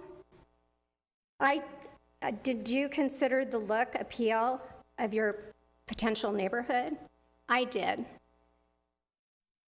I'm so upset about the exhaustive hours I've spent taking up this fight when I really should be focusing on life and death issues, like the recent passing of my brother and the charity run that I'm trying to put together for him, and the current ongoing battle that my life partner is waging against cancer.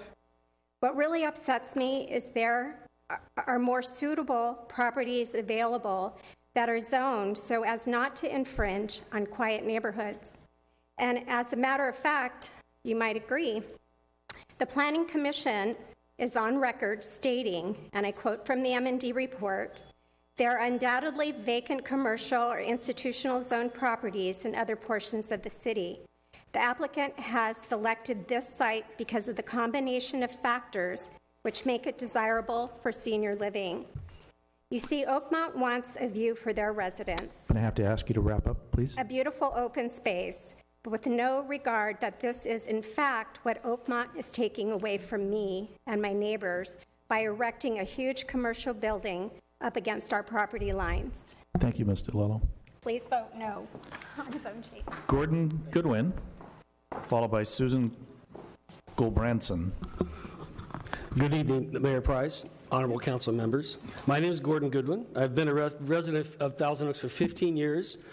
I've got 20 Grammy nominations with 4 wins and 3 Emmys, and that doesn't give me any credibility at all when it comes to what I have to say here. Okay.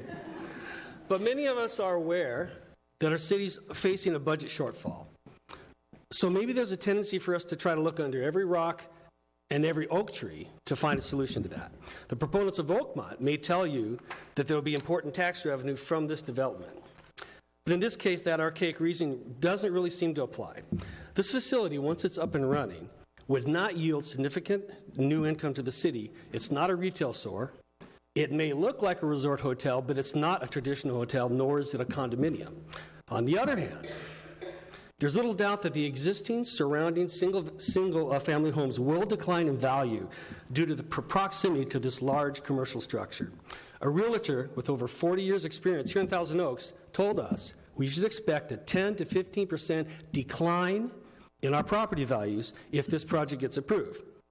Now that means a corresponding drop in tax revenue for our city. And you know that homeowners that take that hit are going to appeal their property tax bills. TOTV, could you take a look at this picture? I had 3 appraisals of my property done in the last couple years. And I was told time and time and again how the seclusion and natural beauty greatly enhanced the value of our home. Can you guess which is my home and which is Oakmont? The addition of a Taj Mahal, like it or not, that's the scale. Matter of fact, maybe it's not appropriate. Taj Mahal is not even big enough to convey the footprint. I don't think that that's what these appraisers had in mind when they made that assessment. And I have one other thing to comment on. The developer of Oakmont, he's not local. The construction crew for Oakmont, not local. The potential residents of Oakmont, possibly local, if they can afford $100,000 a year to live there. But there's no guarantee that priority would be given for our local seniors to live in this facility. There's one benefactor for this, and that's Oakmont.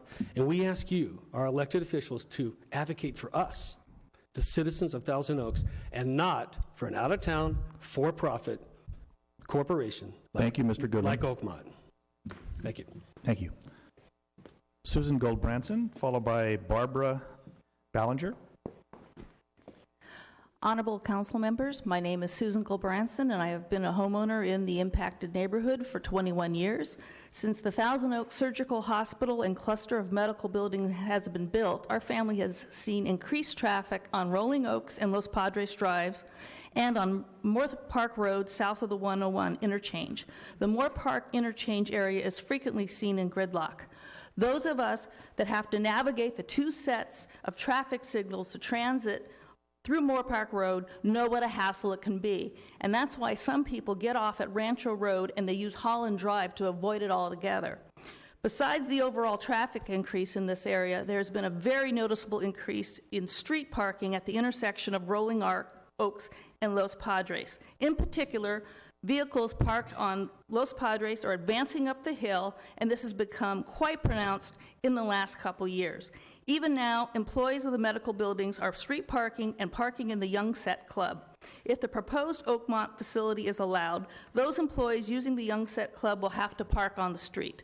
That would be an increased hardship on the residents of the Los Robles apartment homes and homeowners on Los Padres. A facility such as Oakmont will have many vehicle trips associated with its operation. There's the employees, client tours, visitors, therapists, other health professionals, trash trucks, delivery trucks of all types and hours, landscape maintenance and other repair persons, and of course, paramedics' ambulance calls.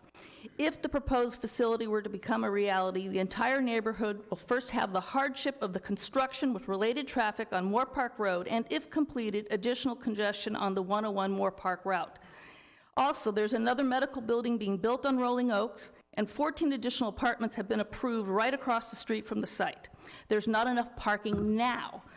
With the increased traffic, the area is losing a lot of its charm, and the addition of Oakmont will make the congestion a hardship on the entire neighborhood. Please say no. Thank you. Ms. Gold-Branson? Ms. Gold-Branson?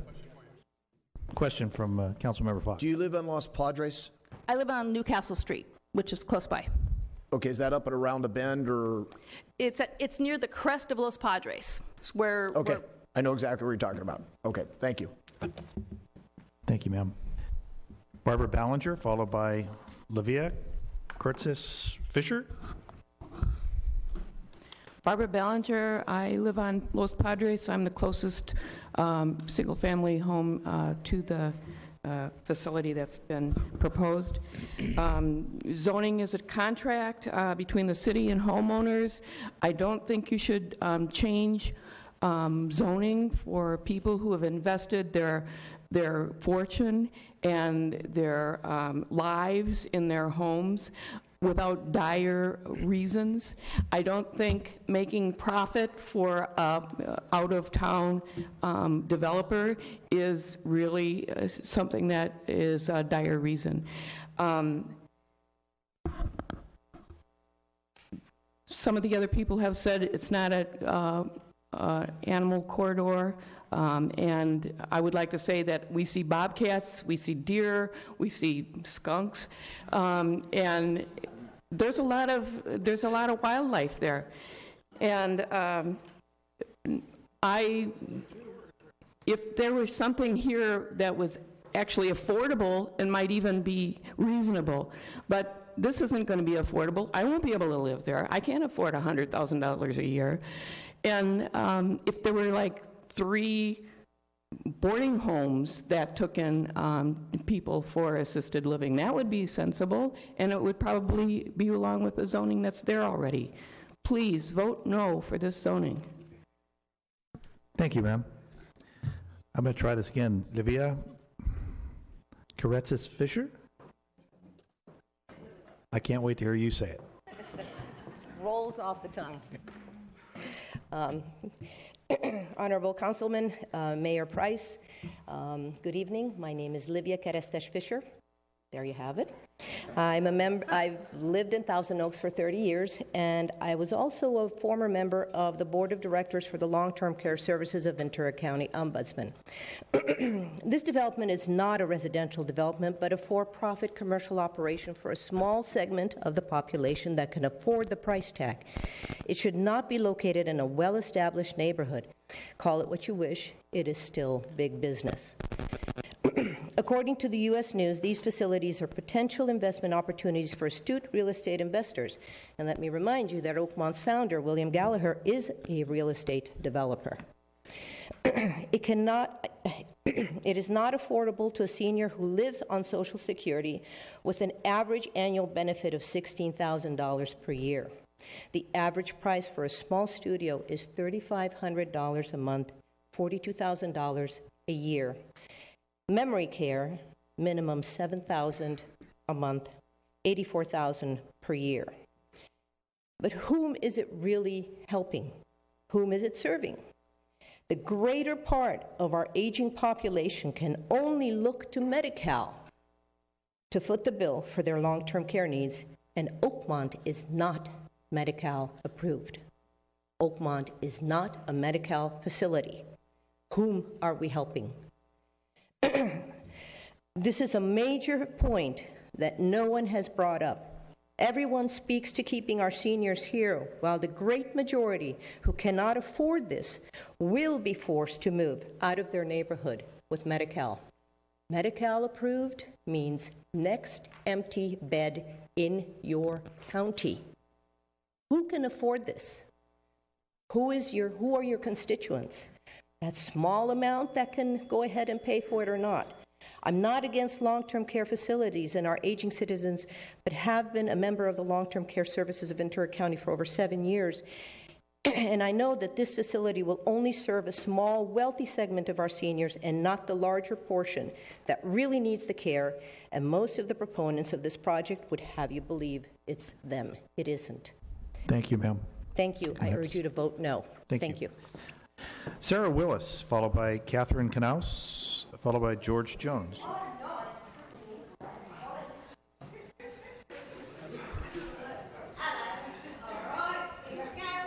My name before. Hello, my name is Sarah Willis, and I'm a resident of Thousand Oaks. I don't have an English accent, it just gets people's attention, because we are been here a while. I am past my bedtime, and also against the zone change. I live on Fox Hills Drive. I'll be affected by this decision. And when we stand here this evening and think about the people who have stayed for hours, the people that are for this are people that are for profit and they're for growth. They are outsiders that are feeding the idea of this could be great. If everything went according to plan, I would be a movie star in Paris. Not everything goes according to plan. But what I do know is the people that are here for hours saying to vote no to the zone change, we don't have anything to gain.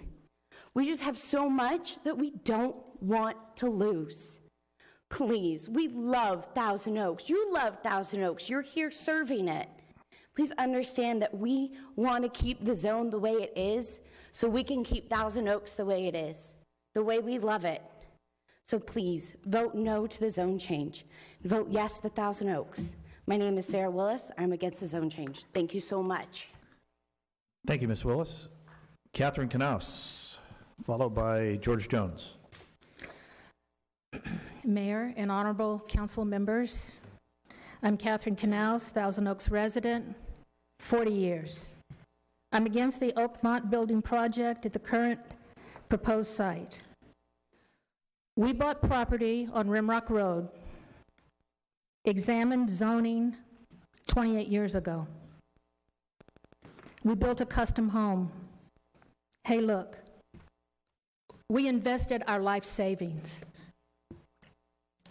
We purchased pristine acreage.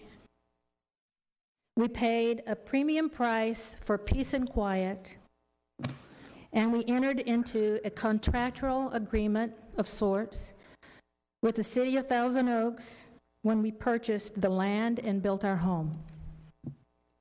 We did look at the zoning, and we did feel that we understood what we were getting into.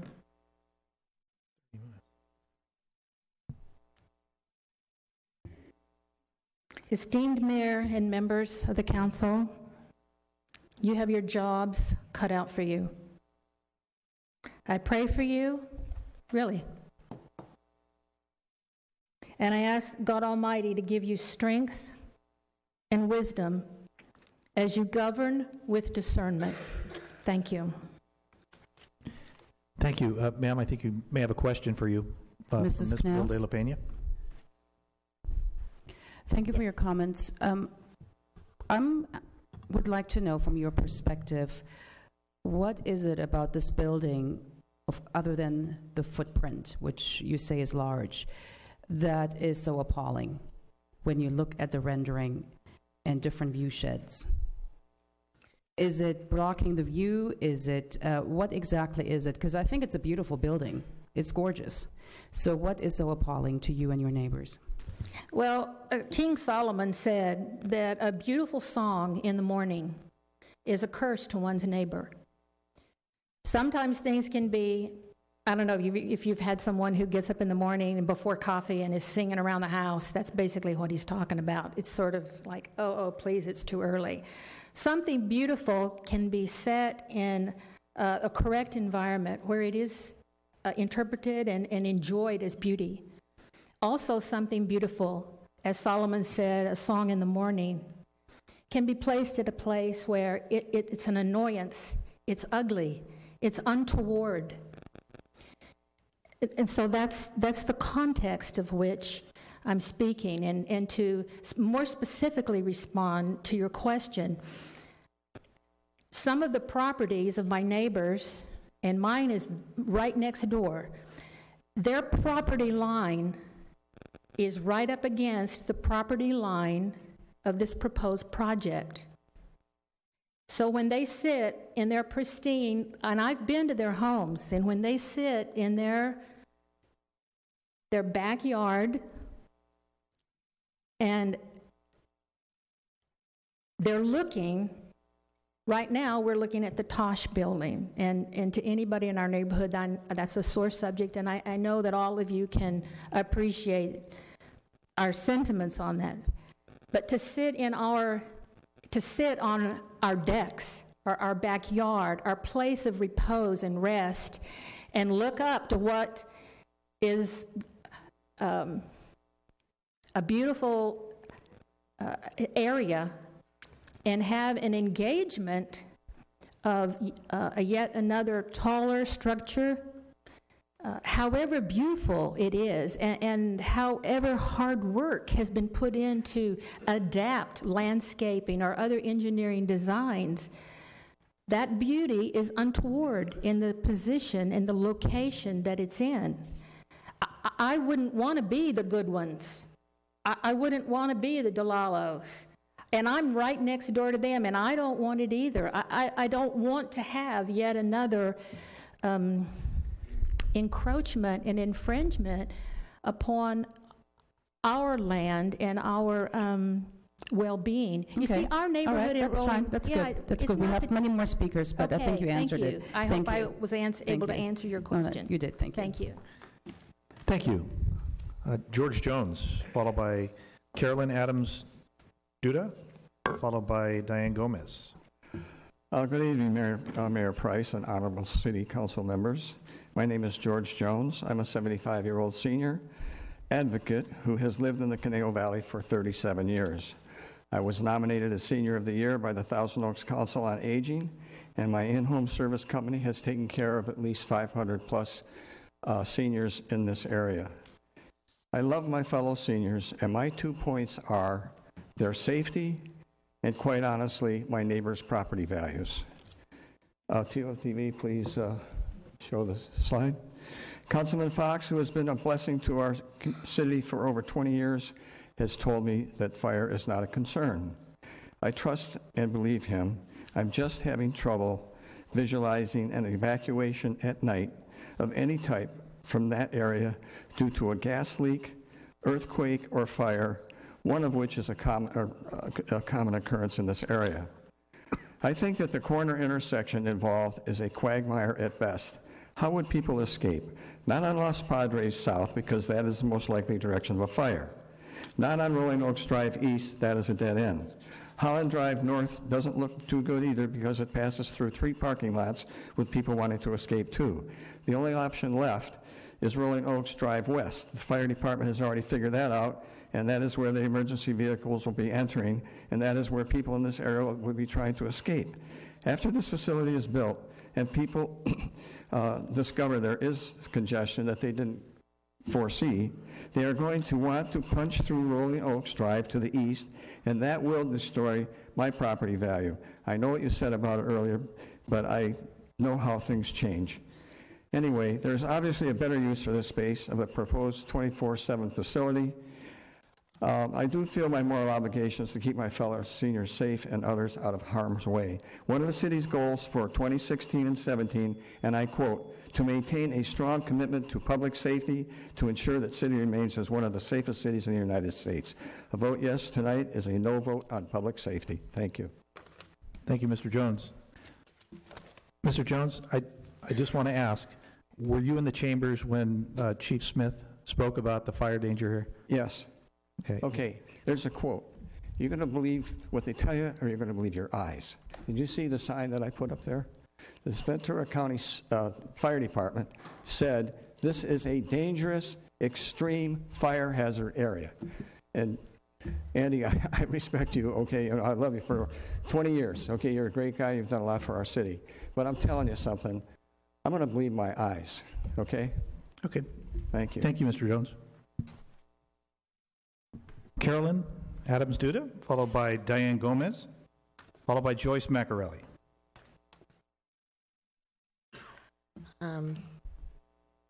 Honorable council members, thank you for this opportunity. I appreciate it. My name is Carolyn Adams Duda. I live in Thousand Oaks. I live 6 houses, 6 homes up from the proposed Oakmont senior living site. I live directly in the project vicinity. Valley fever, you've heard about it. You've heard people say it's ridiculous. It's not ridiculous to me. It's a huge concern for me. It's stated very clearly in the MND that dust generated by construction, demolition, and landscaping activities may expose adjacent residents to this pathogen. Airborne fungus is favorably found in more areas adjacent to arroyos, where residential moisture may be available. There happens to be, as we heard previously, there is an adjacent arroyo east of this proposed project, which includes a protected blue line stream and wetlands. Once the spores are airborne, and if you breathe in the fungus, For people who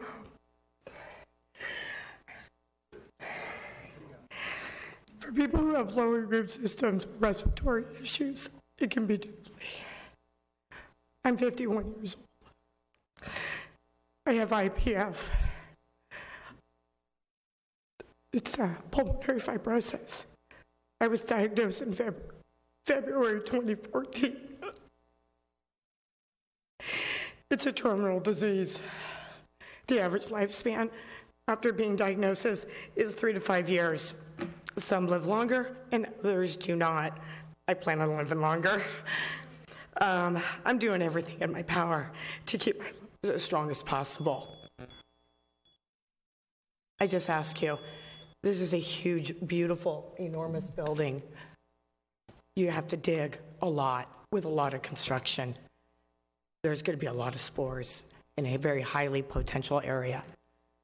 I'd like to live longer than 3 to 5 years. Thank you, Ms. Duda. Diane Gomez, followed by Joyce Macarelli.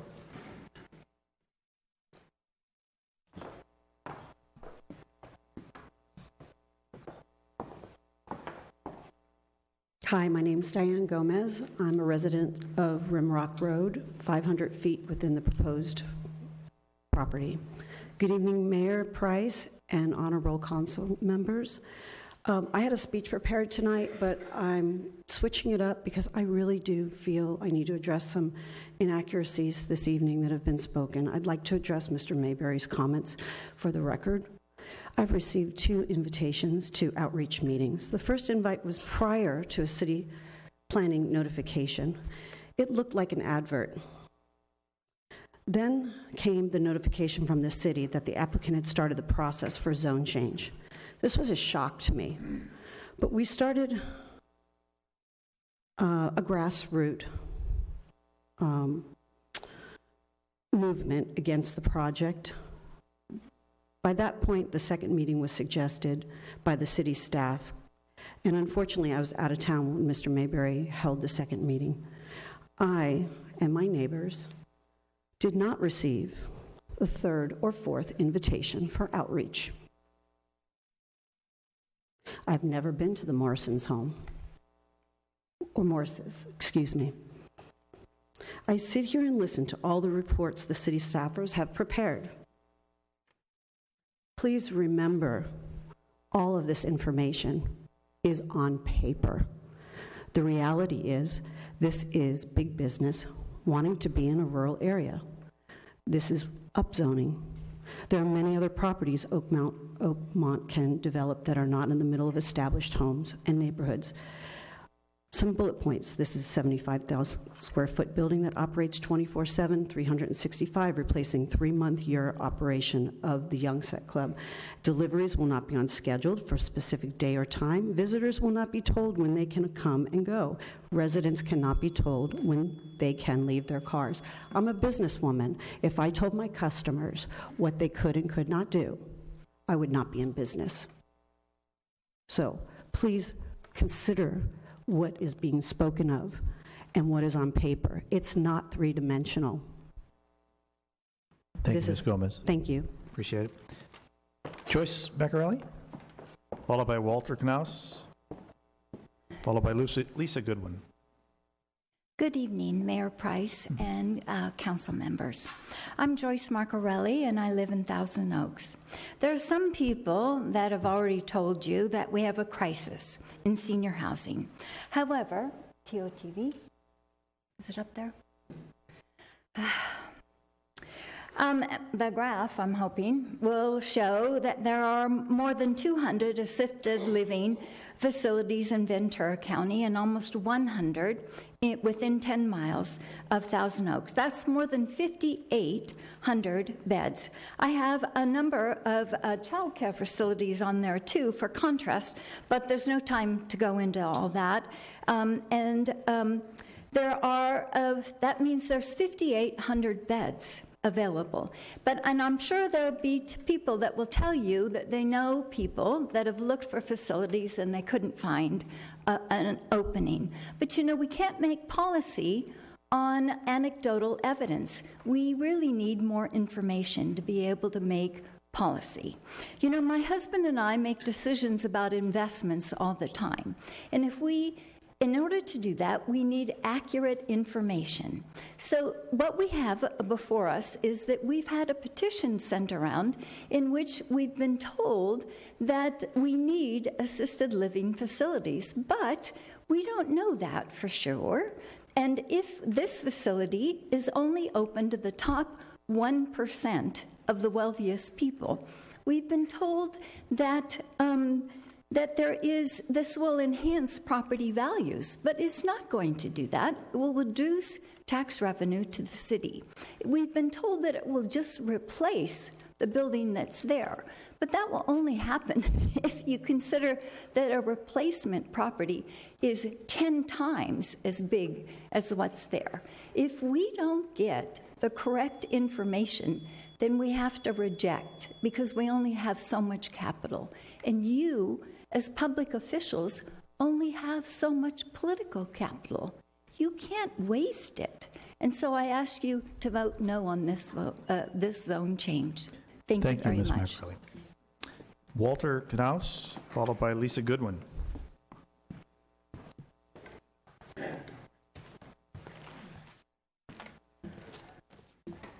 Thank you, Honorable Council members. I am Walter Knaus, 37-year resident and local practicing CPA and consultant. I contribute my professional services to Conejo Valley Village and other organizations supporting seniors. I oppose the development of the Oakmont project at the proposed sites. I agree with the opinions that more assisted living facilities are probably needed for our seniors, primarily memory care issues. However, I can only agree with this as an opinion and based on anecdotal information. I strongly endorse the actions of the City Council in adopting the 2009 Senior Adult Master Plan to ensure that we remain a senior-friendly city. The Council on Aging provides much-needed information to you annually. The original goal of the housing team was to develop strategies for increasing affordable housing for seniors. To date, no research has been completed that documents the actual needs for assisted living facilities and memory care units. Therefore, it is my professional conclusion that recommendations for approval are based on inadequate information. Neither the Planning Commission nor the City Council has adequate information to determine whether the need is so great as to adversely impact local neighborhoods and vary from the city's general plan. Spot zone changes without a senior citizen general plan are without merit and do not address the overall needs of our seniors. The Council on Aging is preparing a white paper addressing senior housing needs, as you know in what they submitted to you in October, and includes actions that the city can take to help alleviate these housing problems. With these recommendations, the city can make appropriate decisions going forward and are not be forced to make isolated decisions on each project. Let's ensure that our city remains senior-friendly without infringing on its character. Thank you. Thank you, sir. Lisa Goodwin, followed by Patricia Jones, followed by Rosemary Swenson. Lisa Goodwin, Thousand Oaks. There's a musical on Broadway that's super successful right now. You can't even think about getting a ticket until September. And it's very popular because it's talking about, it's called Hamilton, and it's talking about how the forefathers were constantly creating a legacy.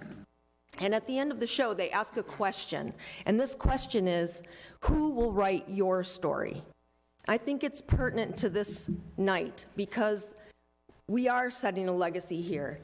And this was a city that we moved to because it focused on families and of all ages and natural surroundings. But I'm worried now that in our story, it's going to be a city that lost its vision. I think our story might end up talking about a general plan that was pushed aside. And it's a general plan that was so carefully designed, it's kept Thousand Oaks a beautiful place to live. It's going to talk about the homeowners who are being repeatedly asked to step up, rise up, and have to fight these inappropriate loophole developments. It's going to be about rules and laws that allow for someone to create fear about senior housing and benefit the developer at every turn. This developer doesn't care about damaging trees or streams or displacing wildlife or creating traffic parking or increasing fire danger or devaluing my home. He's a profit seeker, and he's not cared one whit about creating hostility between neighbors. Does it sound like a great legacy to you? Honorable city leaders and city planning, hear this if you hear nothing else tonight, because this is what we want written about us when they write our story. We do not want Thousand Oaks to prosper at the expense of the very elements that make it exceptional. I have to ask you to wrap up, ma'am. Like Hamilton, the legacy he's writing tonight. Guarantee one you can be proud of. Please vote no. Thank you, ma'am. Patricia Jones, followed by Rosemary Swenson. All right, ma'am. Thank you. Honorable council members, my name is Patricia Jones, and I live in Thousand Oaks. I'm a certified senior advisor and owner of one of the largest in-home care companies in the United States. I'm a chairman of the board of a Thousand Oaks Senior Daycare Center. I'm chairman of the Rotary Senior Outreach Committee and a new volunteer with the Conejo Valley Village to Village organization. I've lived in the Conejo Valley for 34 years, and this is the first time I've put my foot down about development. I want to make 2 points. One, the boomers have redefined how they live on many levels, and they are redefining the way they live as they age. The Thousand Oaks Senior Adult Master Plan revealed that only 5% of boomers would consider going into assisted living or memory care facilities. The new movement among boomers and others is the village-to-village concept. The goal is to age in place in one's own home. A majority of the silver tsunami of boomers turning 65 each day are organizing movements across the U.S. to stay at home. I recently volunteered to serve on the Conejo Valley Village-to-Village concept. The village will exist for the sole purpose of enabling people to remain in their homes and avoid the need to relocate. There are 190 open villages in the U.S. and 185 in development. In California, we have 70 villages already in place. Therefore, building this facility will not be needed, especially since it's designed to serve only the super rich.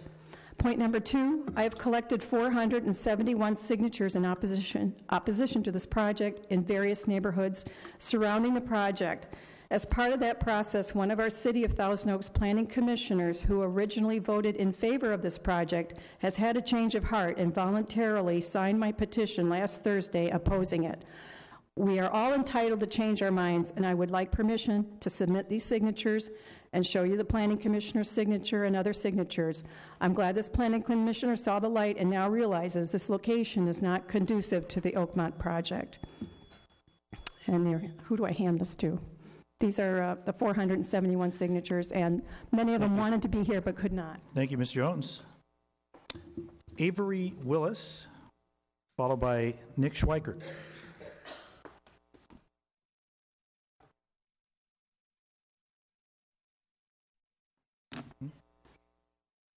Yeah.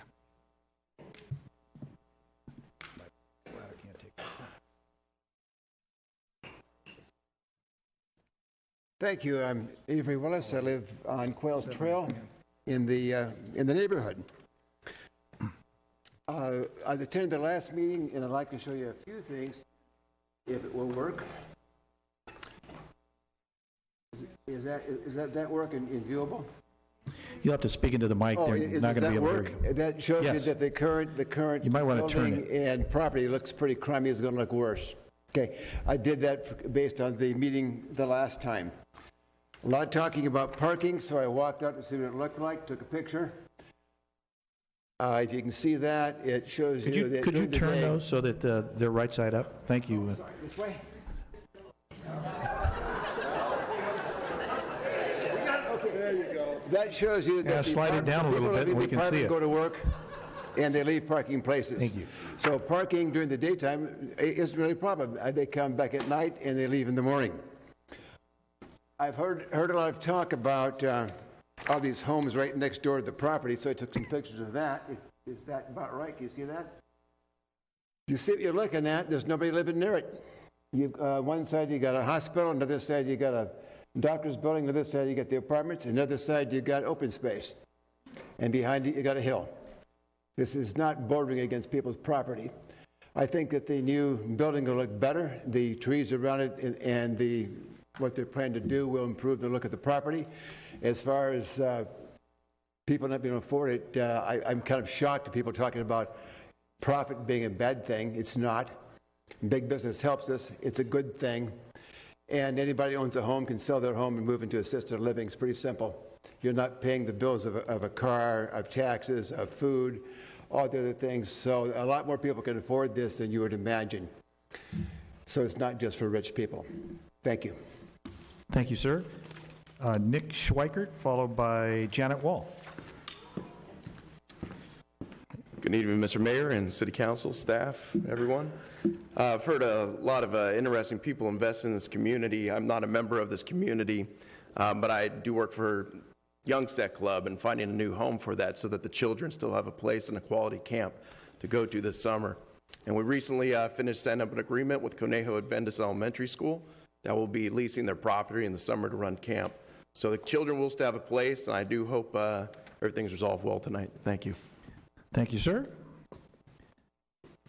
Janet Wall, followed by Dina Frischling. Good evening, Mayor Price, City Council members, and staff. My name is Janet Wall, and we're here tonight representing Conejo Oak Tree Advocates' interest in the Oakmont Senior Living Project. Our February 8th comment letter in your 1 p.m. supplemental packet today addresses oak tree removals and mitigation requirements on the project site. Our mission at Conejo Oak Tree Advocates does not encompass zoning decisions, building heights, whether there's adequate parking provided, or any other thorny issue you will be deciding this evening. Should this project receive approval from you tonight, CODA asks you to pay special attention to how the neighborhood and community is impacted by the removal of 2/3 of the mature landscaping on the Rolling Oaks property, and how you can best ensure whether adequate remediation takes place. CODA hopes you are able to support the modifications suggested in the Oak Tree Permit conditions number 17 and 18 in our letter. Namely, that the required number and species of mitigation trees planted is verified by your staff before the occupancy permit is granted, and that the number of years that the replacement trees are monitored and required to be replaced if they die is increased from 2 years to 5 years, with regular assessments by a certified oak tree specialist and arborist.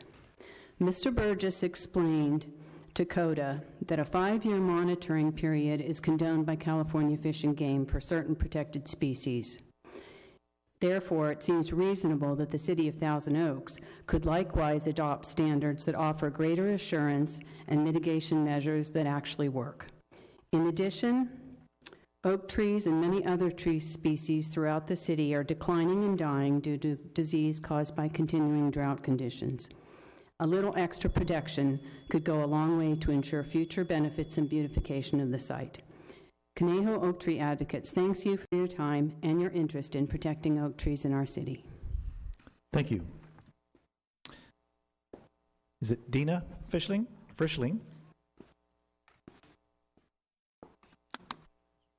Oh, I see there's a note down here that they were giving their time to somebody else, which we're not permitting. How about Jeff Shapani, followed by Patty Martins?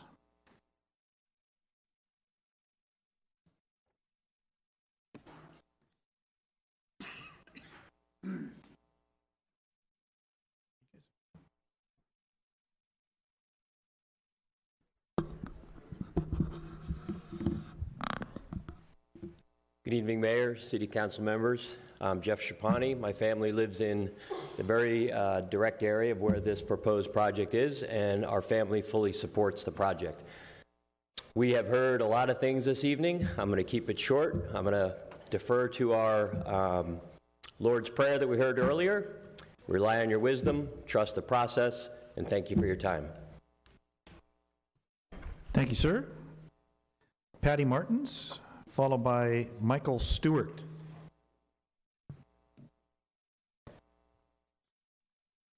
Patty Martins? No Patty Martins. Michael Stewart, followed by John Fonte.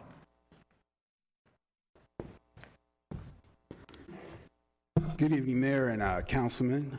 Good to see you, Mr. Adams, from our time at Wachovia some years back. My name is Michael Stewart, and I live at 103 Los Padres Drive, directly on the flight path of where this project is going to be going. My wife is a 45-year resident of Thousand Oaks. I'm a 14-year. We'll be married 13 years here in August. I'm not sure. I don't know a lot about the developer, but I'm not sure that he's guaranteeing me or my family having a spot at the resident Taj Mahal, whatever it's going to be called. And as far as the fire, I don't know that anyone can say where a fire starts or begins, but you know, people be coming there, somebody's outside smoking or something, throw a cigarette in that brush, up in flames. Nevertheless, parking is always underestimated. Currently, I'm a mobile detail.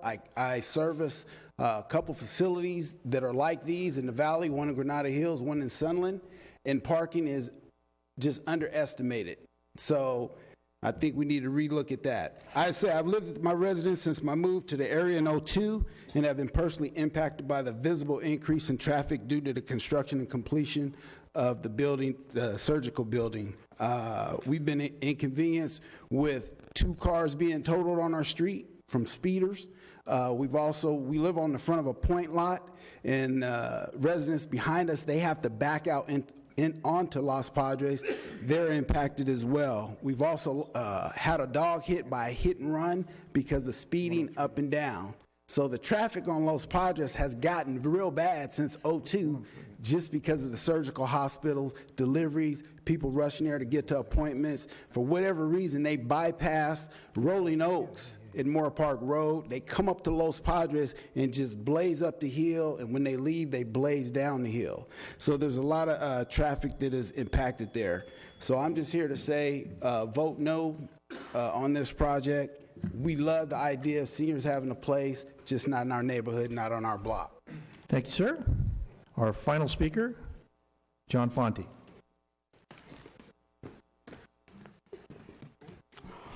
Council and people at home, and a lot of people still here. That's great.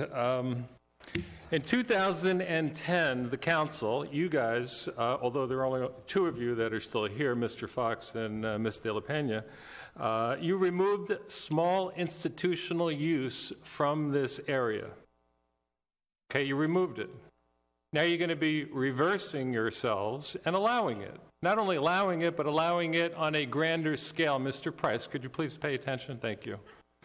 And a much grander scale than ever imagined before 2010. Okay? Think about that. You made a commitment to the local residents in 2010, and you should honor it. In 2010, you also changed the definition of PL zoning, which you changed to allow for assisted living facilities. You can dismiss my points, but the thrust of PL zoning is for non-profit use, for general benefit of the public, not for-profit use. You should reevaluate what you did.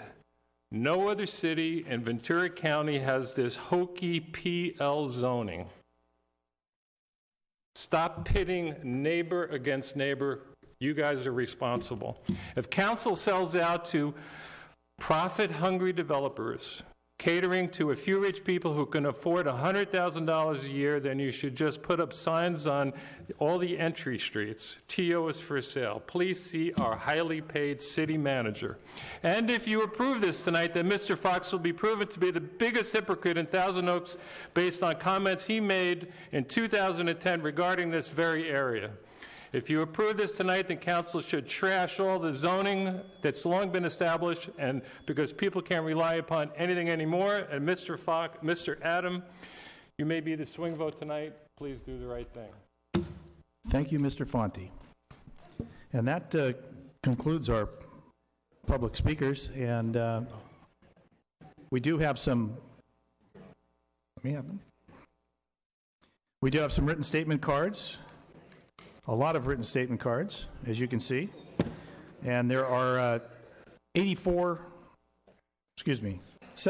that are in opposition, and there are 33 that are in support of this project. So we are going to take a 10-minute break, and we'll see you back in 10 minutes.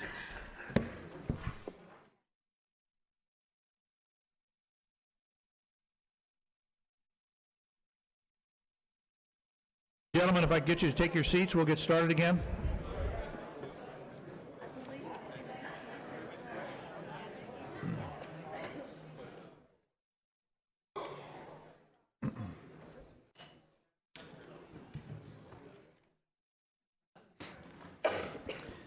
Okay, at this point, we're going to go back to staff for responses to comments that may have been made by speakers. Mr. Prescott? Thank you, Mr. Mayor, members of the City Council. I and my staff will respond to a variety of comments that were made, and if you have further questions, we have representatives from our public safety agencies, police and fire here, who can answer questions in those areas. And then we'll, of course, be available for questions. I will start by discussing several aspects. One is the zoning and the comments regarding Measure E and SOAR. The PL zone is a zoning district classification that the city established in 1972. And the full title of it is Public, Quasi-Public, and Institutional Lands and Facilities. So it does go beyond purely publicly owned properties. It does include institutional properties, such as assisted living facilities. Virtually all of the assisted living facilities that have been built in the city have been zoned in the public land zone. Because these uses in the public land zone are institutional in nature, they're not considered either residential or commercial. And Measure E, which applies to certain general plan amendments that add residential density or add commercial acreage, does not apply to institutional projects. There is no general plan change associated with this project, and Measure E comes into play when there's a general plan amendment. There are some actual assisted living projects that have been classified institutional on the general plan, but none have required a specific residential density designation. There was a comment regarding SOAR. In Thousand Oaks, SOAR is our city urban restriction boundary. It's a line around the city, and the city's SOAR ordinance precludes the city council from annexing or extending urban services outside that land, outside that line. This subject property is basically in the middle of the city, and it's well within that line. There are no SOAR issues. There were some comments regarding the need for the facility, and the city doesn't have a, quote, need criteria for different land uses, but we did conduct a survey, and you heard anecdotal testimony on both sides tonight, but we did conduct a telephone survey the last few days with some of the existing assisted living facilities in Thousand Oaks, and we were able to get information from 4 of those, comparable or larger size than this one, and the current vacancy rate's about 3.6%. Also, commentary about the size of the structure and comparisons to this building and that building. We did provide in the supplemental memo, one of them today, a list of, I think it's a total of 8 assisted living projects, including the subject property and one that's been approved but not yet built, the Sage Mountain project, and compared it in terms of the building size and the number of beds. Basically, the largest is the Reserve at Thousand Oaks, which is up on Moore Park Road. It's about 133,000 square feet. This project is 75,000 square feet. The smallest of the comparable group is the Sunrise facility on Townsgate Road, about 64,000 square feet.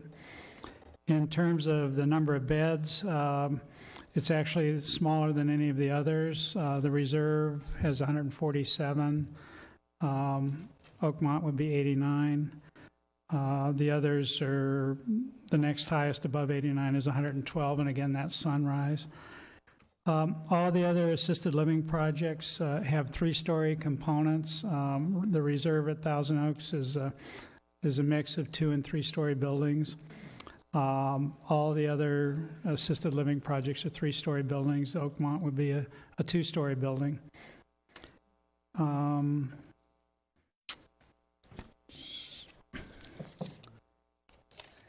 And just by comparison, the building directly across Rolling Oaks Drive, which is it's actually 2 buildings, but they're joined, and the Thousand Oaks Surgery Hospital and the medical office building together, they appear as one building. It's about 105,000 square feet, and of that, 20,000, almost 20,000, is a interior parking area. Those were my comments, and then I'll turn it over to Rick Burgess, who will address some of the environmental comments. Thank you. A couple of things I wanted to address here. Mr. Nichols brought up the issue of the stream bed on the east side of the property, and that was an area we were very concerned about, and we scrupulously stayed out of it. In fact, we redesigned the drainage, the stormwater drainage, to avoid that area entirely. The county had some concerns about that in our when they commented on the first MND. We responded to those concerns, and then they felt that it was adequately dealt with. And that is in the county, not in the city. It's in the county. So we don't think that's going to be an issue. Let's see. In regard to San Joaquin Valley fever, we would never consider that a non-significant thing. It's pretty important, and it can be very, very dangerous for some people.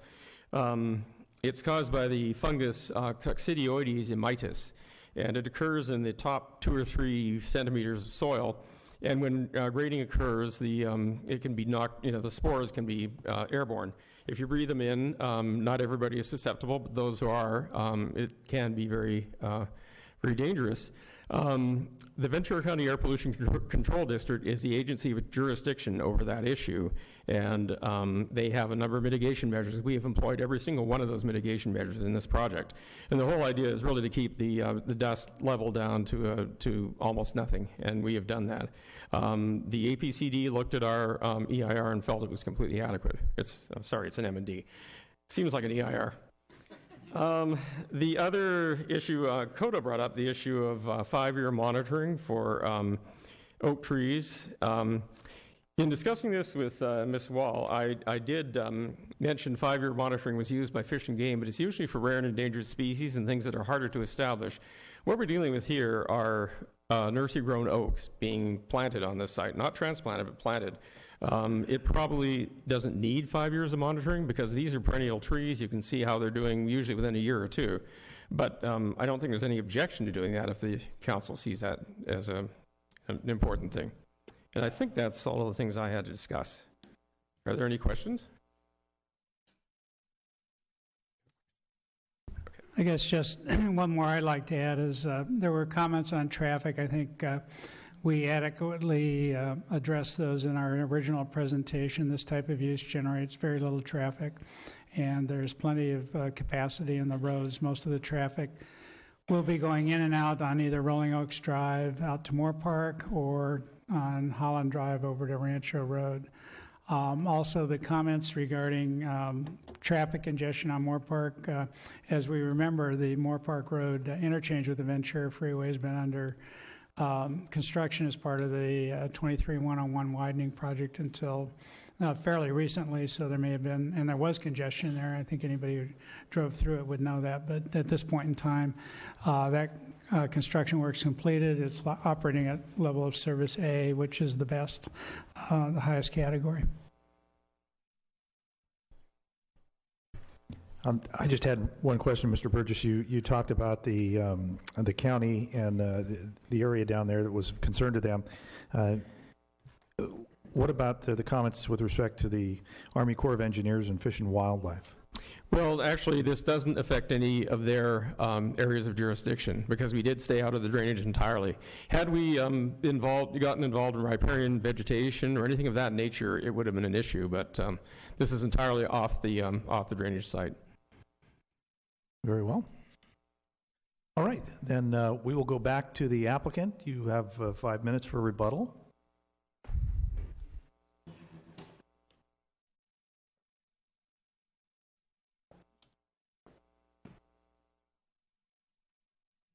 Thank you. Bill Mabry with Oakmont. There's just a few things that I'd like to say, that it appears that everyone agrees that assisted living and additional assisted living is, needed within the community. The assisted living is actually a residential care facility for the elderly is the license that we carry. It is a residence for our elderly, and we are able to give them service within that residence. So the commercial use aspect and all of that is, this really is a home, for our residents that we are caring for. We believe the seniors in Thousand Oaks also deserve a beautiful location, and we believe this is an outstanding location for our building and for our future residents to live. And we just really wish to be able to have the opportunity to bring our services and business to the city of Thousand Oaks. I think we'll be a good neighbor, and I think we'll be an excellent addition to Thousand Oaks, and we feel that you'll be proud of us when this building's completed. Thank you. Thank you, Mr. Mabry. Mr. Fox? Mr. Mabry. Thank you again for your presentation. One of the issues that was raised during public testimony, primarily from folks that live on the county side, so they're not city residents, but they do look into the property of the city proper relative to their view sheds. And, we've said a lot of times that people don't have a right to a view, but they're raising a legitimate issue with respect to what, from their perspective, is going to be a negative impact on their view shed out their back door, on their decks. Have you talked to those neighbors and talked about mitigation for their views? Recognize you're going to build a building, but I've seen the renderings with landscaping. Have you had a conversation directly with those neighbors? No, I have not. Right. I've gone through planning and discussed with planning, but not a direct conversation with them. All right, and if you know, is it your understanding that the other testimony we had tonight was that meetings 3 and 4, I believe that was the testimony, the county residents, they live on various streets, they were not present at the meetings and they were not invited? I'm not making that as a statement, that's a question. I'm not sure that they weren't invited. I don't believe there were very many. We had a number of people opposing the project at those meetings, so I'm not sure exactly who was there and who wasn't. Would you be open to, if it's the view of the council that that's a mitigating factor that needs to be addressed further, would you be open to further mitigation in terms of landscape screening? In terms of landscape screening, wall design, lighting, that sort of thing, I would be more than happy to discuss that along with staff and the local neighbors. And also the parking issue. I don't know where my colleagues are, but I'm almost certain that the parking issue will come up if we determine that we'd like to see extra parking to address the issue of mostly the folks that live on Los Padres, to basically ensure that there isn't going to be negative impacts on their street. Yeah, what I would like to suggest, because again, our studies, we feel that we have more than adequate parking. But again, as I had mentioned before, we have played around with different designs to be able to increase some of our parking. But under the circumstances, it's going to affect the landscaping. It's going to affect more of the area of the site. And looking at this and looking at the design as possibly a future design, if needed, I think might be the best direction, so that we won't be just having a sea of parking and not needed. Yeah, I hear you. You understand kind of where I'm coming from. We're happy to add the parking. We can kind of show you where we think we could add a few spaces, but again, it's going to affect the landscape, and if it's not needed, then we would hate to have to move forward with that. And respectfully, if one could argue that if you wait till we determine you need the parking, that means somebody's parking in front of someone's house. And then the city hears about it, and then it takes a long time to do that. So it's not my intent to be in a debate. I'm just framing the issue in terms of we try to like to take care of the problems on the front end. I understand your issue with the landscaping, but the folks that live on Los Padres, they have a legitimate concern, given the conditions that are there today, that a use which is being proposed could impact parking on their street. So I'm just not to put words in your mouth, but you're certainly open to some discussion, some variation of council teams. That's what we need to do. Yes. All right. Fair enough. Appreciate it. Yes, sir. Thank you. Any other questions? Ms. Bill De La Pena. Thank you, Mr. Mabry. I do have a question for you. Yes, ma'am. I find it quite unsettling that we have neighbors pitted against neighbors. So I see that perhaps there wasn't enough outreach done or a willingness to work with the neighbors. Did you ever consider reducing the size of this facility? We went with a 2-story structure. We have over 5 acres to work with. We have huge setbacks from the closest neighbors, more than we've ever had or most buildings would ever have. And our residents who live inside of our community, we have a lot of interactive space. We have a lot of, from anywhere from theaters to rec rooms to all kinds of things, because our residents don't get out as much. So yeah, our square footage is maybe a little bit larger than just an apartment complex, because almost 40% of that building goes to amenities and extra rooms for the residents. So the answer is I feel that we have a nice sized building. We have a lot of open space and area. We're quite a bit smaller than the majority of the communities in town, as we mentioned earlier. So I think we've worked really well with the design. With the design, but not necessarily with the neighbors.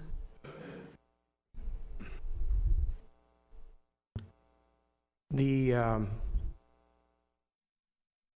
responses that we received were basically not here.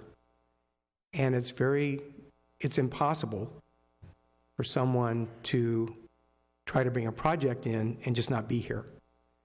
And as we've heard this evening, and at Planning Commission also, what they're asking for is for us to not be there. And as I'd mentioned earlier, we had done a lot of things through staff with new mitigations, more walls, more landscaping,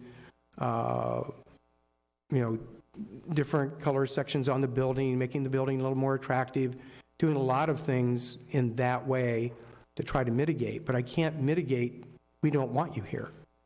I don't have that answer.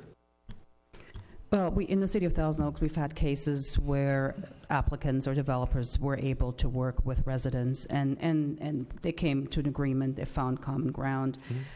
So that would not have been unusual. So I'm just very disappointed that this did not happen in this particular case. Okay. Thank you. Okay, there being no other questions for the applicant, I will close the public hearing. Oh. Did you have something else, Mr. Mabry?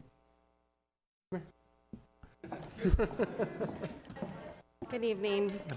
My name's Hannah Darty. These are I'm questions. a project manager for Oakmont Senior Living.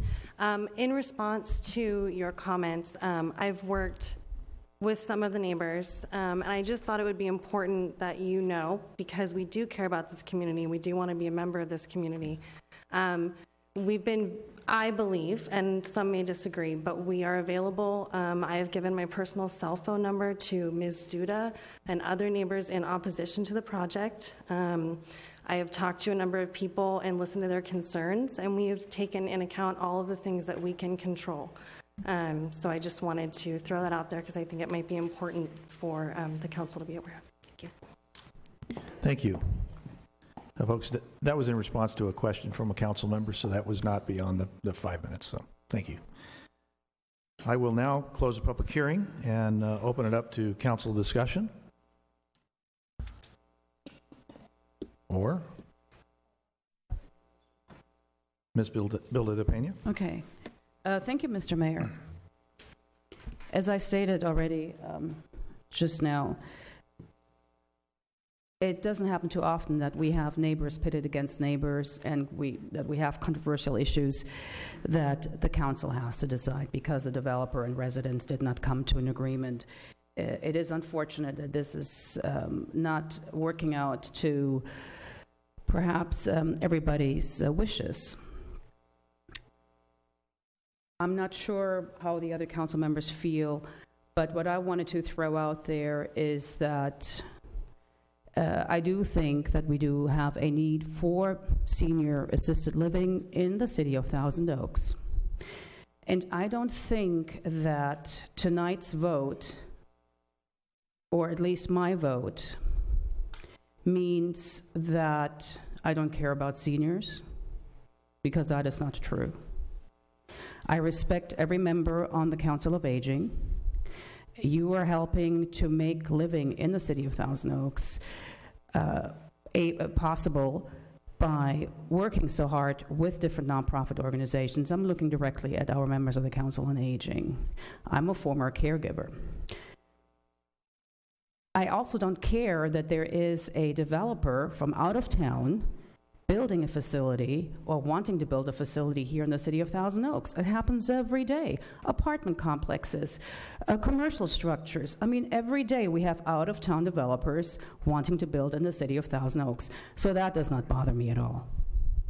I cannot go by how much money he or she is making or anything like that. The decision that the council needs to arrive at is this what's good for our community? Is this what's good for everybody in our community? And the way this particular parcel is zoned, residential, rural, exclusive, something will be built there. If it's not this particular assisted living facility, it's going to be something else. I don't think it's going to be 4 homes.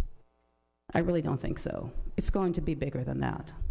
And that is something that you as residents have to understand, that the general plan, which we have, is a living and breathing document, and it changes every year. It's amended because our community changes, our demographics change. And I'm trying to take everything into consideration. Also the fact that we have a planning commissioner who voted for it, now changed her mind apparently. While that is interesting information, it is not going to sway me one way or the other. The decision that I have to arrive at is this going to be the right thing for that particular spot? All of the other assisted living facilities, some of which have memory care, They're in commercial areas or institutional areas. They're not in residential areas. They're along busy streets, Thousand Oaks Boulevard, Olson Road, Moore Park Road. The new one that was just accepted or that we approved is Grana Vista, an industrial area. They're not in rural exclusive areas. So I'd like my colleagues to think about that to take that really into consideration. And again, I don't care if the residents live in the county or if you live in the city. There is no border for which we need passports. You are all members of our community. You all send your children to schools in Thousand Oaks. You pay your taxes, so it doesn't matter whether you're county or city. And that is what I would like to stress tonight. Whatever the decision will be, I hope it is going to be, by my colleagues, I hope it's going to be that we will not change the zoning for this particular parcel, that it remains as is. Because it's simply, this particular project, as beautiful as the building is, simply would not be the right fit, in my opinion. So I just wanted to throw that out there. Mr. Adam. Thank you, Mayor Price. Thank you for everyone coming down tonight and hanging in there till 10 of 11 on a Tuesday night. Just quickly on a personal note, my father turns 89 this Friday. My mother's 85, and they are living in their home. They are aging in place. And I think that is highly desirable and the best possible outcome. And I want to thank the Council on Aging for being proponents for the Village to Village movement, because that's going to help a lot of people age in place. And I think everybody would like to stay in their home if they possibly can. So thank you for the Village to Village concept. It can't ever be said that the City of Thousand Oaks doesn't support assisted living and senior housing. No one can ever say that. We have worked diligently to provide both, whether it's through Many Mansions, the Area Housing Authority, or as you saw tonight, we've even gone so far as to in fact make zone changes to provide for assisted living. We made a zone change to provide for the Reserve, for Belmont Village, for the assisted living unit at University Village, and even one on Mary Health of the Sick on Borchard Road. However, those were different circumstances than what we're looking at tonight. You know, Belmont and the Reserve are right across the street from each other. They're at a big intersection. There wasn't a lot of housing around at the time. And to me, they're not quite analogous to what we're looking at tonight. But the council does have a history of supporting assisted living. So what I have to ask myself tonight about this zone change business, you know, the two words come to mind: consistency and compatibility. Is the zone change to PL consistent with the land use element that calls for very low density, 0 to 2 dwelling units per acre in that area?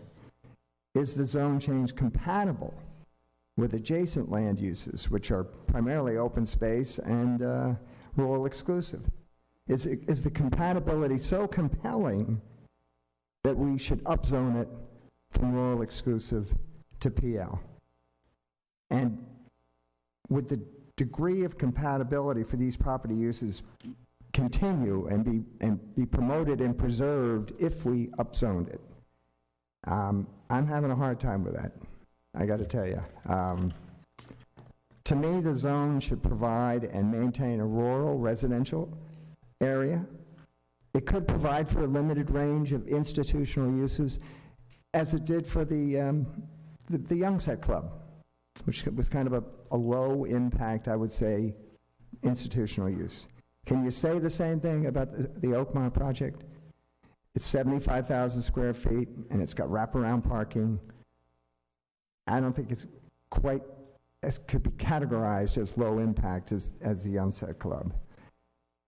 And so I got to tell you, this is not an issue of senior housing tonight. It really isn't. It's an issue of location. I mean, whether or not we need senior assisted living in Thousand Oaks is not really the question. The question is, should it go here? Should it go in this place that we're looking at tonight? But it, by no means is this a referendum on assisted living. You know, I kind of look at the north side of Rolling Oaks Drive as the commercial side. There you have the Thousand Oaks Surgical Hospital, which I've been to myself. There you have all the medical buildings. And Rolling Oaks is kind of the dividing line. On the other side, on the south side, that's kind of the residential side. That's the rural side. And to insert this commercial building into that side, I'm just not convinced that that's compatible or consistent with the neighborhood, or with certainly not with the zoning. In fact, we'd have to change the zoning to do it, and we'd have to issue a special use permit to make it happen. Now, you know, there's been talk about, well, something may go in this spot in the future. I can't rule on that tonight. I can't judge what's going to happen in the future. I have to judge on what's in front of me right now. And what's in front of me right now gives me, I have to tell you, pause for concern about this whole upzoning, and for all the reasons that I just stated. Thank you, Mr. Adam. Mr. McCoy. I've gone back and forth on this probably a dozen times. My dad has Alzheimer's. He's in a home. I would love to have him in a facility like this. I've tried to wrap my mind around the parking, which I still am not satisfied with. However, in the same regard, those that are my friends are equally divided in relation to this issue. Looking at the zoning aspect of it, I'm leaning towards Councilmember Adam. I'm struggling over this. I heard the first folks speak in favor of it, and I was deeply moved.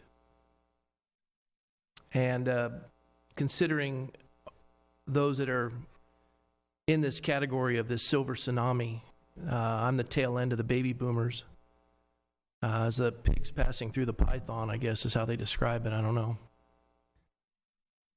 I would imagine in 15 years we'll have a glut of senior housing, assisted living, and large vacancies as this starts to diminish with the next generation coming through. In the same regard, it's a lovely facility, and the developer has done due diligence to appease the city in a number of ways. This is probably the hardest decision I think I've ever had to make in relation to city issues. I've always rested on the idea that when in doubt, don't. And so I am leaning towards your position, actually both of you. Mr. Fox. Thanks, Mr. Mayor. First, let me just say thanks to all the folks that came out tonight.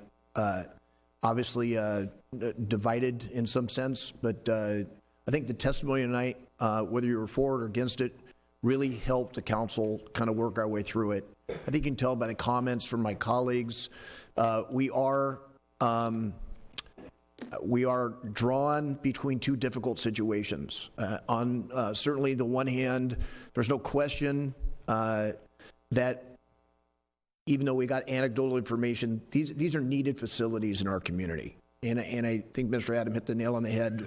All of us have either personally gone through it or are going through the aging of our own parents and our own situation, dealing with Alzheimer's and some of those things. So I don't think there could be any question about the need for these type of facilities right here in Thousand Oaks, not in Ventura, not in Simi Valley, but right here in Thousand Oaks. I think the crux of the matter tonight is compatibility, and that's a tough one.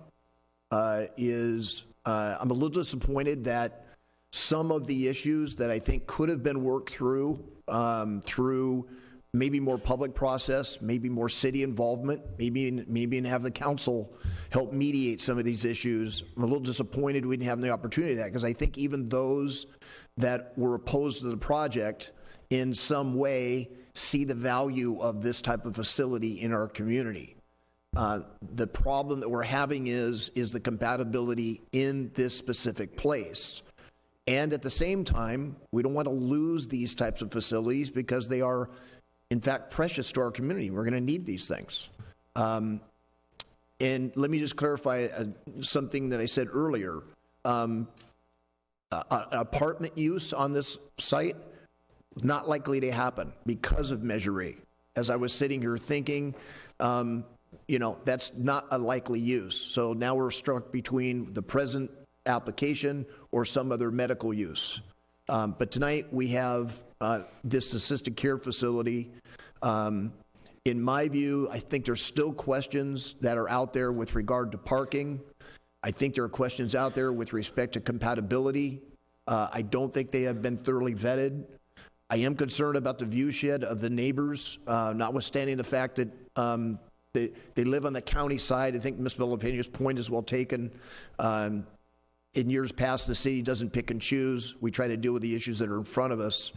So I think on balance tonight, as good as the project is, I just don't think it's compatible to the site. So I'm going to move that we, number one, adopt the negative deck, because that's a procedural issue. And I'll just work my way down, but certainly with council, I'm going to move that we deny the project. So, yeah. So recommendation one is that we adopt the negative deck, and I'm going to ask for a yes vote on that. Let's just do these in order. Okay, then vote on that motion.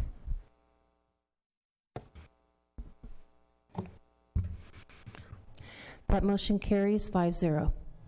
I'm going to move that we do not allow the zone change, and that is we maintain the current zoning. Sure. Question, Ms. Villapeña? With the city attorney, would that be denial without prejudice? It could, I think in our code, remind me, Mr. Prescott, if we have a time limitation on when a denial is made, when the applicant can come back. If it's without prejudice, then that wouldn't apply, but if it is, then there might be a time limitation.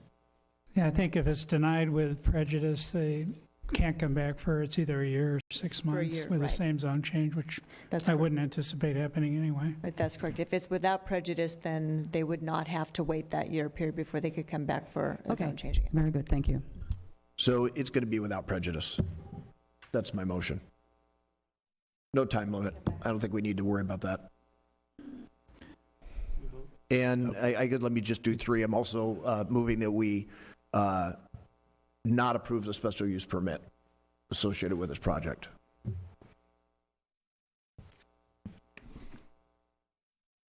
And oak tree permit. Right. And parcel map waiver? Right. That too. Okay. So that's the motion. If you want more discussion, okay. That's fine. Yeah, I'm going to make a few comments.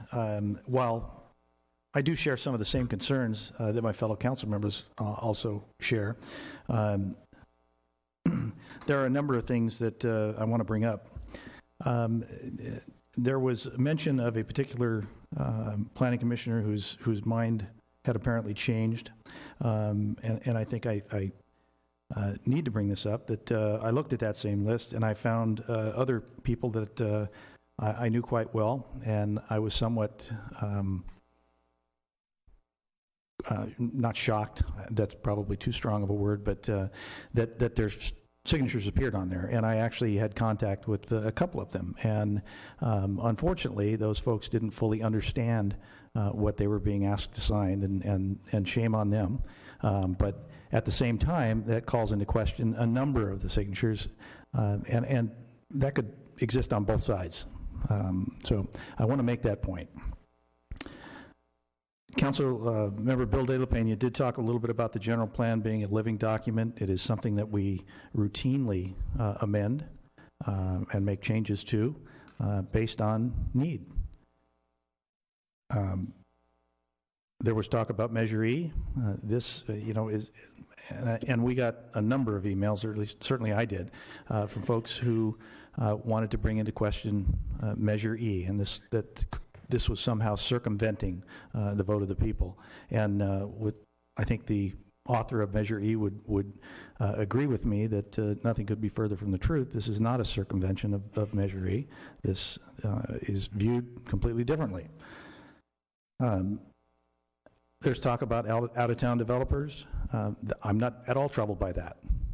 Most everything we have here, some of our nicest shopping centers were built by out-of-town developers, and I thank them for that.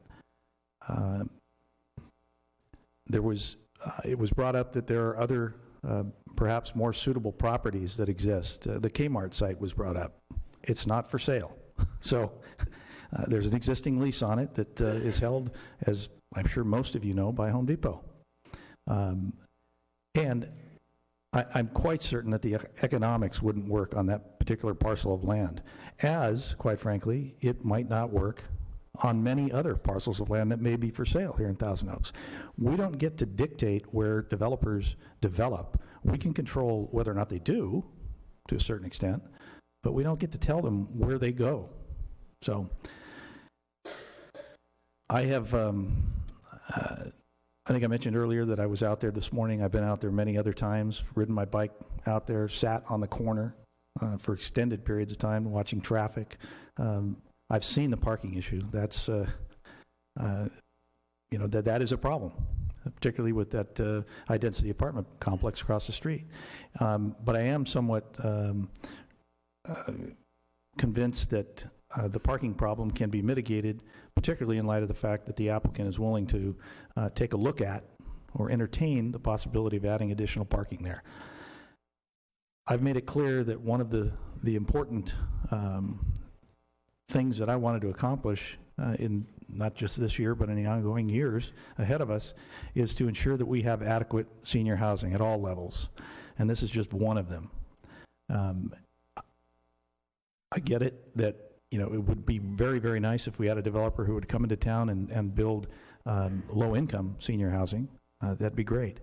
But that's not what's being proposed.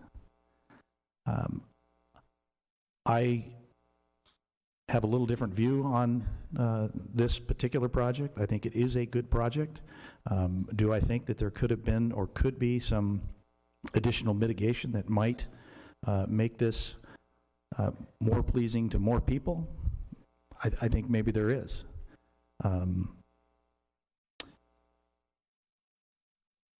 So with that said, I guess I will ask for a vote at this point, unless anybody has any further comments. Nope. Yeah, I'm again, I just want to iterate, just more for city staff,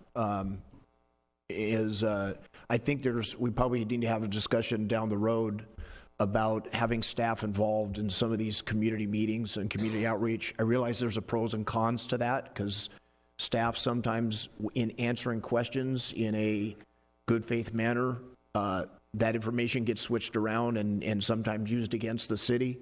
But I really do believe in this particular case, as in others, for example, the extension of the road and some of those other things, the applicant was not in a position to really discuss those things, and city staff could have added a lot of value on clarifying that.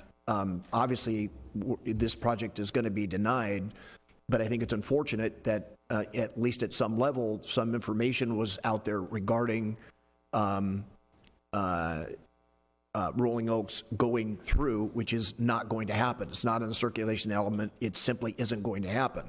My sense is the folks on the county side, at least in part, that's an interest, and it would be if I lived there. I get that. So just something for the city manager to think about when we have these issues.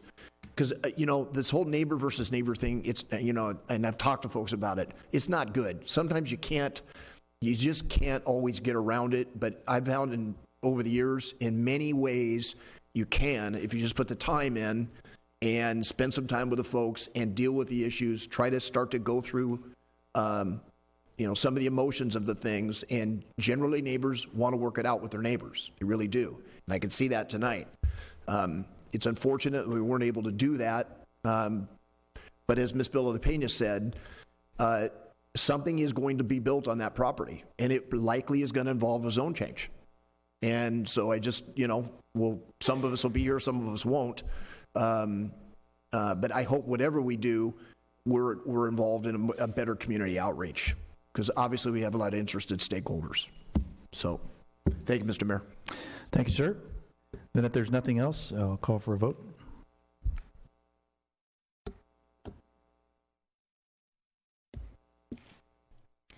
That motion carries with a 4-1 vote. Mayor Price voting no. All right. Thank you very much. Ms. Mann, then go ahead. You can clap. You can clap now. Yeah, you can clap now. That part's done. And I did want to say thank you to all of you who came down here and spent a good portion of your evening with us. And I really want to thank you for being respectful of the process and honoring my request that people not applaud and do all that. So thank you very much.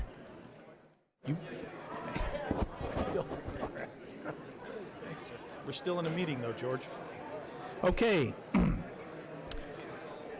We're going to move on to item 9A.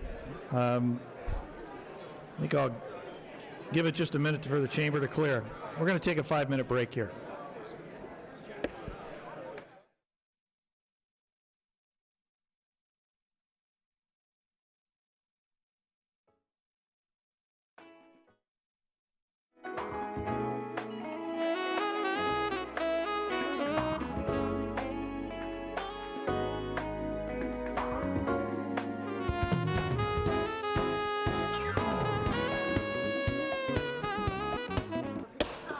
Okay, ladies and gentlemen, if I could ask you to clear the council chambers, or please be seated. We'd love an audience. We're going to move on to our next item, 9A, Department Report, Wastewater and Water Financial Plans and Proposed Rate Adjustments. Mr. Spurgeon and our Public Works Director, and Sanjay Gore, a consultant from Raftelis Financial Consultants, Inc. Take it away. Yes, thank you, Mr. Mayor and Council. So this item, we're asking you to approve the financial plans, which we prepare every 2 years for water and wastewater enterprises, and to set a public hearing. Between now and then, that public hearing, that is, we will be sending out over 50,000 notices in accordance with Proposition 218, letting the public know, our ratepayers know, about the proposed adjustments. So, in a nutshell, here's what we're proposing. Water, a 7% increase per year for the next 2 years.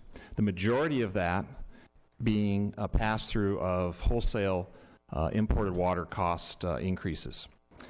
We did do a cost of service study for the water enterprise, and Mr. Gar is going to go into a little more detail on that in a moment.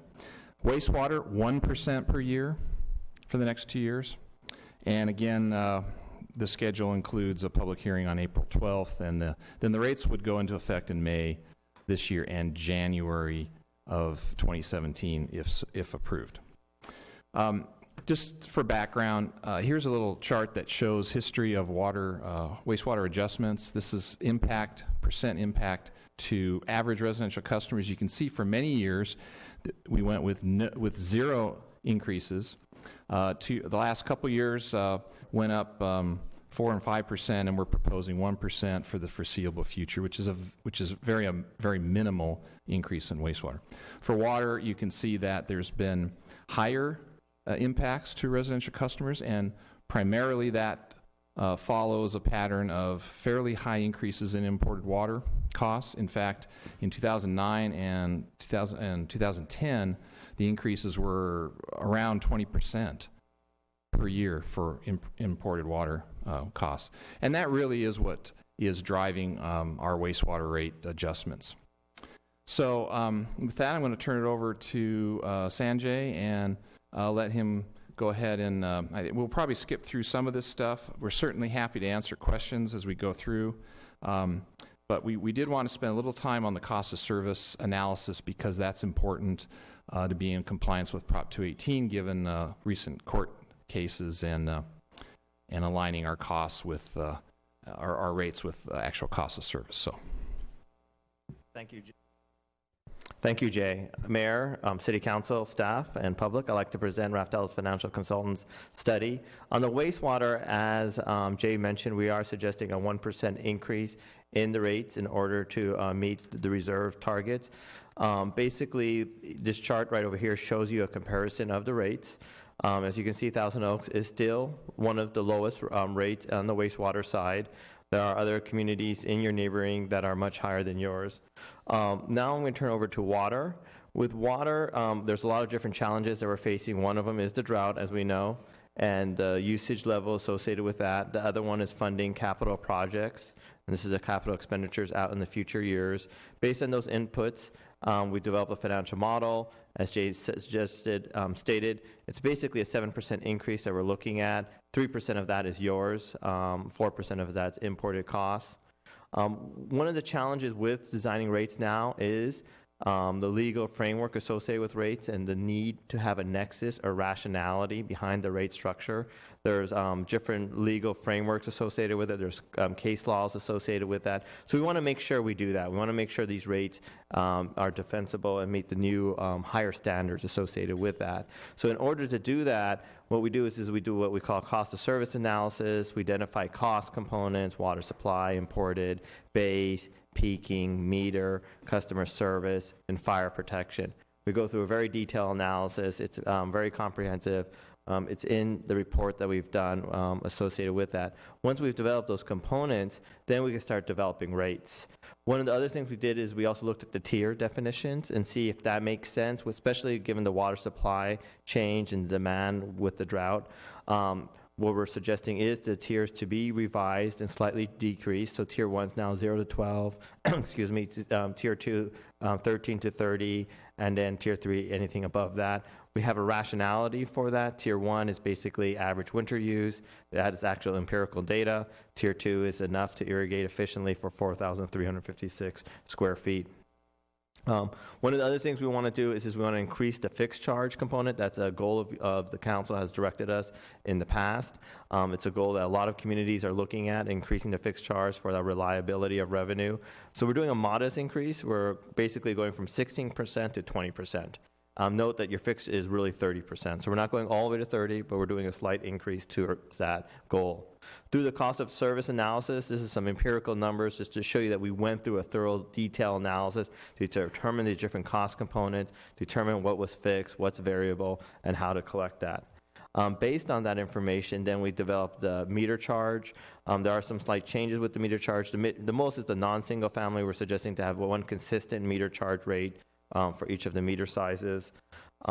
We also develop components associated with the tiered rates. This is the justification, the logic to have tiered rates with a water supply. That's the purchase of water, delivery costs, peaking costs, conservation, and any additional pass-throughs.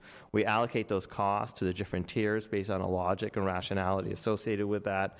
And then we have the rates. So there's a story behind our rate structure, a logic behind it. There's document that supports this logic and rationality. And you have a copy of that report in front of you. So based on that information, then we have the rates. We have what we're suggesting for 2016, July 1st. What we have, what we anticipate will occur in 2017, January 1st. It's estimate because we really don't know yet what Calleguas's imported past cost is. We're suspecting it's going to be 5.5% increase. This is most likely the most important part of my presentation, which is what is the effect to your customers. So we've changed the tiers, we've increased the fixed charge, tier rates have slightly changed, and what we have here is your average customer, which uses 18 HCF or billing units. We have the 10, which is the lower user. We have the 50, and you can see the dollar changes and the proposed and current bill. If you compare yourself with the other neighboring communities, now, whenever you do a rate comparison, especially on water, it gets more challenging because there's different sources of supply. For instance, Camarillo has groundwater. You do not have groundwater. You're 100% imported. So that's why Camarillo is one of the lowest rates. Las Virgenes have historically been diving into reserves and not really funding their reserves, and that's why they're one of the lowest rates. But they're changing that. They've adopted a 5 years of rates, and they'll be seeing some increases in the future. So you're in the middle of the pack associated with that. So the proposal is basically to do a 3% increase, that's your cost, plus a pass-through, which is approximately 4%. update the rates to reflect the true cost of service now, given the current condition that we are experiencing. On the wastewater side, do a 1% increase. Is there any questions that I may answer? Ms. Bill de la Pena. Really quickly, because I know it's late and everybody wants to go home. Thank you, first of all. How do you pronounce your last name, Mr. Gore? Gar, yeah. Gore. Thank you for staying up this late. I hope we're not paying you by the hour. No. Okay, very good. Now, the 12 units for the first tier. That is very little water use for a single-family home with a minimum of 4 persons. So if you're 4 people, and you've used 55 gallons, which is what the state has defined as an efficient amount of water, that's 9 units. So 12 is high, so we're actually giving people more than enough for 4 people. It's 4 people plus some outdoor water use, actually. Well, we've fallen below the threshold or the mandates in I think, not the City of Thousand Oaks, but Cal Water Service as well as Cal Am. And I think homeowners are finding it very difficult to stay around 8 units or even 10 units. 12 units may be manageable, but why is it that the state believes that that is enough water for a single-family home of 4 or more persons living in it? I didn't come up with the standard. No, but perhaps you do know what the reasoning was behind it. No.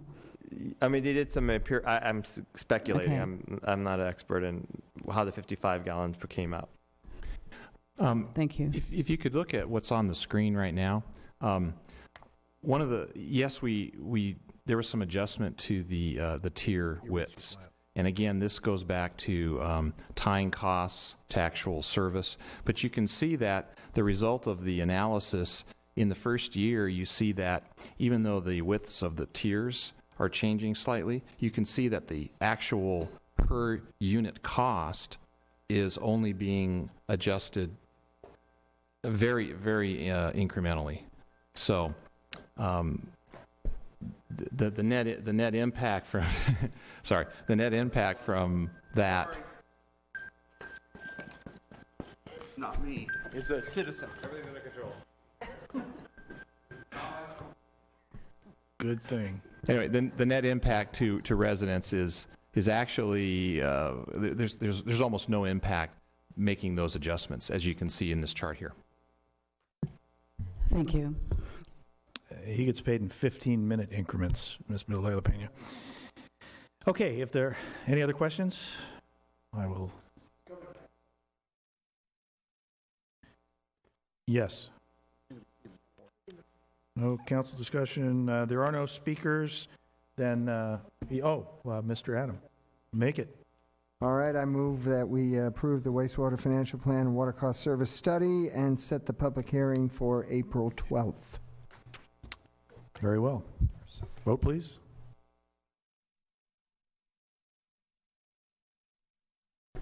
That motion carries 5-0. Okay. Mr. Fox? I think we're going to need a...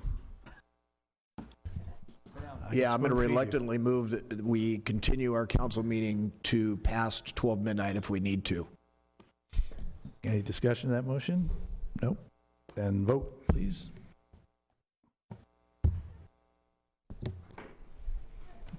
That motion carries with a 4-1 vote. Councilmember McCoy voting no. That's the team spirit we're looking for. Protest vote. I get it. All right, item 9B, department report on the Thousand Oaks Boulevard utility undergrounding construction contract award and utility agreements. This report again will be given by Jay Spurgeon, Public Works Director, and Nader Haydari, Engineering Division Manager. Nope, Jay's gone. Nader, it's all you. Good evening, Mayor Price and members of the council. I am pleased to present our department report on the Thousand Oaks Boulevard undergrounding project and a request to award the construction contract approved utility agreements and associated construction support services. This is an exciting improvement project that has long been a priority for the city and has been on the City Council's master plan of undergrounding since 1993. I'll touch on the following items listed here tonight. The project extends from Duesenberg and Automall Drive on the west about 1.5 miles out to just past Westlake High School at Via Merida. And this map depicts the project limits as well as some of the segments that we've broken the project into in terms of different zones of the project. This is the western end of the project looking out toward the east, so that the first stage of the project is zone or phase 1 of the project, and this is a before and after image of the what we can be expecting and what we're seeking to accomplish.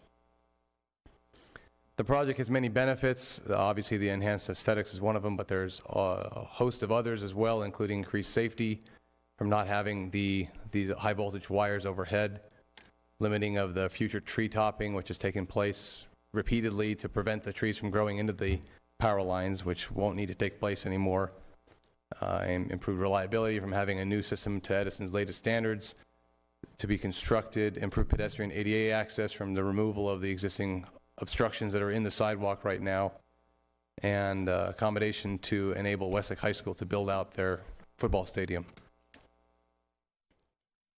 Getting to that point will obviously contain some public impacts. Certainly, a large-scale infrastructure project on a developed street such as this will have some impact, and in order to reach fruition, staff is mindful of that, and we've been making every effort to minimize the impacts. Some of them are listed here, such as the success that we had in placing nearly every utility box and transformer underground. There's only going to be less than a handful of them that will be above grade at the end of the project.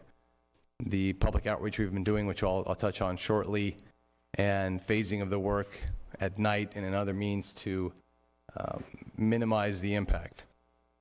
A quick review of the schedule.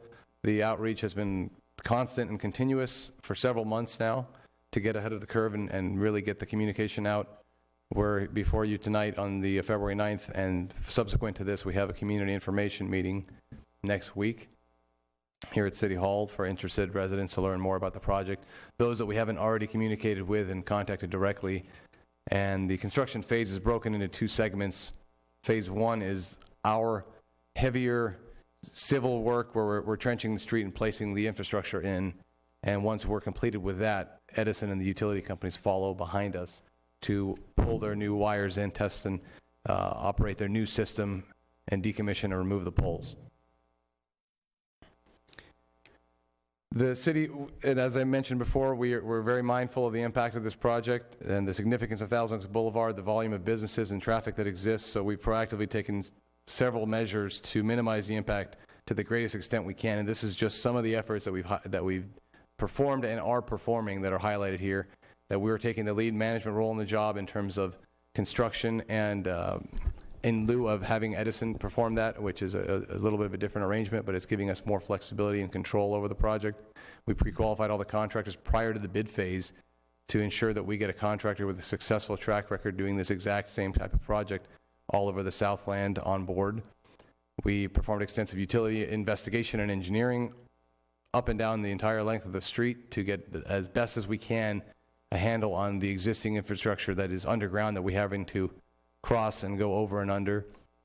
We've eliminated road work during the peak hours, and we're going to eliminate during the holiday season, particularly in front of the retail establishments. We're limiting the amount of open trench that can be open at one point in time and working on the same block on both sides of the street. There's several limitations in the contract about that.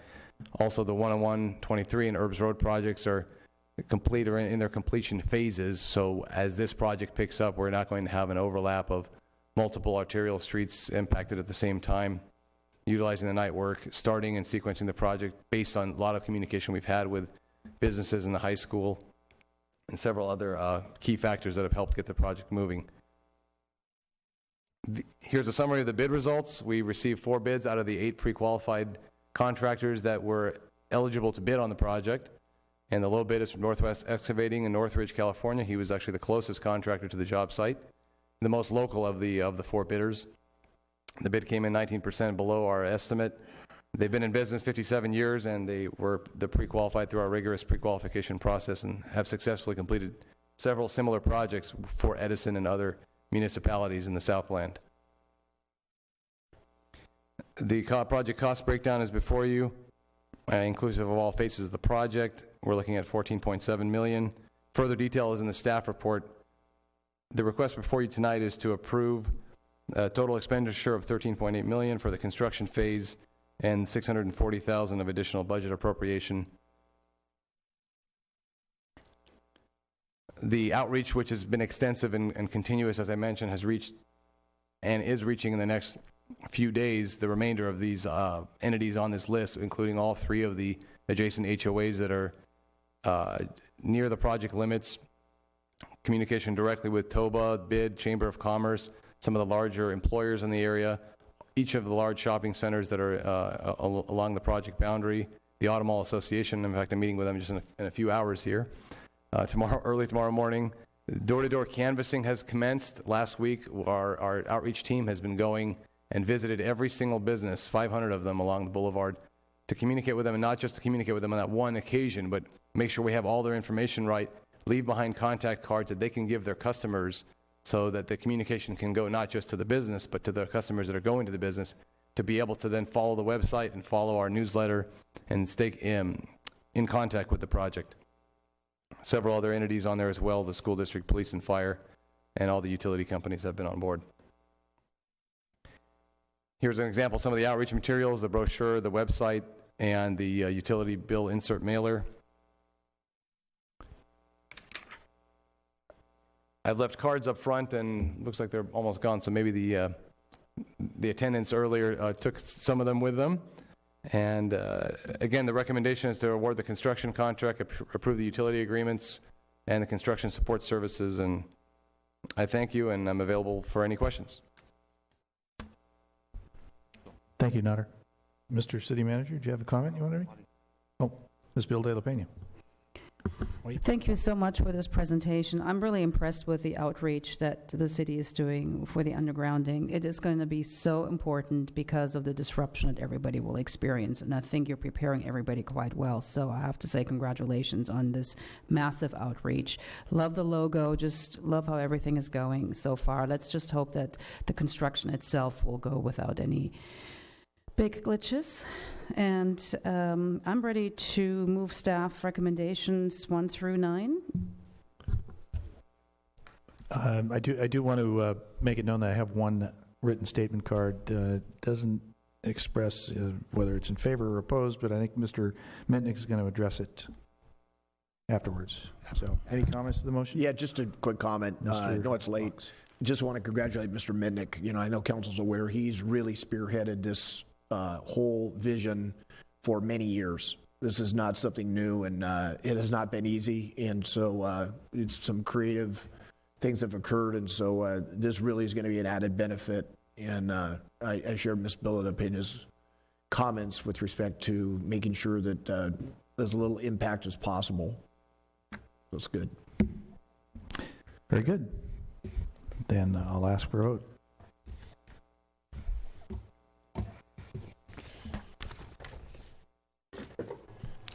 That motion carries 5-0. Very good. Item number 10, Committee Commission Board reports. There are none. 11, City Council as successor agency to Thousand Oaks Redevelopment Agency reports none. And council issues or recommendations, there are none. I will turn to Mr. Mitnick, City Manager, for follow-up on any items or any announcements. Okay, Mr. Mayor, members of the council, by way of follow-up with respect to the card that came in, I think Nader did a good job in the presentation talking about the background of the undergrounding of the utilities and all the public meetings. And for the public who are still watching, and we'll follow up with the individual who submitted the card, there'll be more public meetings, and we'll make sure those who have expressed concerns are made aware of those. Extensive public outreach. And I want to take a moment, too, to thank Nader.